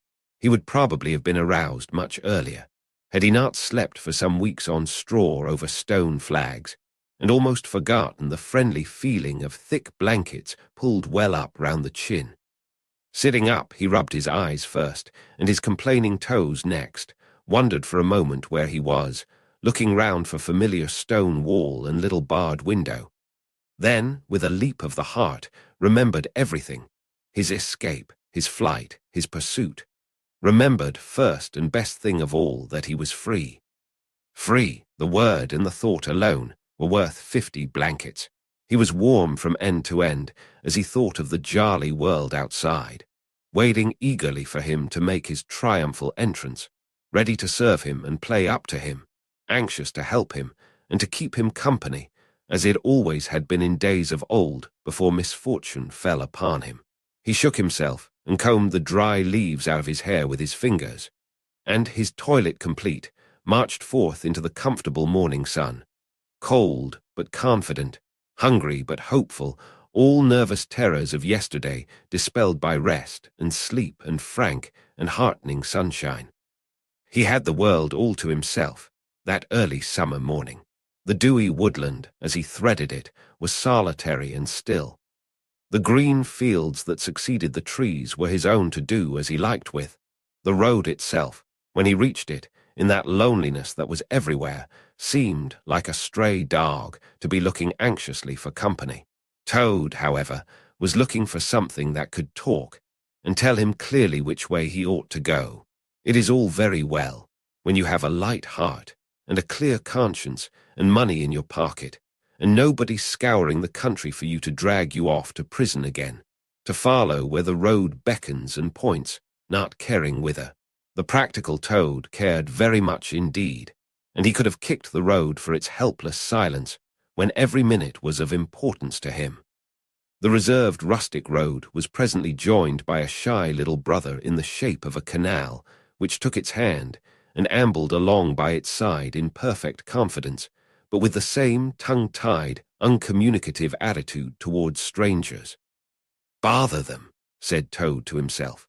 "But anyhow, one thing's clear. They must both be coming from somewhere and going to somewhere. You can't get over that, Toad, my boy." So he marched on patiently by the water's edge. Round a bend in the canal came plodding a solitary horse, stooping forward as if in anxious thought. From rope traces attached to his collar stretched a long line, taut but dipping with his stride, the further part of it dripping pearly drops. Toad let the horse pass, and stood waiting for what the fates were sending him. With a pleasant swirl of quiet water at its blunt bow, the barge slid up alongside of him, its gaily painted gunwale level with the towing path, its sole occupant a big stout woman wearing a linen sunbonnet, one brawny arm laid along the tiller. "A nice morning, ma'am," she remarked to Toad as she drew up level with him. "I dare say it is, ma'am," responded Toad politely as he walked along the towpath abreast of her. "I dare say it is a nice morning to them that's not in sore trouble like what I am. Here's my married daughter. She sends off to me post-haste to come to her at once. So off I comes, not knowing what may be happening or going to happen, but fearing the worst, as you will understand, ma'am, if you're a mother too, and I've left my business to look after itself. I'm in the washing and laundering line, you must know, ma'am, and I've left my young children to look after themselves, and a more mischievous and troublesome set of young imps doesn't exist, ma'am, and I've lost all my money and lost my way, and as for what may be happening to my married daughter, why, I don't like to think of it, ma'am." "Where might your married daughter be living, ma'am?" asked the barge woman. "She lives near to the river, ma'am," replied Toad. "Close to a fine house called Toad Hall that's somewheres hereabouts in these parts. Perhaps you may have heard of it." "Toad Hall, why, I'm going that way myself," replied the barge woman. "This canal joins the river some miles further on, a little above Toad Hall, and then it's an easy walk. You come along in the barge with me, and I'll give you a lift." She steered the barge close to the bank, and Toad, with many humble and grateful acknowledgments, stepped lightly on board and sat down with great satisfaction. "Toad's luck again," thought he. "I always come out on top." "So you're in the washing business, ma'am," said the barge woman politely as they glided along. "And a very good business you've got too, I dare say, if I'm not making too free in saying so." "Finest business in the whole country," said Toad airily. "All the gentry come to me, wouldn't go to anyone else if they were paid, they know me so well. You see, I understand my work thoroughly and attend to it all myself. Washing, ironing, clear-starching, making up gents' fine shirts for evening wear, everything's done under my own eye." "But surely you don't do all that work yourself, ma'am?" asked the barge woman respectfully. "Oh, I have girls," said Toad lightly. 20 girls or thereabouts always at work. But you know what girls are, ma'am. Nasty little hussies, that's what I call 'em." "So do I, too," said the barge woman with great heartiness. "But I dare say you set yours to rights, the idle trollops. And are you very fond of washing?" "I love it," said Toad. "I simply dote on it. Never so happy as when I've got both arms in the washtub. But then it comes so easy to me, no trouble at all. A real pleasure, I assure you, ma'am."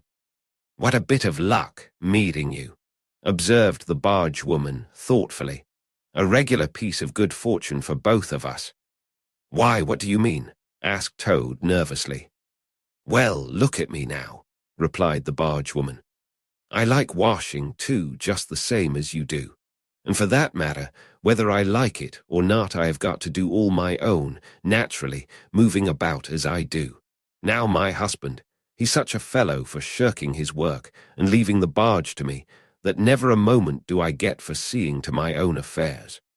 By rights, he ought to be here now, either steering or attending to the horse, though luckily the horse has sense enough to attend to himself.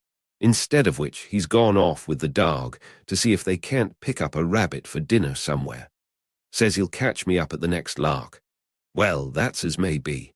I don't trust him once he gets off with that dog, who's worse than he is. But meantime, how am I to get on with my washing?" "Oh, never mind about the washing," said Toad, not liking the subject. "Try and fix your mind on that rabbit. A nice fat young rabbit, I'll be bound. Got any onions?" "I can't fix my mind on anything but my washing," said the barge woman, "and I wonder you can be talking of rabbits, with such a joyful prospect before you. There's a heap of things of mine that you'll find in a corner of the cabin, if you'll just take one or two of the most necessary sort. I won't venture to describe them to a lady like you, but you'll recognize them at a glance, and put them through the washtub as we go along. Why, it'll be a pleasure to you, as you rightly say, and a real help to me. You'll find a tub handy, and soap, and a kettle on the stove, and a bucket to haul up water from the canal with. Then I shall know you're enjoying yourself, instead of sitting here idle, looking at the scenery and yawning your head off." "Here, you let me steer," said Toad, now thoroughly frightened, "and then you can get on with your washing your own way. I might spoil your things, or not do 'em as you like. I'm more used to gentlemen's things myself. It's my special line." "Let you steer," replied the barge woman, laughing. "It takes some practice to steer a barge properly. Besides, it's dull work, and I want you to be happy. No, you shall do the washing you are so fond of, and I'll stick to the steering that I understand. Don't try and deprive me of the pleasure of giving you a treat." Toad was fairly cornered. He looked for escape this way and that, saw that he was too far from the bank for a flying leap, and sullenly resigned himself to his fate. "If it comes to that," he thought in desperation, "I suppose any fool can wash." He fetched tub, soap, and other necessaries from the cabin, selected a few garments at random, tried to recollect what he had seen in casual glances through laundry windows, and set to.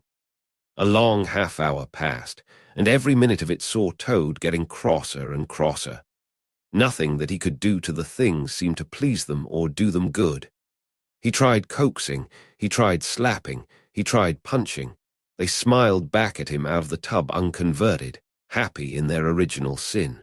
Once or twice he looked nervously over his shoulder at the barge woman, but she appeared to be gazing out in front of her, absorbed in her steering. His back ached badly, and he noticed with dismay that his paws were beginning to get all crinkly. Now Toad was very proud of his paws. He muttered under his breath words that should never pass the lips of either washerwomen or toads, and lost the soap for the 50th time. A burst of laughter made him straighten himself and look round. The barge woman was leaning back and laughing unrestrainedly till the tears ran down her cheeks.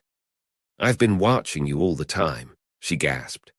"I thought you must be a humbug all along, from the conceited way you talked. Pretty washerwoman you are, never washed so much as a dishclout in your life, I'll lay." Toad's temper, which had been simmering viciously for some time, now fairly boiled over, and he lost all control of himself. "You common, low, fat barge woman," he shouted. "Don't you dare to talk to your betters like that. Washerwoman, indeed. I would have you to know that I am a toad, a very well-known, respected, distinguished toad. I may be under a bit of a cloud at present, but I will not be laughed at by a barge woman." The woman moved nearer to him and peered under his barnet keenly and closely. "Why, so you are," she cried. "Well, I never. A horrid, nasty, crawly toad, and in my nice clean barge, too. Now that is a thing that I will not have." She relinquished the tiller for a moment. One big, mardled arm shot out and caught Toad by a foreleg, while the other gripped him fast by a hind leg. Then the world turned suddenly upside down. The barge seemed to flit lightly across the sky. The wind whistled in his ears, and Toad found himself flying through the air, revolving rapidly as he went. The water, when he eventually reached it with a loud splash, proved quite cold enough for his taste, though its chill was not sufficient to quell his proud spirit, or slake the heat of his furious temper. He rose to the surface spluttering, and when he had wiped the duckweed out of his eyes, the first thing he saw was the fat barge woman looking back at him over the stern of the retreating barge and laughing, and he vowed, as he coughed and choked, to be even with her. He struck out for the shore, but the tartan gown greatly impeded his efforts, and when at length he touched land, he found it hard to climb up the steep bank unassisted. He had to take a minute or two's rest to recover his breath. Then, gathering his wet skirts well over his arms, he started to run after the barge as fast as his legs would carry him, wild with indignation, thirsting for revenge. The barge woman was still laughing when he drew up level with her. "Put yourself through your mangle, washerwoman," she called out, and iron your face and crimp it, and you'll pass for quite a decent-looking toad." Toad never paused to reply. Solid revenge was what he wanted, not cheap, windy, verbal triumphs, though he had a thing or two in his mind that he would have liked to say. He saw what he wanted ahead of him. Running swiftly on, he overtook the horse, unfastened the tow rope and cast off, jumped lightly on the horse's back, and urged it to a gallop by kicking it vigorously in the sides. He steered for the open country, abandoning the towpath and swinging his steed down a ruddy lane. Once he looked back and saw that the barge had run aground on the other side of the canal, and the bargewoman was gesticulating wildly and shouting, "Stop, stop, stop." "I've heard that song before," said Toad, laughing, as he continued to spur his steed onward in its wild career. The barge horse was not capable of any very sustained effort, and its gallop soon subsided into a trot, and its trot into an easy walk. But Toad was quite contented with this, knowing that he, at any rate, was moving, and the barge was not. He had quite recovered his temper, now that he had done something he thought really clever, and he was satisfied to jog along quietly in the sun, steering his horse along byways and bridle paths, and trying to forget how very long it was since he had had a square meal, till the canal had been left very far behind him. He had travelled some miles, his horse and he was feeling drowsy in the hot sunshine, when the horse stopped, lowered his head, and began to nibble the grass. And Toad, waking up, just saved himself from falling off by an effort. He looked about him and found he was on a wide common, dotted with patches of gorse and bramble as far as he could see. Near him stood a dingy gypsy caravan, and beside it a man was sitting on a bucket turned upside down, very busy smoking and staring into the wide world. A fire of sticks was burning nearby, and over the fire hung an iron pot, and out of that pot came forth bubblings and gurglings, and a vague, suggestive steaminess.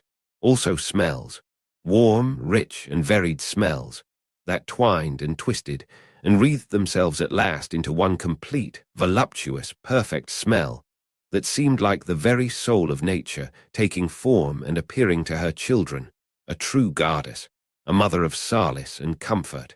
Toad now knew well that he had not been really hungry before. What he had felt earlier in the day had been a mere trifling qualm.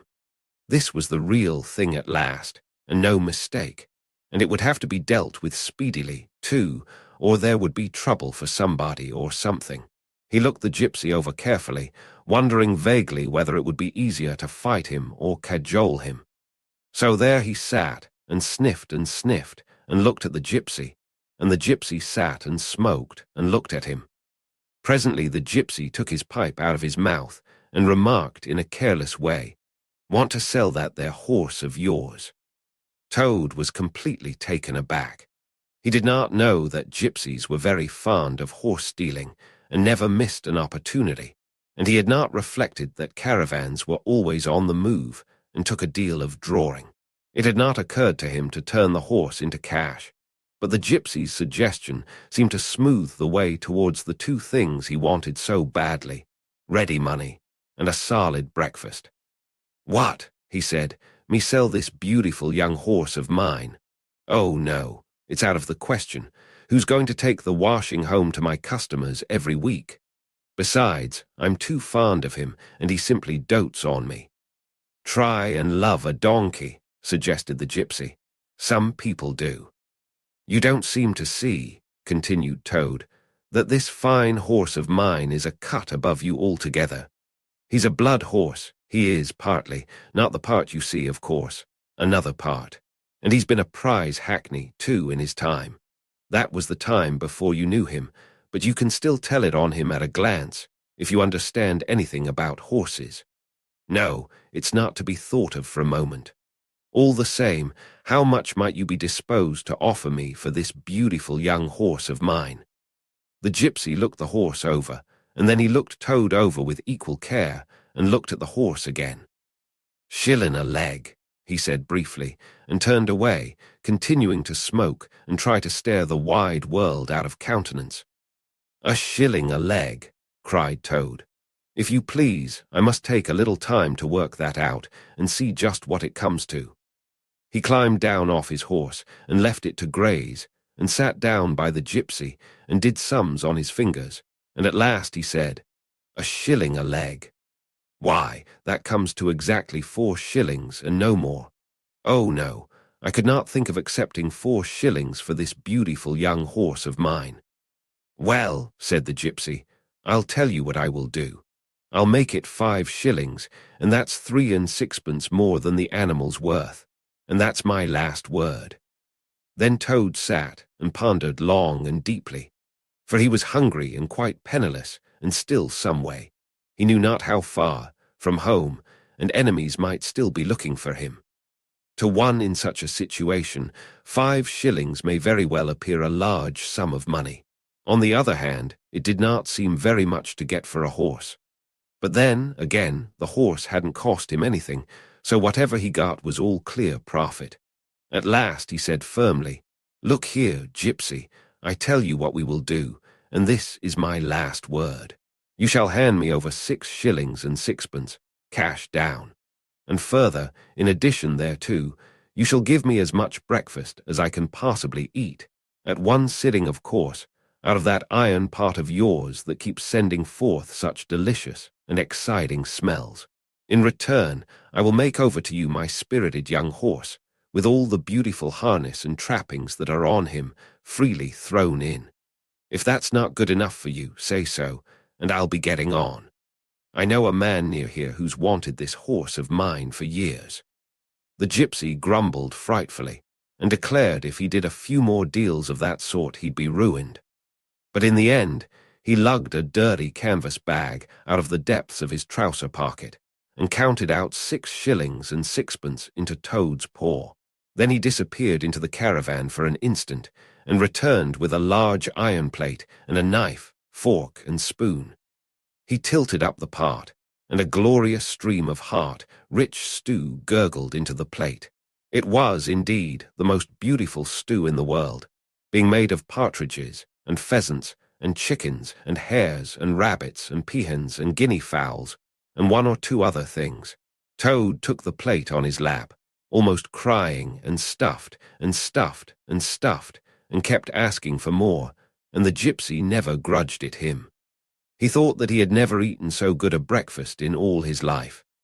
When Toad had taken as much stew on board as he thought he could possibly hold, he got up and said good-bye to the gypsy, and took an affectionate farewell of the horse. And the gypsy, who knew the riverside well, gave him directions which way to go, and he set forth on his travels again in the best possible spirits. He was, indeed, a very different Toad from the animal of an hour ago. The sun was shining brightly, his wet clothes were quite dry again. He had money in his pocket once more. He was nearing home and friends and safety, and most and best of all, he had had a substantial meal, heart and nourishing, and felt big and strong and careless and self-confident. As he tramped along gaily, he thought of his adventures and escapes, and how when things seemed at their worst he had always managed to find a way out, and his pride and conceit began to swell within him. "Ho, ho," he said to himself, as he marched along with his chin in the air. "What a clever Toad I am! There is surely no animal equal to me for cleverness in the whole world. My enemies shut me up in prison, encircled by sentries, watched night and day by warders. I walk out through them all by sheer ability coupled with courage. They pursue me with engines and policemen and revolvers. I snap my fingers at them and vanish, laughing, into space. I am, unfortunately, thrown into a canal by a woman fat of body and very evil-minded. What of it? I swim ashore, I seize a horse, I ride off in triumph, and I sell the horse for a whole pocketful of money and an excellent breakfast. Ho, ho! I am the Toad, the handsome, the popular, the successful Toad. He got so puffed up with conceit that he made up a song as he walked in praise of himself, and sang it at the top of his voice, though there was no one to hear it but him. It was, perhaps, the most conceited song that any animal ever composed. The world has held great heroes, as history books have showed, but never a name to go down to fame compared with that of Toad. The clever men at Oxford know all that there is to be knowed, but they none of them know one half as much as intelligent Mr. Toad. The animals sat in the ark and cried, their tears in torrents flowed. Who was it said, "There's land ahead," encouraging Mr. Toad? The army all saluted as they marched along the road. Was it the King or Kitchener? No, it was Mr. Toad. The Queen and her ladies-in-waiting sat at the window and sewed. She cried, "Look, who's that handsome man?" They answered, Mr. Toad. There was a great deal more of the same sort, but too dreadfully conceited to be written down. These are some of the milder verses. He sang as he walked, and he walked as he sang, and got more inflated every minute. But his pride was shortly to have a severe fall. After some miles of country lanes, he reached the high road, and as he turned into it and glanced along its white length, he saw approaching him a speck that turned into a dart, and then into a blob, and then into something very familiar, and a double note of warning, only too well known, fell on his delighted ear. "This is something like," said the excited Toad. "This is real life again. This is once more the great world from which I have been missed so long. I will hail them, my brothers of the wheel, and pitch them a yarn of the sort that has been so successful hitherto, and they will give me a lift, of course, and then I will talk to them some more, and perhaps, with luck, it may even end in my driving up to Toad Hall in a motor car. That will be one, in the eye for Badger." He stepped confidently out into the road to hail the motor car, which came along at an easy pace, slowing down as it neared the lane, when suddenly he became very pale, his heart turned to water, his knees shook and yielded under him, and he doubled up and collapsed with a sickening pain in his interior. And well he might, the unhappy animal, for the approaching car was the very one he had stolen out of the yard of the Red Lion Hotel on that fatal day when all his troubles began. And the people in it were the very same people he had sat and watched at luncheon in the coffee-room. He sank down in a shabby, miserable heap in the road, murmuring to himself in his despair, "It's all up. It's all over now. Chains and policemen again, prison again, dry bread and water again. Oh, what a fool I have been. What did I want to go strutting about the country for, singing conceited songs, and hailing people in broad day on the high road, instead of hiding till nightfall and slipping home quietly by back ways? Oh, hapless Toad! Oh, ill-fated animal!" The terrible motor car drew slowly nearer and nearer, till at last he heard it stop just short of him. Two gentlemen got out and walked round the trembling heap of crumpled misery lying in the road, and one of them said, "Oh dear, this is very sad. Here is a poor old thing, a washerwoman apparently, who has fainted in the road. Perhaps she is overcome by the heat, poor creature, or possibly she has not had any food today. Let us lift her into the car and take her to the nearest village, where doubtless she has friends."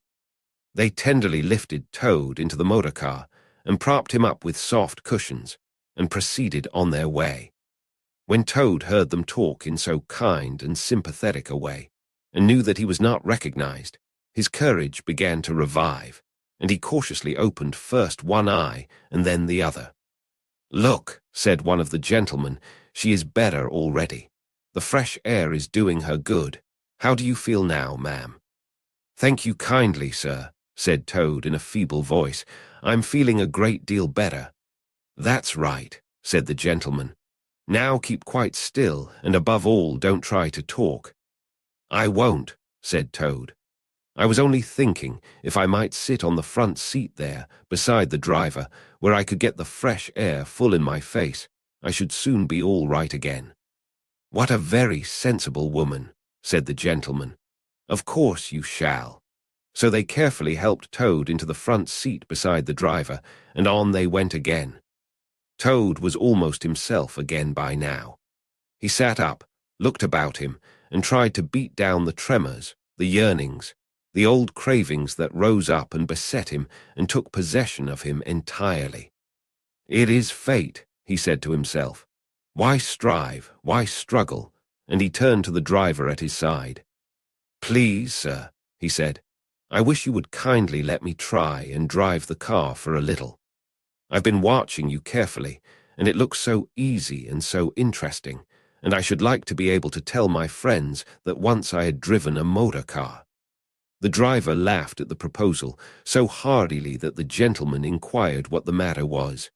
When he heard, he said, to Toad's delight, Bravo, ma'am, I like your spirit.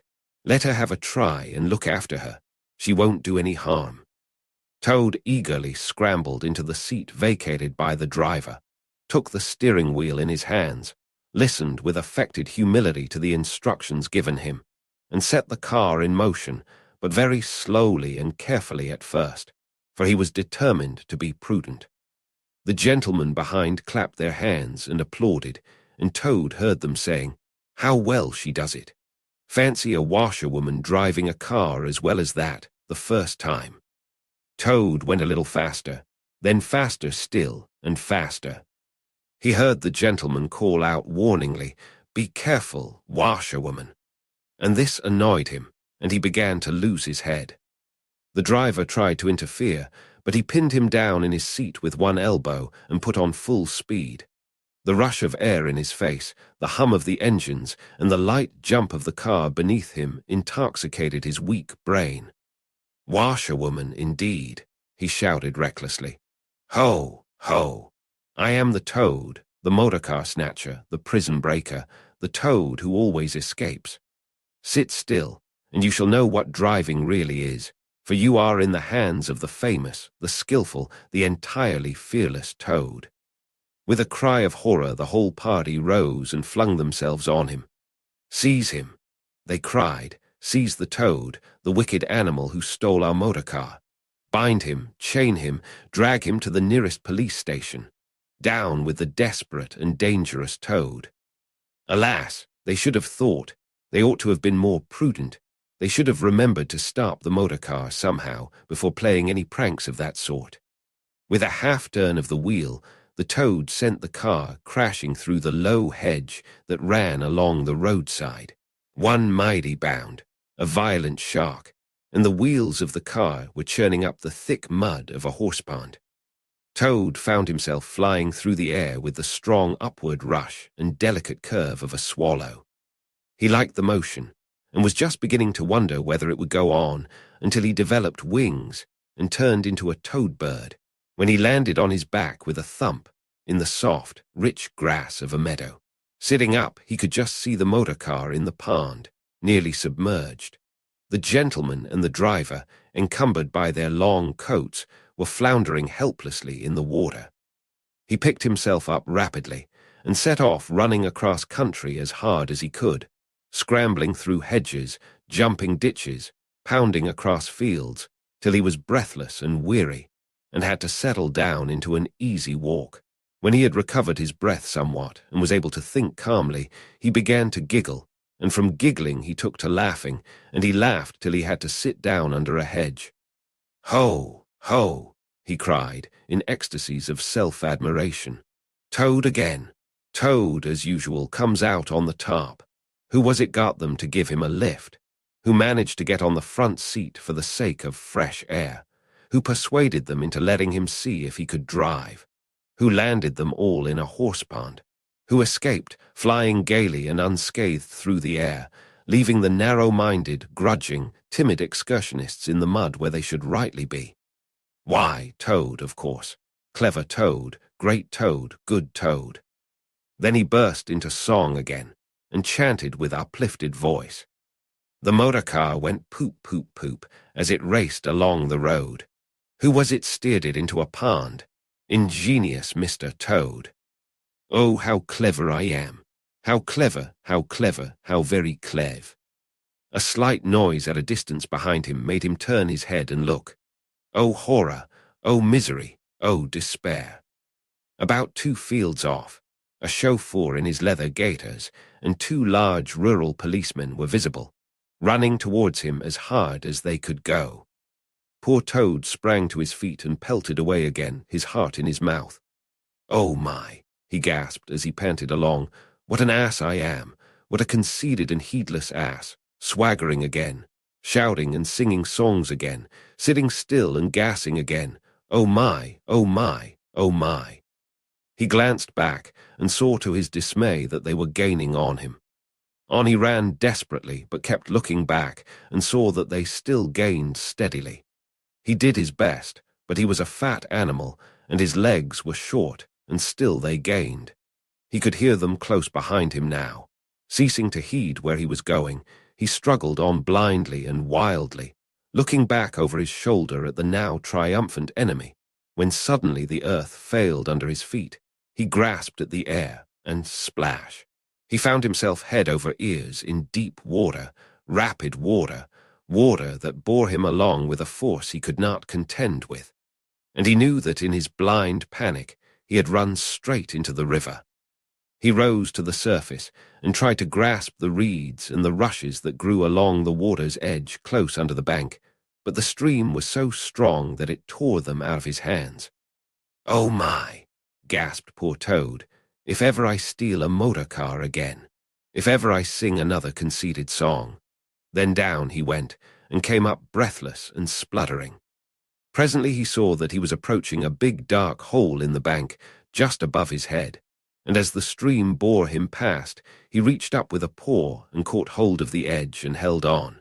Then slowly and with difficulty he drew himself up out of the water, till at last he was able to rest his elbows on the edge of the hole. There he remained for some minutes, puffing and panting, for he was quite exhausted. As he sighed and blew and stared before him into the dark hole, some bright small thing shone and twinkled in its depths, moving towards him. As it approached, a face grew up gradually around it, and it was a familiar face. Brown and small, with whiskers. Grave and round, with neat ears and silky hair. It was the water rat.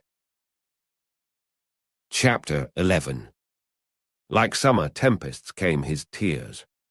The rat put out a neat little brown paw, gripped Toad firmly by the scruff of the neck, and gave a great hoist and a pull, and the waterlogged Toad came up slowly but surely over the edge of the hole, till at last he stood safe and sound in the hole, streaked with mud and weed, to be sure, and with the water streaming off him, but happy and high-spirited as of old, now that he found himself once more in the house of a friend, and dodgings and evasions were over, and he could lay aside a disguise that was unworthy of his position and wanted such a lot of living up to. "Oh, Ratty," he cried, "I've been through such times since I saw you last, you can't think. Such trials, such sufferings, and all so nobly borne. Then such escapes, such disguises, such subterfuges, and all so cleverly planned and carried out. Been in prison, got out of it, of course. Been thrown into a canal, swam ashore, stole a horse, sold him for a large sum of money, humbugged everybody, made him all do exactly what I wanted. Oh, I am a smart Toad, and no mistake. What do you think my last exploit was? Just hold on till I tell you." "Toad," said the water rat, gravely and firmly, "you go off upstairs at once, and take off that old carton rag that looks as if it might formerly have belonged to some washerwoman, and clean yourself thoroughly, and put on some of my clothes, and try and come down looking like a gentleman if you can, for a more shabby, bedraggled, disreputable-looking object than you are I never set eyes on in my whole life. Now stop swaggering and arguing, and be off. I'll have something to say to you later." Toad was at first inclined to stop and do some talking back at him. He had had enough of being ordered about when he was in prison, and here was the thing being begun all over again, apparently, and by a rat, too. However, he caught sight of himself in the looking-glass over the hat-stand, with the rusty black barnet perched rakishly over one eye, and he changed his mind and went very quickly and humbly upstairs to the rat's dressing-room. There he had a thorough wash and brush-up, changed his clothes, and stood for a long time before the glass, contemplating himself with pride and pleasure, and thinking what utter idiots all the people must have been to have ever mistaken him for one moment for a washerwoman. By the time he came down again, luncheon was on the table, and very glad Toad was to see it, for he had been through some trying experiences, and had taken much hard exercise since the excellent breakfast provided for him by the gypsy. While they ate, Toad told the rat all his adventures, dwelling chiefly on his own cleverness and presence of mind in emergencies and cunning in tight places, and rather making out that he had been having a gay and highly coloured experience. But the more he talked and boasted, the more grave and silent the rat became. When at last Toad had talked himself to a standstill, there was silence for a while, and then the rat said, "Now, Toady, I don't want to give you pain after all you've been through already. But seriously, don't you see what an awful ass you've been making of yourself? On your own admission, you have been handcuffed, imprisoned, starved, chased, terrified out of your life, insulted, jeered at, and ignominiously flung into the water. By a woman, too. Where's the amusement in that?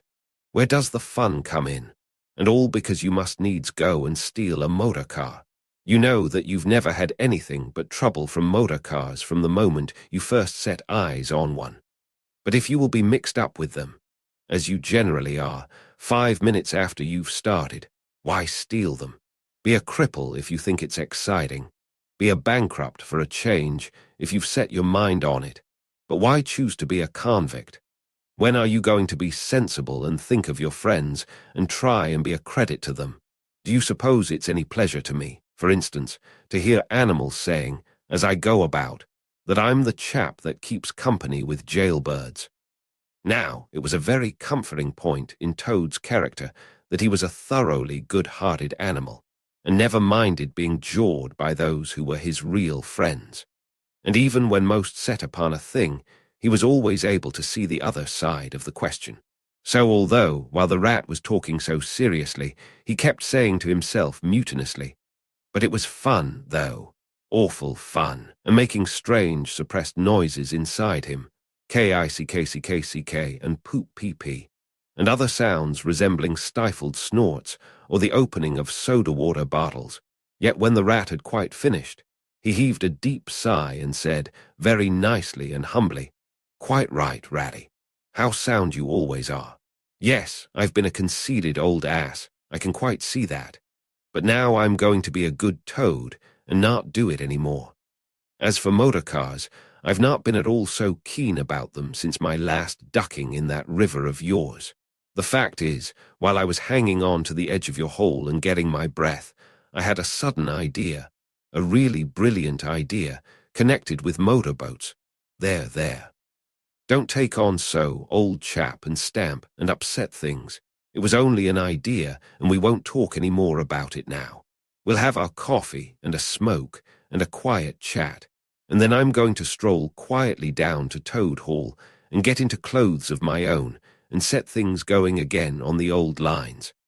I've had enough of adventures.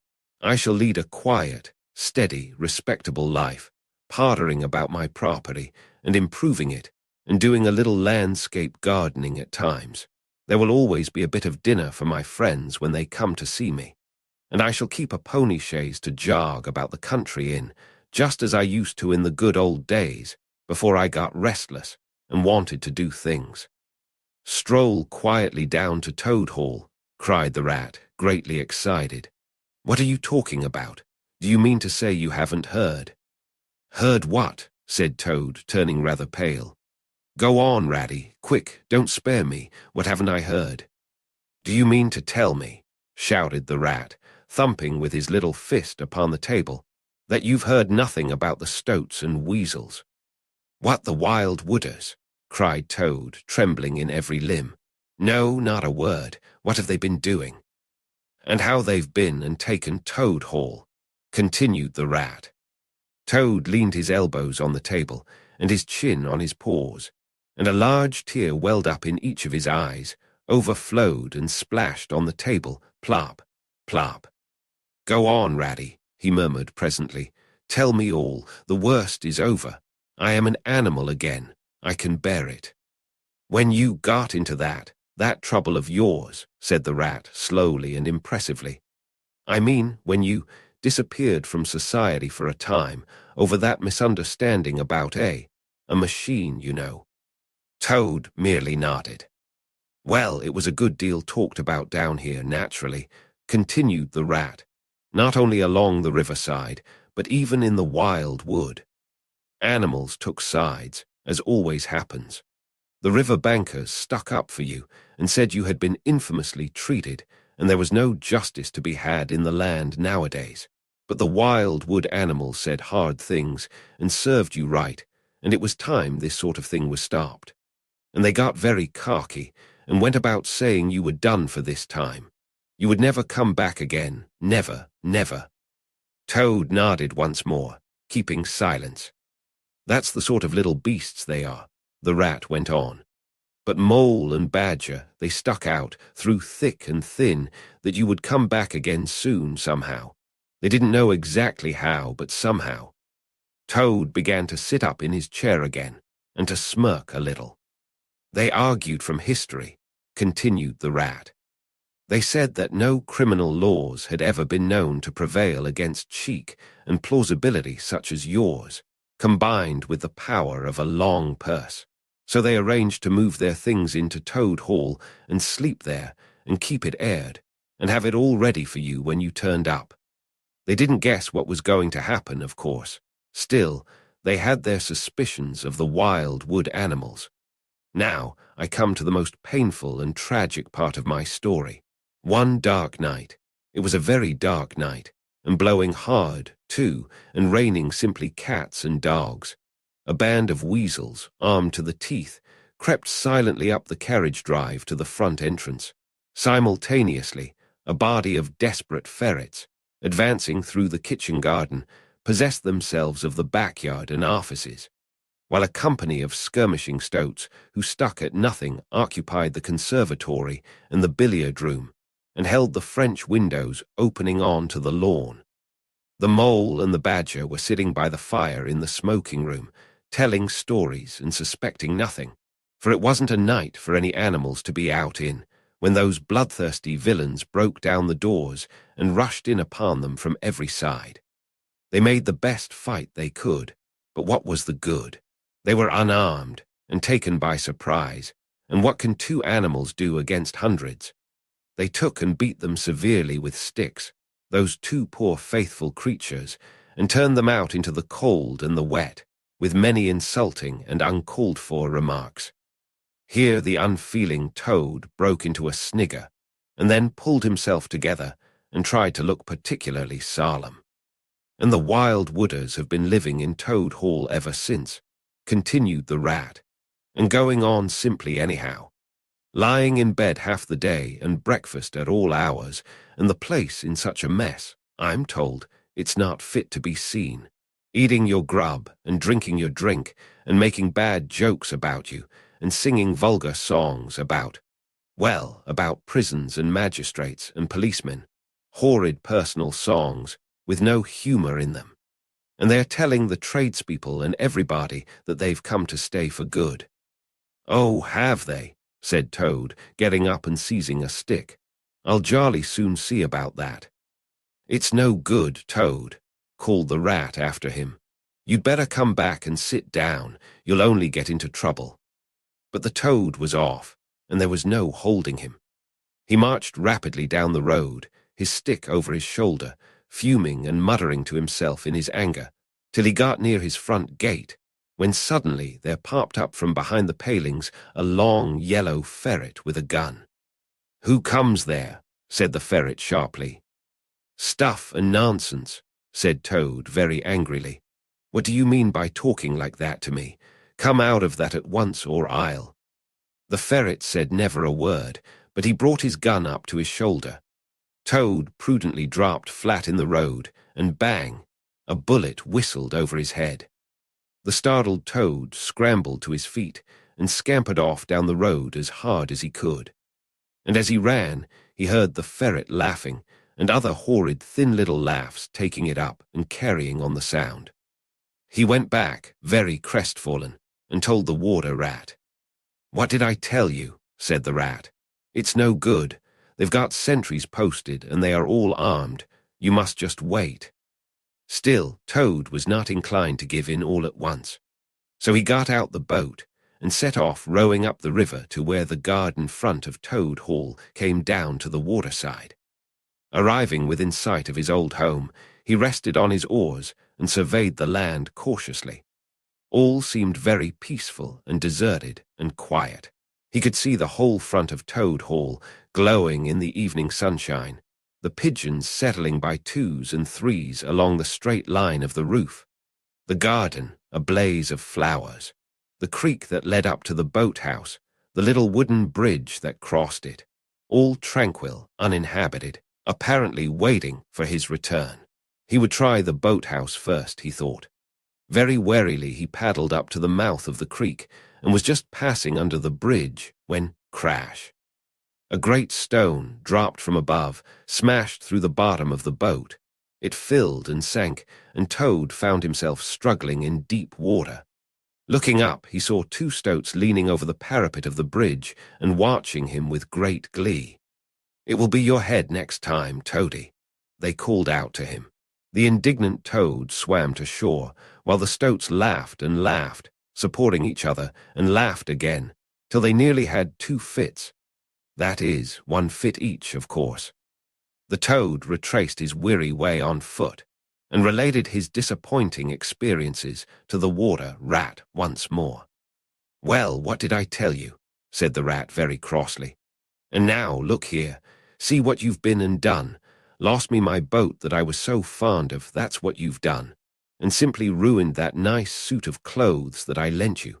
Really, Toad, of all the trying animals, I wonder you managed to keep any friends at all." The Toad saw at once how wrongly and foolishly he had acted. He admitted his errors and wrong-headedness, and made a full apology to Rat for losing his boat and spoiling his clothes. And he wound up by saying, with that frank self-surrender which always disarmed his friends' criticism and won them back to his side, "Ratty, I see that I have been a headstrong and a wilful Toad. Henceforth, believe me, I will be humble and submissive, and will take no action without your kind advice and full approval." "If that is really so," said the good-natured rat, already appeased, "then my advice to you is, considering the lateness of the hour, to sit down and have your supper, which will be on the table in a minute, and be very patient.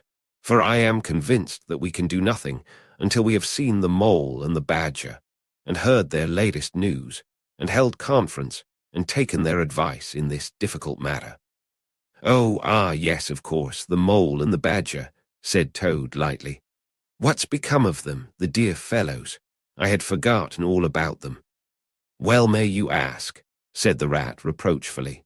"While you were riding about the country in expensive motor cars, and galloping proudly on blood horses, and breakfasting on the fat of the land, those two poor devoted animals have been camping out in the open, in every sort of weather, living very rough by day, and lying very hard by night, watching over your house, patrolling your boundaries, keeping a constant eye on the stoats and the weasels, scheming and planning and contriving how to get your property back for you. You don't deserve to have such true and loyal friends, Toad, you don't really. Some day, when it's too late, you'll be sorry you didn't value them more while you had them." "I'm an ungrateful beast, I know," sobbed Toad, shedding bitter tears. "Let me go out and find them, out into the cold, dark night, and share their hardships, and try and prove by, hold on a bit. Surely I heard the chink of dishes on a tray. Supper's here at last, hooray. Come on, Ratty." The rat remembered that poor Toad had been on prison fare for a considerable time, and that large allowances had therefore to be made. He followed him to the table accordingly, and hospitably encouraged him in his gallant efforts to make up for past privations. They had just finished their meal and resumed their armchairs when there came a heavy knock at the door. Toad was nervous, but the rat, nodding mysteriously at him, went straight up to the door and opened it, and in walked Mr. Badger. He had all the appearance of one who for some nights had been kept away from home and all its little comforts and conveniences. His shoes were covered with mud, and he was looking very rough and tousled. But then he had never been a very smart man, the badger, at the best of times. He came solemnly up to Toad, shook him by the paw, and said, "Welcome home, Toad. Alas, what am I saying? Home, indeed, this is a poor homecoming. Unhappy Toad." Then he turned his back on him, sat down to the table, drew his chair up, and helped himself to a large slice of cold pie. Toad was quite alarmed at this very serious and portentous style of greeting, but the rat whispered to him, "Never mind. Don't take any notice, and don't say anything to him just yet. He's always rather low and despondent when he's wanting his victuals. In half an hour's time he'll be quite a different animal." So they waited in silence, and presently there came another and a lighter knock. The rat, with a nod to Toad, went to the door and ushered in the mole, very shabby and unwashed, with bits of hay and straw sticking in his fur. "Hooray, here's old Toad," cried the mole, his face beaming. "Fancy having you back again." And he began to dance round him. "We never dreamt you would turn up so soon. Why, you must have managed to escape, you clever, ingenious, intelligent Toad." The rat, alarmed, pulled him by the elbow, but it was too late. Toad was puffing and swelling already. "Clever? Oh, no," he said. "I'm not really clever, according to my friends. I've only broken out of the strongest prison in England, that's all, and captured a railway train and escaped on it, that's all, and disguised myself and gone about the country humbugging everybody, that's all. Oh, no, I'm a stupid ass, I am.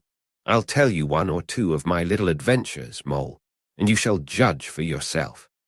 "Well, well," said the mole, moving towards the supper table. "Supposing you talk while I eat. Not a bite since breakfast. Oh my, oh my." And he sat down and helped himself liberally to cold beef and pickles. Toad straddled on the hearthrug, thrust his paw into his trouser pocket, and pulled out a handful of silver. "Look at that," he cried, displaying it. "That's not so bad, is it, for a few minutes' work? And how do you think I done it, Mole? Horse stealing, that's how I done it." "Go on, Toad," said the mole, immensely interested. "Toad, do be quiet, please," said the rat. "And don't you egg him on, Mole, when you know what he is. But please tell us as soon as possible what the position is, and what's best to be done, now that Toad is back at last." "The position's about as bad as it can be," replied the mole grumpily. "And as for what's to be done, why, blest if I know. The badger and I have been round and round the place, by night and by day, always the same thing. Sentries posted everywhere, guns poked out at us, stones thrown at us, always an animal on the lookout, and when they see us, my, how they do laugh. That's what annoys me most." "It's a very difficult situation," said the rat, reflecting deeply. "But I think I see now, in the depths of my mind, what Toad really ought to do. I will tell you. He ought to—" "No, he oughtn't," shouted the mole with his mouth full. "Nothing of the sort. You don't understand. What he ought to do is, he ought to—" "Well, I shan't do it anyway," cried Toad, getting excited. "I'm not going to be ordered about by you fellows. It's my house we're talking about, and I know exactly what to do, and I'll tell you. I'm going to—" By this time they were all three talking at once, at the top of their voices, and the noise was simply deafening, when a thin, dry voice made itself heard, saying, "Be quiet at once, all of you." And instantly everyone was silent. It was the badger, who, having finished his pie, had turned round in his chair and was looking at them severely. When he saw that he had secured their attention, and that they were evidently waiting for him to address them, he turned back to the table again and reached out for the cheese. And so great was the respect commanded by the solid qualities of that admirable animal that not another word was uttered, until he had quite finished his repast and brushed the crumbs from his knees. The toad fidgeted a good deal, but the rat held him firmly down. When the badger had quite done, he got up from his seat and stood before the fireplace, reflecting deeply. At last he spoke. "Toad," he said severely, "you bad, troublesome little animal, aren't you ashamed of yourself? What do you think your father, my old friend, would have said if he had been here tonight and had known of all your goings-on?" Toad, who was on the sofa by this time, with his legs up, rolled over on his face, shaken by sobs of contrition. "There, there," went on the Badger more kindly. "Never mind. Stop crying. We're going to let bygones be bygones and try and turn over a new leaf. But what the Mole says is quite true. The stoats are on guard at every point, and they make the best sentinels in the world. It's quite useless to think of attacking the place. They're too strong for us." "Then it's all over," sobbed the Toad, crying into the sofa cushions. "I shall go and enlist for a soldier, and never see my dear Toad Hall any more." "Come, cheer up, Toady," said the Badger. "There are more ways of getting back a place than taking it by storm. I haven't said my last word yet. Now I'm going to tell you a great secret." Toad sat up slowly and dried his eyes. Secrets had an immense attraction for him because he never could keep one, and he enjoyed the sort of unhallowed thrill he experienced when he went and told another animal after having faithfully promised not to. "There is an underground passage," said the Badger impressively, "that leads from the riverbank, quite near here, right up into the middle of Toad Hall." "Oh, nonsense, Badger," said Toad rather airily. "You've been listening to some of the yarns they spin in the public houses about here. I know every inch of Toad Hall, inside and out. Nothing of the sort, I do assure you." "My young friend," said the Badger with great severity, "your father, who was a worthy animal, a lot worthier than some others I know, was a particular friend of mine, and told me a great deal he wouldn't have dreamt of telling you. He discovered that passage. He didn't make it, of course. That was done hundreds of years before he ever came to live there, and he repaired it and cleaned it out because he thought it might come in useful some day in case of trouble or danger, and he showed it to me. 'Don't let my son know about it,' he said. 'He's a good boy, but very light and volatile in character, and simply cannot hold his tongue. If he's ever in a real fix, and it would be of use to him, you may tell him about the secret passage, but not before.' The other animals looked hard at Toad to see how he would take it.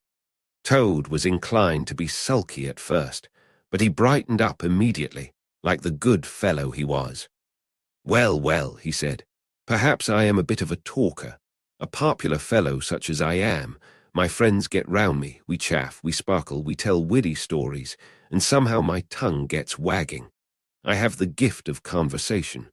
I've been told I ought to have a salon, whatever that may be. Never mind. Go on, Badger. How's this passage of yours going to help us?' 'I've found out a thing or two lately,' continued the Badger. 'I got Arter to disguise himself as a sweep and call at the back door with brushes over his shoulder, asking for a job. There's going to be a big banquet tomorrow night.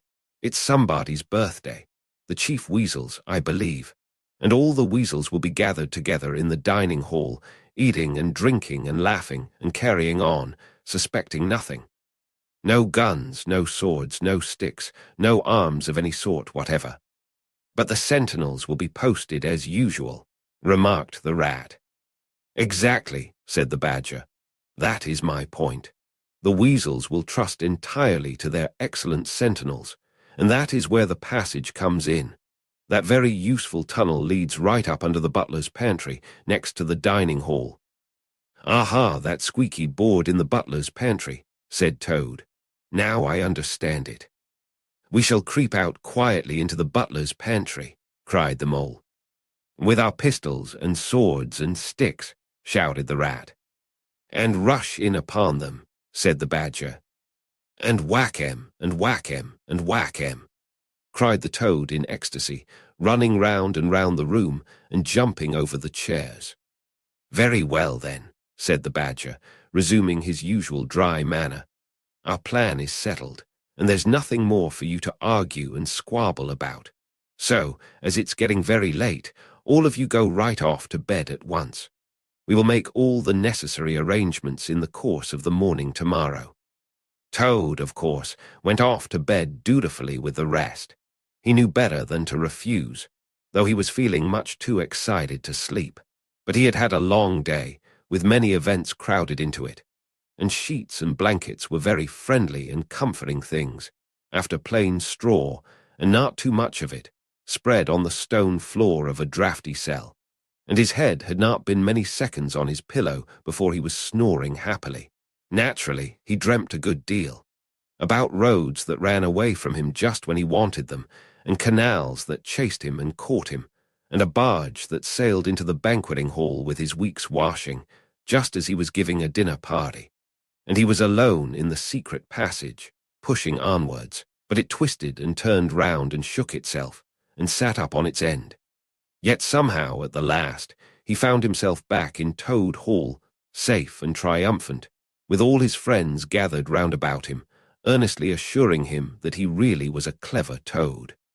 He slept till a late hour next morning, and by the time he got down, he found that the other animals had finished their breakfast some time before. The mole had slipped off somewhere by himself, without telling anyone where he was going to. The badger sat in the armchair, reading the paper, and not concerning himself in the slightest about what was going to happen that very evening. The rat, on the other hand, was running round the room busily, with his arms full of weapons of every kind, distributing them in 4 little heaps on the floor, and saying excitedly under his breath as he ran, "Here's a sword for the rat, here's a sword for the mole, here's a sword for the toad, here's a sword for the badger, here's a pistol for the rat, here's a pistol for the mole, here's a pistol for the toad, here's a pistol for the badger," and so on, in a regular, rhythmical way, while the 4 little heaps gradually grew and grew. "That's all very well, Rat," said the badger presently, looking at the busy little animal over the edge of his newspaper. "I'm not blaming you, but just let us once get past the stoats with those detestable guns of theirs, and I assure you we shan't want any swords or pistols. We 4, with our sticks, once we're inside the dining hall, why, we shall clear the floor of all the lot of them in 5 minutes. I'd have done the whole thing by myself, only I didn't want to deprive you fellows of the fun. It's as well to be on the safe side," said the rat reflectively, polishing a pistol barrel on his sleeve and looking along it. The toad, having finished his breakfast, picked up a stout stick and swung it vigorously, belabouring imaginary animals. "I'll learn 'em to steal my house," he cried. "I'll learn 'em, I'll learn 'em." "Don't say learn 'em, Toad," said the rat, greatly shocked. "It's not good English." "What are you always nagging at Toad for?" inquired the badger, rather peevishly. "What's the matter with his English? It's the same what I use myself, and if it's good enough for me, it ought to be good enough for you." "I'm very sorry," said the rat humbly. "Only I think it ought to be teach 'em, not learn 'em." "But we don't want to teach 'em," replied the badger. "We want to learn 'em, learn 'em, learn 'em, and what's more, we're going to do it too." "Oh, very well, have it your own way," said the rat. He was getting rather muddled about it himself, and presently he retired into a corner where he could be heard muttering, "Learn 'em, teach 'em, learn 'em," till the badger told him rather sharply to leave off. Presently the mole came tumbling into the room, evidently very pleased with himself. "I've been having such fun," he began at once. "I've been getting a rise out of the stoats." "I hope you've been very careful, Mole," said the rat anxiously. "I should hope so, too," said the mole confidently. "I got the idea when I went into the kitchen to see about Toad's breakfast being kept hot for him. I found that old washerwoman dress that he came home in yesterday, hanging on a towel horse before the fire. So I put it on, and the barnet as well, and the shawl, and off I went to Toad Hall, as bold as you please. The sentries were on the lookout, of course, with their guns and their who comes there, and all the rest of their nonsense. 'Good morning, gentlemen,' says I, very respectful. 'Want any washing done today?' They looked at me very proud and stiff and haughty, and said, 'Go away, washerwoman, we don't do any washing on duty.' 'Or any other time,' says I. Ho, ho, ho, wasn't I funny, Toad?" "Poor, frivolous animal," said Toad very loftily. The fact is, he felt exceedingly jealous of Mole for what he had just done. It was exactly what he would have liked to have done himself, if only he had thought of it first, and hadn't gone and overslept himself. Some of the stoats turned quite pink, continued the Mole, and the sergeant in charge, he said to me very short, he said, "Now run away, my good woman, run away. Don't keep my men idling and talking on their posts.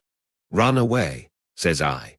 "It won't be me that'll be running away in a very short time from now." "Oh, Moly, how could you?" said the Rat, dismayed. The Badger laid down his paper. I could see them pricking up their ears and looking at each other, went on the Mole. And the sergeant said to them, "Never mind her. She doesn't know what she's talking about." "Oh, don't I?" said I. "Well, let me tell you this. My daughter, she washes for Mr. Badger, and that'll show you whether I know what I'm talking about, and you'll know pretty soon, too. 100 bloodthirsty badgers, armed with rifles, are going to attack Toad Hall this very night by way of the paddock. 6 boatloads of rats with pistols and cutlasses will come up the river and effect a landing in the garden, while a picked body of toads, known as the diehards or the death or glory toads, will storm the orchard and carry everything before them, yelling for vengeance. There won't be much left of you to wash by the time they've done with you, unless you clear out while you have the chance." Then I ran away, and when I was out of sight I hid, and presently I came creeping back along the ditch and took a peep at them through the hedge. They were all as nervous and flustered as could be, running all ways at once, and falling over each other, and everyone giving orders to everybody else, and not listening. And the sergeant kept sending off parties of stoats to distant parts of the grounds, and then sending other fellows to fetch him back again. And I heard them saying to each other, "That's just like the weasels. They're to stop comfortably in the banqueting hall and have feasting and toasts and songs and all sorts of fun, while we must stay on guard in the cold and the dark, and in the end be cut to pieces by bloodthirsty badgers." "Oh, you silly ass, Mole," cried Toad. "You've been and spoilt everything." "Mole," said the Badger, in his dry, quiet way, "I perceive you have more sense in your little finger than some other animals have in the whole of their fat bodies. You have managed excellently, and I begin to have great hopes of you. Good Mole, clever Mole." The Toad was simply wild with jealousy, more especially as he couldn't make out for the life of him what the Mole had done that was so particularly clever. But fortunately for him, before he could show temper or expose himself to the Badger's sarcasm, the bell rang for luncheon. It was a simple but sustaining meal, bacon and broad beans and a macaroni pudding, and when they had quite done, the Badger settled himself into an armchair and said, "Well, we've got our work cut out for us tonight, and it will probably be pretty late before we're quite through with it. So I'm just going to take 40 winks while I can." And he drew a handkerchief over his face and was soon snoring. The anxious and laborious Rat at once resumed his preparations and started running between his 4 little heaps, muttering, "Here's a belt for the Rat, here's a belt for the Mole, here's a belt for the Toad, here's a belt for the Badger," and so on, with every fresh accoutrement he produced, to which there seemed really no end. So the Mole drew his arm through Toad's, led him out into the open air, shoved him into a wicker chair, and made him tell him all his adventures from beginning to end, which Toad was only too willing to do. The Mole was a good listener, and Toad, with no one to check his statements or to criticize in an unfriendly spirit, rather let himself go. Indeed, much that he related belonged more properly to the category of what might have happened had I only thought of it in time instead of 10 minutes afterwards. Those are always the best and the raciest adventures, and why should they not be truly ours, as much as the somewhat inadequate things that really come off? Chapter 12. The Return of Ulysses. When it began to grow dark, the Rat, with an air of excitement and mystery, summoned them back into the parlor, stood each of them up alongside of his little heap, and proceeded to dress them up for the coming expedition. He was very earnest and thoroughgoing about it, and the affair took quite a long time. First, there was a belt to go round each animal, and then a sword to be stuck into each belt, and then a cutlass on the other side to balance it. Then a pair of pistols, a policeman's truncheon, several sets of handcuffs, some bandages and sticking plaster, and a flask and a sandwich case. The badger laughed good-humoredly and said, "All right, Ratty, it amuses you and it doesn't hurt me. I'm going to do all I've got to do with this here stick." But the rat only said, "Please, Badger, you know I shouldn't like you to blame me afterwards and say I had forgotten anything." When all was quite ready, the badger took a dark lantern in one paw, grasped his great stick with the other, and said, "Now then, follow me. Mole first, 'cause I'm very pleased with him, Rat next, Toad last. And look here, Toady, don't you chatter so much as usual, or you'll be sent back as sure as fate." The Toad was so anxious not to be left out that he took up the inferior position assigned to him without a murmur, and the animals set off. The badger led them along by the river for a little way, and then suddenly swung himself over the edge into a hole in the river bank, a little above the water. The mole and the rat followed silently, swinging themselves successfully into the hole as they had seen the badger do. But when it came to Toad's turn, of course he managed to slip and fall into the water with a loud splash and a squeal of alarm. He was hauled out by his friends, rubbed down and wrung out hastily, comforted, and set on his legs. But the badger was seriously angry, and told him that the very next time he made a fool of himself, he would most certainly be left behind.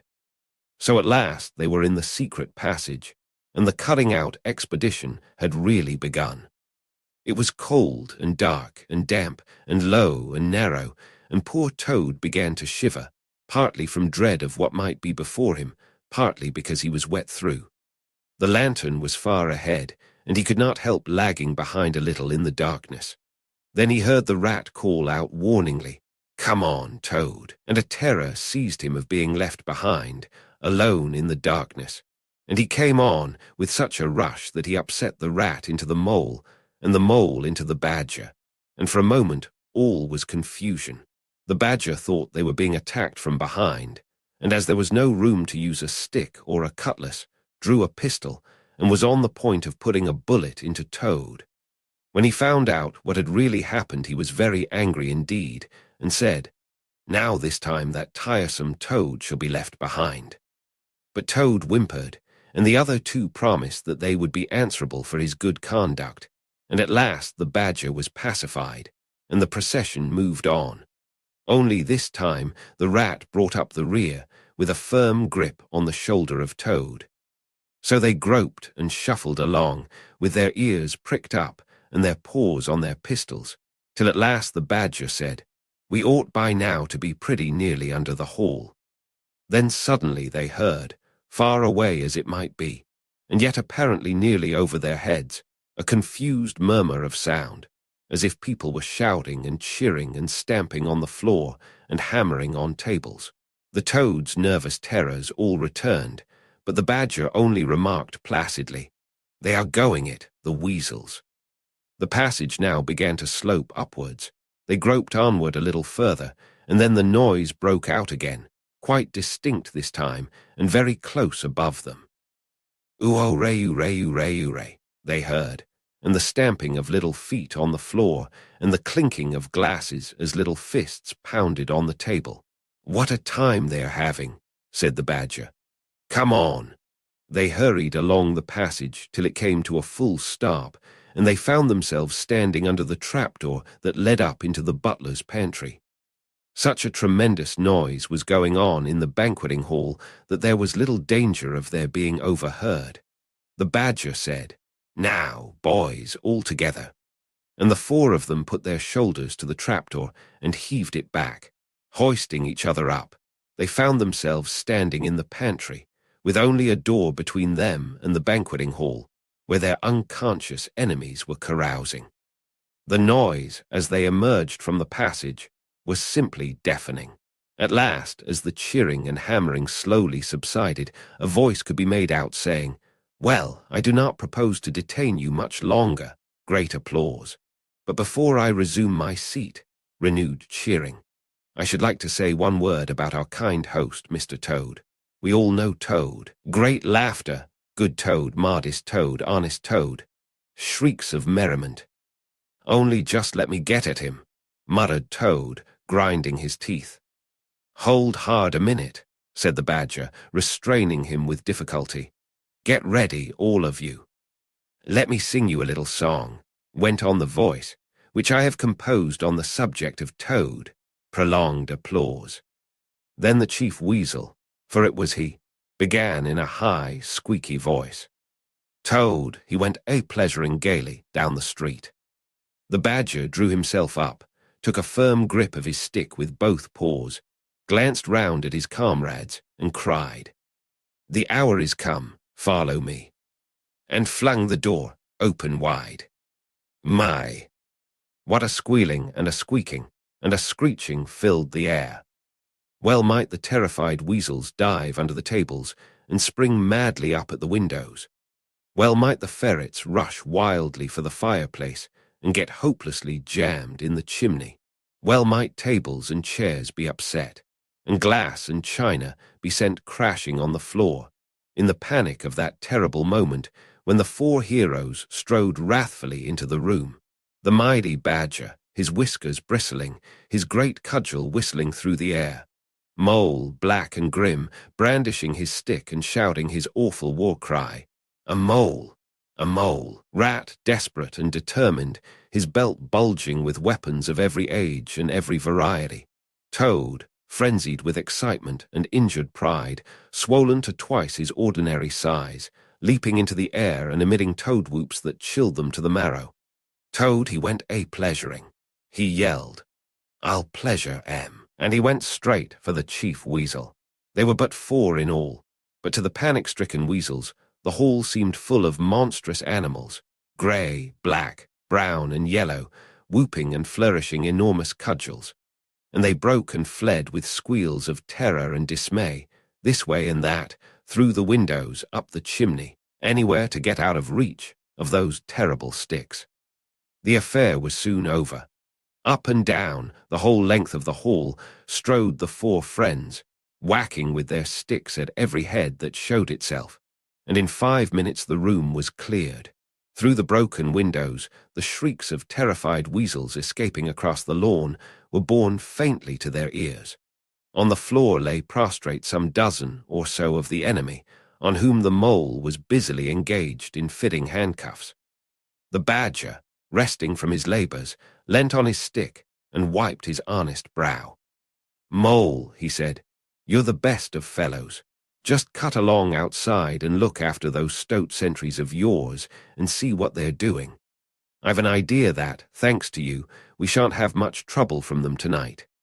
The mole vanished promptly through a window, and the Badger bade the other two set a table on its legs again, pick up knives and forks and plates and glasses from the debris on the floor, and see if they could find materials for a supper. "I want some grub, I do," he said, in that rather common way he had of speaking. "Stir your stumps, Toad, and look lively. We've got your house back for you, and you don't offer us so much as a sandwich."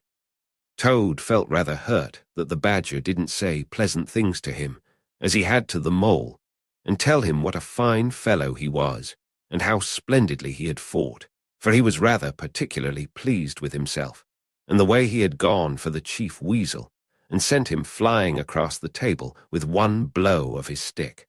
But he bustled about, and so did the rat, and soon they found some guava jelly in a glass dish, and a cold chicken, a tongue that had hardly been touched, some trifle, and quite a lot of lobster salad. And in the pantry they came upon a basketful of French rolls and any quantity of cheese, butter, and celery. They were just about to sit down when the mole clambered in through the window, chuckling, with an armful of rifles. "It's all over," he reported. "From what I can make out, as soon as the stoats, who were very nervous and jumpy already, heard the shrieks and the yells and the uproar inside the hall, some of them threw down their rifles and fled. The others stood fast for a bit, but when the weasels came rushing out upon them, they thought they were betrayed. and the stoats grappled with the weasels, and the weasels fought to get away, and they wrestled and wriggled and punched each other, and rolled over and over, till most of 'em rolled into the river. They've all disappeared by now, one way or another, and I've got their rifles, so that's all right." "Excellent and deserving animal," said the badger, his mouth full of chicken and trifle. "Now, there's just one more thing I want you to do, Mole, before you sit down to your supper along of us. And I wouldn't trouble you, only I know I can trust you to see a thing done, and I wish I could say the same of everyone I know. I'd send Rat, if he wasn't a poet. I want you to take those fellows on the floor there upstairs with you, and have some bedrooms cleaned out and tidied up and made really comfortable.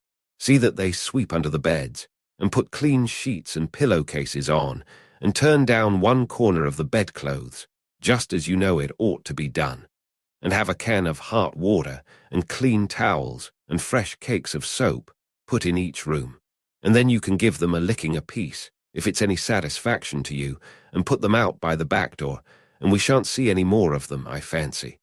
And then come along and have some of this cold tongue. It's first rate. I'm very pleased with you, Mole." The good-natured Mole picked up a stick, formed his prisoners up in a line on the floor, gave them the order, "Quick march," and led his squad off to the upper floor.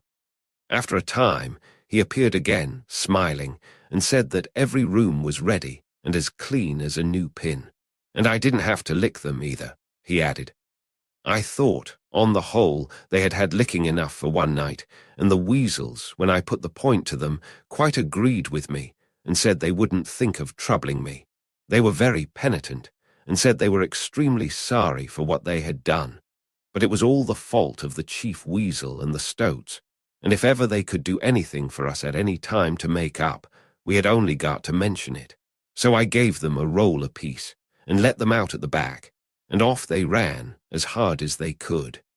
Then the Mole pulled his chair up to the table and pitched into the cold tongue, and Toad, like the gentleman he was, put all his jealousy from him and said heartily, "Thank you kindly, dear Mole, for all your pains and trouble tonight, and especially for your cleverness this morning." The badger was pleased at that and said, "There spoke my brave Toad." So they finished their supper in great joy and contentment, and presently retired to rest between clean sheets, safe in Toad's ancestral home, won back by matchless valor, consummate strategy, and a proper handling of sticks. The following morning, Toad, who had overslept himself as usual, came down to breakfast disgracefully late, and found on the table a certain quantity of eggshells, some fragments of cold and leathery toast, a coffee pot 3/4 empty, and really very little else, which did not tend to improve his temper, considering that, after all, it was his own house. Through the French windows of the breakfast-room he could see the Mole and the water rats sitting in wicker chairs out on the lawn, evidently telling each other stories, roaring with laughter and kicking their short legs up in the air. The badger, who was in an armchair and deep in the morning paper, merely looked up and nodded when Toad entered the room. But Toad knew his man, so he sat down and made the best breakfast he could, merely observing to himself that he would get square with the others sooner or later. When he had nearly finished, the badger looked up and remarked rather shortly, "I'm sorry, Toad, but I'm afraid there's a heavy morning's work in front of you. You see, we really ought to have a banquet at once to celebrate this affair. It's expected of you, in fact, it's the rule." "Oh, all right," said the Toad readily. "Anything to oblige. Though why on earth you should want to have a banquet in the morning I cannot understand. But you know I do not live to please myself, but merely to find out what my friends want, and then try and arrange it for 'em, you dear old badger." "Don't pretend to be stupider than you really are," replied the badger crossly. "And don't chuckle and splutter in your coffee while you're talking. It's not manners. What I mean is, the banquet will be at night, of course, but the invitations will have to be written and got off at once, and you've got to write 'em. Now sit down at that table. There's stacks of letter paper on it, with Toad Hall at the top in blue and gold, and write invitations to all our friends, and if you stick to it, we shall get them out before luncheon. And I'll bear a hand, too, and take my share of the burden. I'll order the banquet." "What?" cried Toad, dismayed. "Me stop indoors and write a lot of rotten letters on a jolly morning like this, when I want to go around my property and set everything and everybody to rights, and swagger about and enjoy myself? Certainly not. I'll see you. Stop a minute, though. Why, of course, dear Badger. What is my pleasure or convenience compared with that of others? You wish it done, and it shall be done. Go, Badger, order the banquet, order what you like. Then join our young friends outside in their innocent mirth, oblivious of me and my cares and toils. I sacrifice this fair morning on the altar of duty and friendship." The Badger looked at him very suspiciously, but Toad's frank, open countenance made it difficult to suggest any unworthy motive in this change of attitude. He quitted the room, accordingly, in the direction of the kitchen, and as soon as the door had closed behind him, Toad hurried to the writing table. A fine idea had occurred to him while he was talking. He would write the invitations, and he would take care to mention the leading part he had taken in the fight, and how he had laid the chief weasel flat, and he would hint at his adventures, and what a career of triumph he had to tell about, and on the flyleaf he would set out a sort of a program of entertainment for the evening, something like this, as he sketched it out in his head. Speech by Toad. There will be other speeches by Toad during the evening. Address by Toad. Synopsis, our prison system, the waterways of old England, horse stealing, and how to deal, property, its rights and its duties, back to the land, a typical English squire. Song by Toad. Composed by himself. Other compositions by Toad. Will be sung in the course of the evening by the composer. The idea pleased him mightily, and he worked very hard and got all the letters finished by noon, at which hour it was reported to him that there was a small and rather bedraggled weasel at the door, inquiring timidly whether he could be of any service to the gentleman. Toad swaggered out and found it was one of the prisoners of the previous evening, very respectful and anxious to please. He patted him on the head, shoved the bundle of invitations into his paw, and told him to cut along quick and deliver them as fast as he could, and if he liked to come back again in the evening, perhaps there might be a shilling for him, or, again, perhaps there mightn't, and the poor weasel seemed really quite grateful, and hurried off eagerly to do his mission. When the other animals came back to luncheon, very boisterous and breezy after a morning on the river, the mole, whose conscience had been pricking him, looked doubtfully at Toad, expecting to find him sulky or depressed. Instead, he was so uppish and inflated that the mole began to suspect something, while the rat and the badger exchanged significant glances. As soon as the meal was over, Toad thrust his paws deep into his trouser pockets, remarked casually, "Well, look after yourselves, you fellows. Ask for anything you want," and was swaggering off in the direction of the garden, where he wanted to think out an idea or two for his coming speeches, when the rat caught him by the arm. Toad rather suspected what he was after, and did his best to get away. But when the badger took him firmly by the other arm, he began to see that the game was up.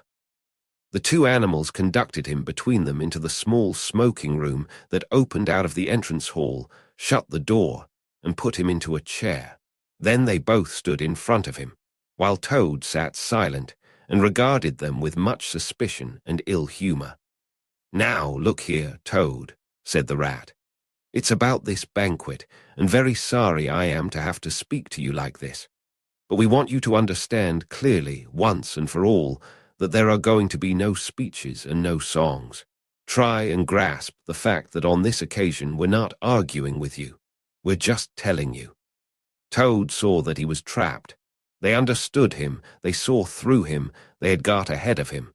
His pleasant dream was shattered. "Mayn't I sing them just one little song?" he pleaded piteously. "No, not one little song," replied the rat firmly. though his heart bled as he noticed the trembling lip of the poor disappointed Toad. "It's no good, Toady. You know well that your songs are all conceit and boasting and vanity, and your speeches are all self-praise and gross exaggeration and gas," put in the Badger in his common way.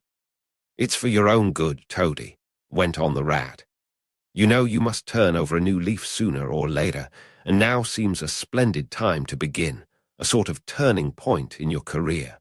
Please don't think that saying all this doesn't hurt me more than it hurts you." Toad remained a long while plunged in thought. At last he raised his head, and the traces of strong emotion were visible on his features. "You have conquered, my friends," he said in broken accents. "It was, to be sure, but a small thing that I asked, merely leave to blossom and expand for yet one more evening, to let myself go and hear the tumultuous applause that always seems to me, somehow, to bring out my best qualities. However, you are right, I know, and I am wrong. Henceforth I will be a very different Toad. My friends, you shall never have occasion to blush for me again. But oh dear, this is a hard world." And pressing his handkerchief to his face, he left the room with faltering footsteps. "Badger," said the Rat, "I feel like a brute. I wonder what you feel like." "Oh, I know," said the Badger gloomily. "But the thing had to be done. This good fellow has got to live here and hold his own and be respected. Would you have him a common laughing-stock, marked and jeered at by stoats and weasels?" "Of course not," said the Rat. "And talking of weasels, it's lucky we came upon that little weasel just as he was setting out with Toad's invitations. I suspected something from what you told me and had a look at one or two. They were simply disgraceful. I confiscated the lot, and the good mole is now sitting in the blue boudoir, filling up plain, simple invitation cards." At last the hour for the banquet began to draw near, and Toad, who on leaving the others had retired to his bedroom, was still sitting there, melancholy and thoughtful. His brow resting on his paw, he pondered long and deeply. Gradually his countenance cleared, and he began to smile long, slow smiles. Then he took to giggling in a shy, self-conscious manner. At last he got up, locked the door, drew the curtains across the windows, collected all the chairs in the room and arranged them in a semicircle, and took up his position in front of them, swelling visibly. Then he bowed, coughed twice, and letting himself go, with uplifted voice he sang, to the enraptured audience that his imagination so clearly saw, Toad's last little song. The Toad came home. There was panic in the parlors and howling in the halls. There was crying in the cowsheds and shrieking in the stalls when the Toad came home. When the Toad came home, there was smashing in of window and crashing in of door. There was chivying of weasels that fainted on the floor when the Toad came home. Bang go the drums. The trumpeters are tooting and the soldiers are saluting, and the cannon they are shooting and the motor cars are hooting as the hero comes. Shout hooray, and let each one of the crowd try and shout it very loud, in honor of an animal of whom you're justly proud, for it's Toad's great day. He sang this very loud, with great unction and expression, and when he had done, he sang it all over again. Then he heaved a deep sigh, a long, long, long sigh. Then he dipped his hairbrush in the water jug, parted his hair in the middle, and plastered it down very straight and sleek on each side of his face, and, unlocking the door, went quietly down the stairs to greet his guests, who he knew must be assembling in the drawing-room. All the animals cheered when he entered, and crowded round to congratulate him and say nice things about his courage and his cleverness and his fighting qualities. But Toad only smiled faintly and murmured, "Not at all." Or, sometimes, for a change, on the contrary, Ada, who was standing on the hearthrug, describing to an admiring circle of friends exactly how he would have managed things had he been there, came forward with a shout, threw his arm round Toad's neck, and tried to take him round the room in triumphal progress. But Toad, in a mild way, was rather snubby to him, remarking gently, as he disengaged himself, "Badger's was the master mind. The mole and the water rat bore the brunt of the fighting. I merely served in the ranks and did little or nothing." The animals were evidently puzzled and taken aback by this unexpected attitude of his, and Toad felt, as he moved from one guest to the other, making his modest responses, that he was an object of absorbing interest to everyone. The Badger had ordered everything of the best, and the banquet was a great success. There was much talking and laughter and chaff among the animals, but through it all Toad, who of course was in the chair, looked down his nose and murmured pleasant nothings to the animals on either side of him. At intervals he stole a glance at the Badger and the rat, and always when he looked they were staring at each other with their mouths open, and this gave him the greatest satisfaction. Some of the younger and livelier animals, as the evening wore on, got whispering to each other that things were not so amusing as they used to be in the good old days, and there were some knockings on the table and cries of Toad. Speech, speech from Toad, song, Mr. Toad's song. But Toad only shook his head gently, raised one paw in mild protest, and by pressing delicacies on his guests, by topical small talk, and by earnest inquiries after members of their families not yet old enough to appear at social functions, managed to convey to them that this dinner was being run on strictly conventional lines. He was indeed an altered Toad. After this climax, the four animals continued to lead their lives, so rudely broken in upon by civil war, in great joy and contentment, undisturbed by further risings or invasions. Toad, after due consultation with his friends, selected a handsome gold chain and locket set with pearls, which he dispatched to the jailer's daughter, with a letter that even the Badger admitted to be modest, grateful, and appreciative, and the engine driver, in his turn, was properly thanked and compensated for all his pains and trouble. Under severe compulsion from the Badger, even the barge woman was, with some trouble, sought out, and the value of her horse discreetly made good to her, though Toad kicked terribly at this, holding himself to be an instrument of fate, sent to punish fat women with martled arms, who couldn't tell a real gentleman when they saw one. The amount involved, it was true, was not very burdensome, the gypsy's valuation being admitted by local assessors to be approximately correct.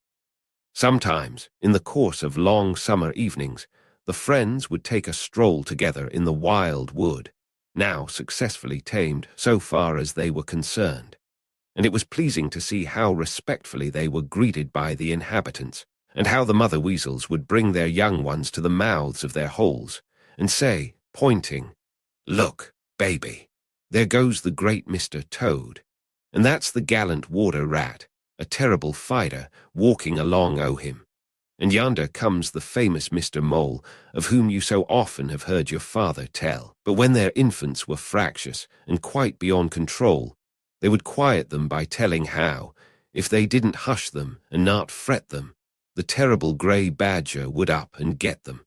This was a base libel on Badger, who, though he cared little about society, was rather fond of children, but it never failed to have its full effect.